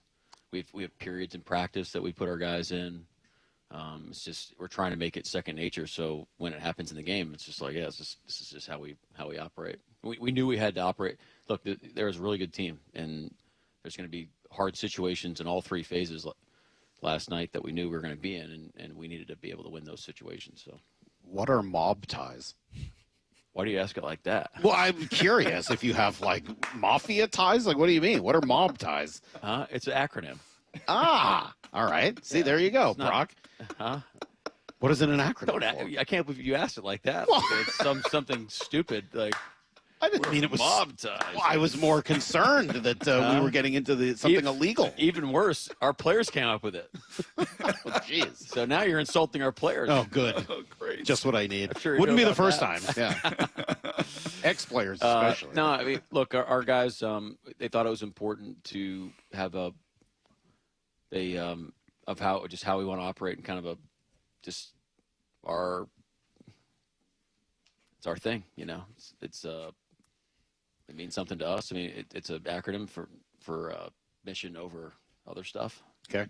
And it's just it's a 12 is one type of play that our guys it's organic to our guys and something they believe in, and I think it's great. But that you have to have that mentality again.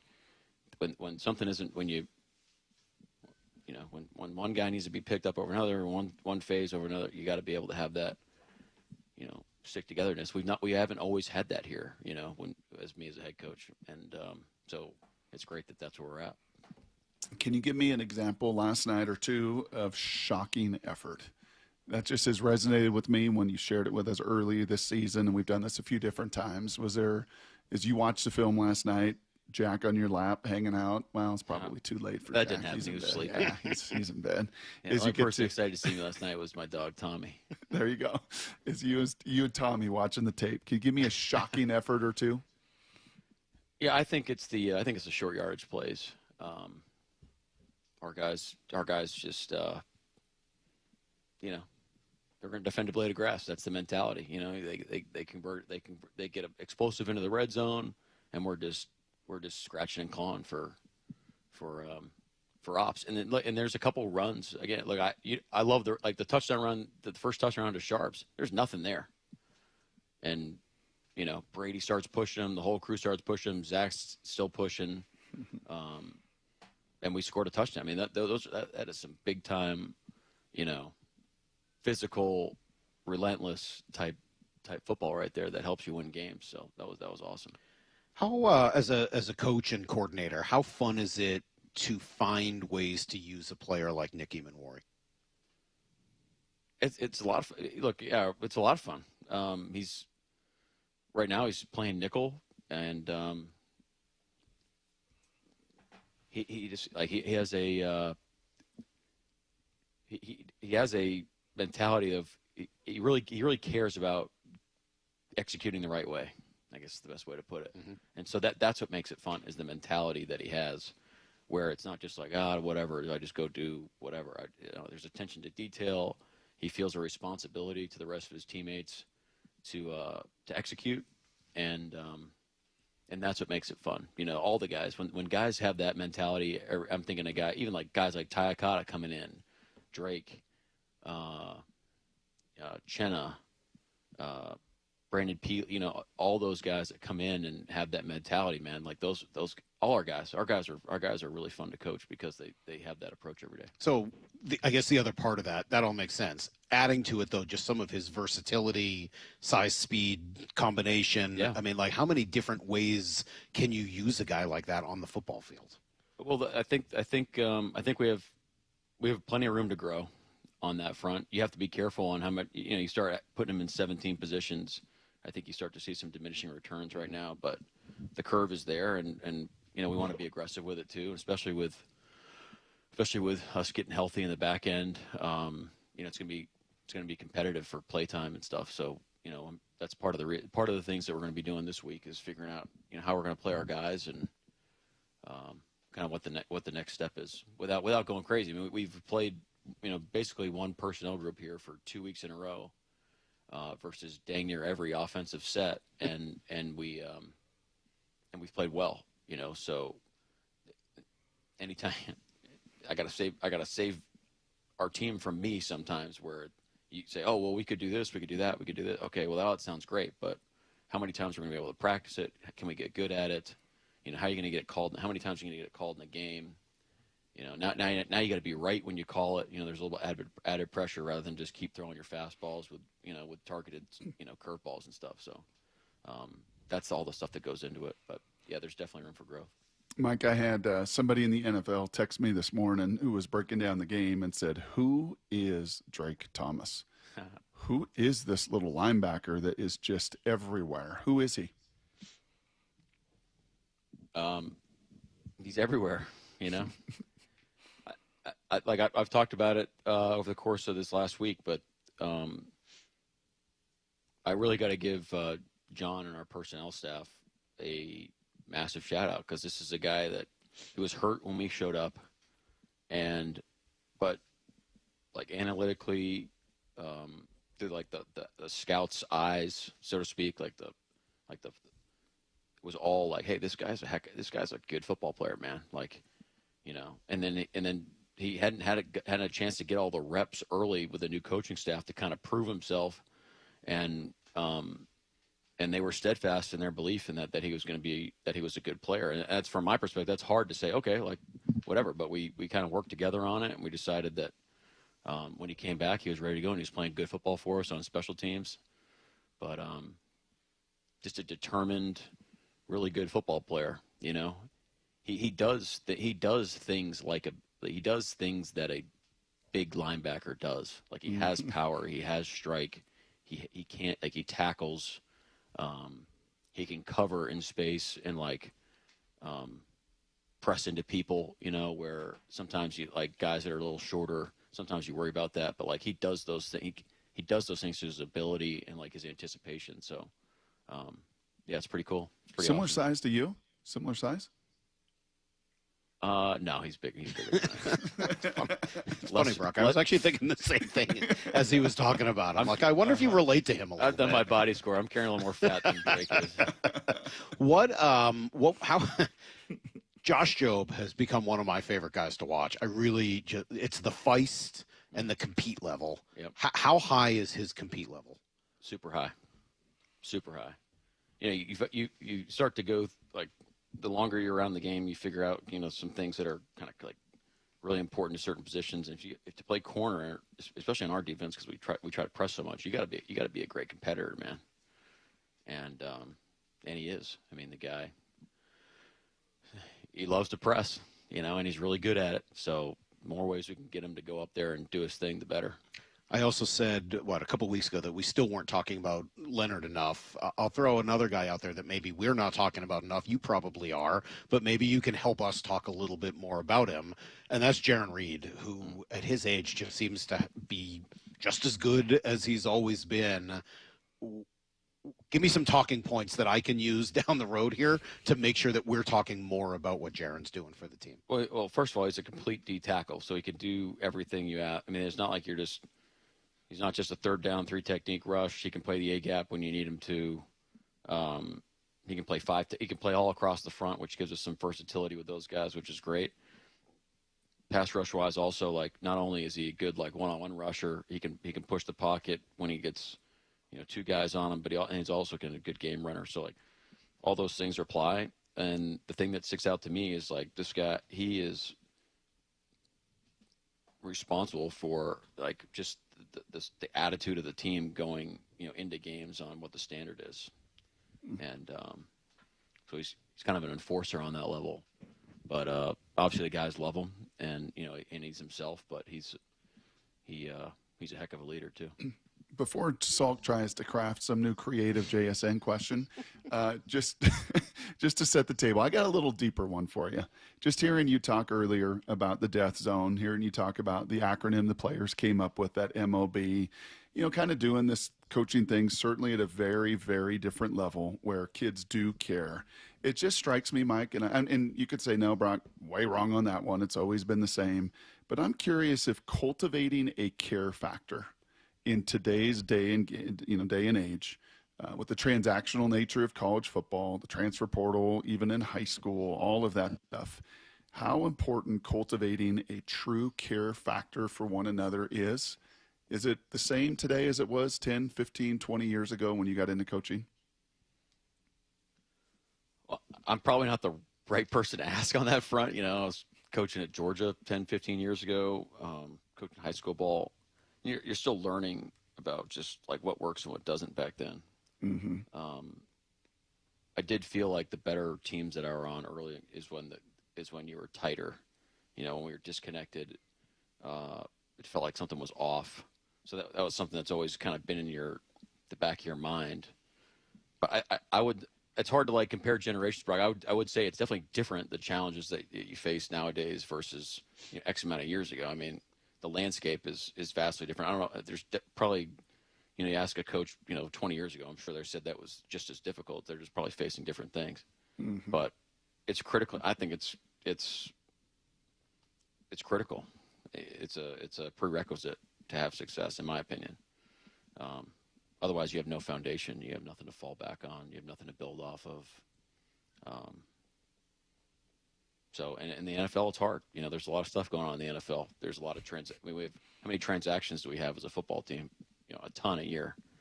That's one.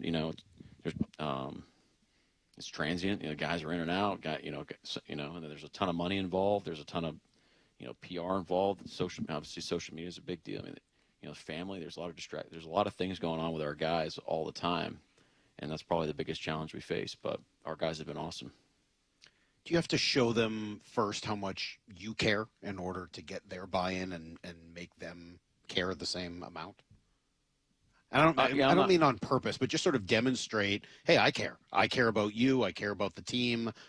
Coach is going to put in the effort. We're going to try to care about you guys. I mean, is that how you it's get a fair question. I don't know. I just coach like we coach, you know. Is this, hopefully that comes through. Hopefully it comes through to our guys on how much we care about them. And but you're not doing things to say like,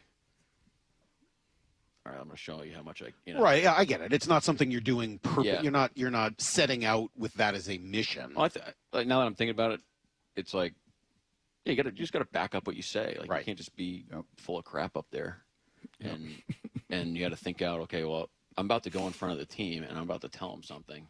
Well, I better believe in this, or we better believe in this. You know, it's better be actually what we want to be about. Otherwise, you start throwing a bunch of wild pitches up there. They're gonna, it's not gonna land. All right, let's see how we can try to ask about JSN this week, Brock. I think he's on pace for 1,989 yards. The numbers are pretty insane. I mean, the numbers speak for themselves. He's not the biggest guy. He's not the fastest wide receiver in the league. We know that. I respect this so much. It's so hard. It's great. What makes him hard to cover? How's that one? Have we asked that one yet, Brock? What makes him hard to cover? Why is he so bleeping hard to cover? Why? I mean, look, if I feel like people knew that right now, maybe they would have less success. You know, it's just, it's not like he's the only guy running the route. You know, he's part of the progression. So like he's either the first guy in the progression, second, third. We talk about shocking. It's probably a good one for you, Brock. Is like, it looks like he makes pedestrian, like he makes very like high level stuff look not pedestrian, but like it looks just like simple. I'll tell you what's remarkable. I'll tell you what's remarkable to me, Mike, and maybe this started in Green Bay, was like the first time I really heard it when you guys practiced there, and all the scuttlebutt from the media and people that were there were like, my gosh, Sam and JSN were just on the same page. I watched it with Peyton and Marvin. I watched it with Matt Hasselbeck and Bobby Ingram. Like, I had it with a high school and college teammate where I could close my eyes and I know exactly where he is. I think what's remarkable is that Sam and JSN have done this in 7 months together? Yeah. It's a great point. That's what I'm really saying is you run a 7-cut, looks like a 7-cut, but what goes into it? What goes into an in cut? Like the timing of it, how many times it takes for Sam to, take the footwork required for Jax to get to that spot. It's some high level stuff. It's shocking stuff, that really is when you look at it. And so you have to I think you have to appreciate and respect like the work that goes into and the dedication to your craft to make that come to life. And look, and he's a great. I mean, and now you start laying around like the guy's an incredible athlete. He's a great competitor. He's got great body control. The ball skills are insane. Like, now you start adding on all the things that he can do. And now I think that's where you end up where we're at. How about the way he's being put in a position by the play caller and what Clint has done to kind of bring out some of his skills? Yeah, it's a great point. Clint, all of our guys are doing great job. Clint, Janoko, Pete's, Mac does a great job with it. But like, if one guy's just going to stand in one spot all the time and he runs from the same split, well, there's a lot of stuff on defense that we can do to manipulate how he gets the ball and things like that. But it's a testament to Jax to be able to move around. It's not easy. Playing multiple positions, different spots, all that. And our coaches too for making that, seem simple and seamless and moving around where you can't just quote unquote cloud them all the time, or play cover 2 to them or play cover 4 to them or just play man, like these are some answers. You double them. Okay. Well, now you double them. Now somebody else is it. So, you got to keep the target moving and you got to try to stay ahead of the curve. And so far our guys have done that. What are we doing in a bye week? We're meeting today. We're going through everything. I'm going to go see my dad tomorrow morning.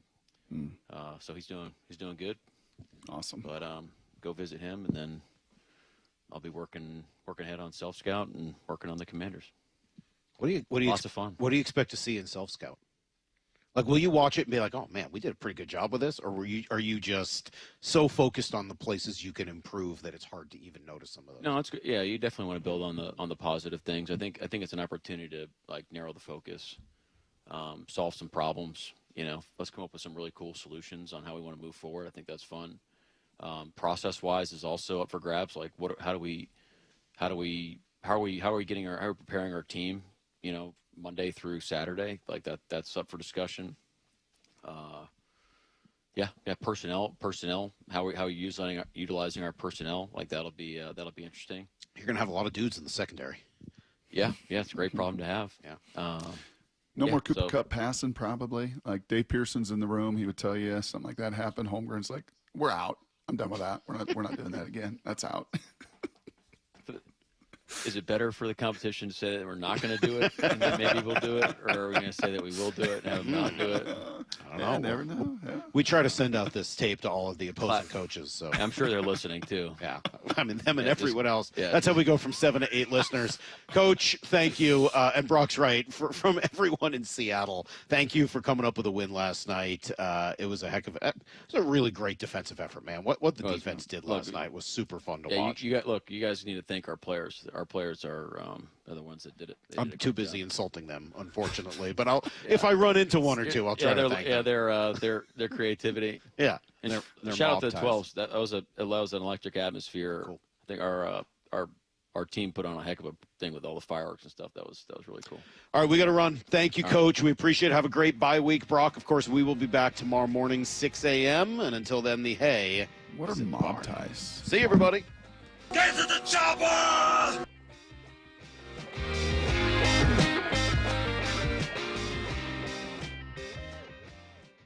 Get inside the huddle. The handoff inside. He's Germany. He's going to go. Touchdown, Seahawks. Taking you inside the VMAC every week. Thursdays, noon to 2. Our guys show up to play. Player interviews. It's obviously been paying off. Just going to continue to do that. Previewing this week's matchup. We'll say they come out and just run the ball down the Niners' throats. And everything Seahawks. If anybody had a doubt, don't. The Huddle. Every Thursday at noon. Exclusively on the home of the Seahawks. Seattle Sports. David, honey, this is your Seahawks intervention. I don't have a problem. David, you painted the entire house action green. So? You wanted to name our daughter the 12s. Listen, download the Fuel Forward app. Every 8+ gallon fill up at 76 and Conoco stations gives you a chance to win a VIP game day experience. I can fuel my car and my Seahawks obsession? In moderation, David. In moderation.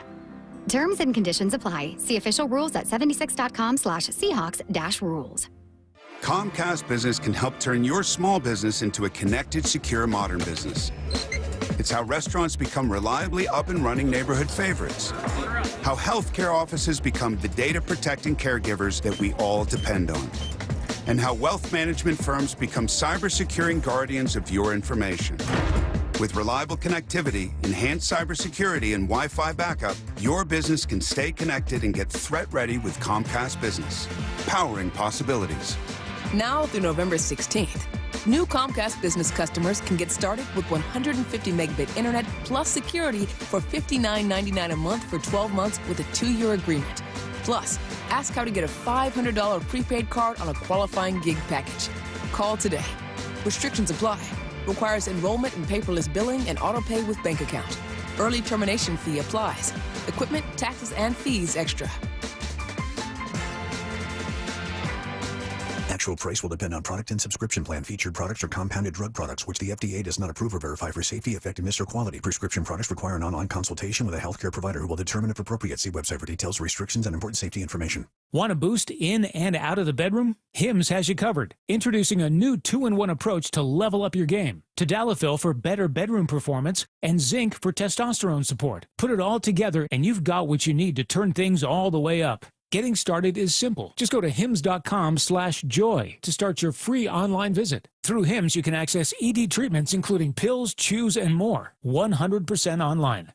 No office visits, no pharmacy lines. Just fill out a simple intake form and a licensed medical provider will determine if treatment's right for you. If prescribed, it ships free and discreetly to your door. Find affordable treatment options at up to 95% less than brand names at hims.com/joy. That's hims.com/joy, HIMS.com/JOY. Makita knows that pros never settle, and neither do we. With Makita, you get tools that perform at the highest level on every job without compromise. Makita is for the most detailed pros, expertly engineered to deliver precision, job after job. When your work calls for the best, call on Makita. Makita, built to be the best. Available at the Home Depot.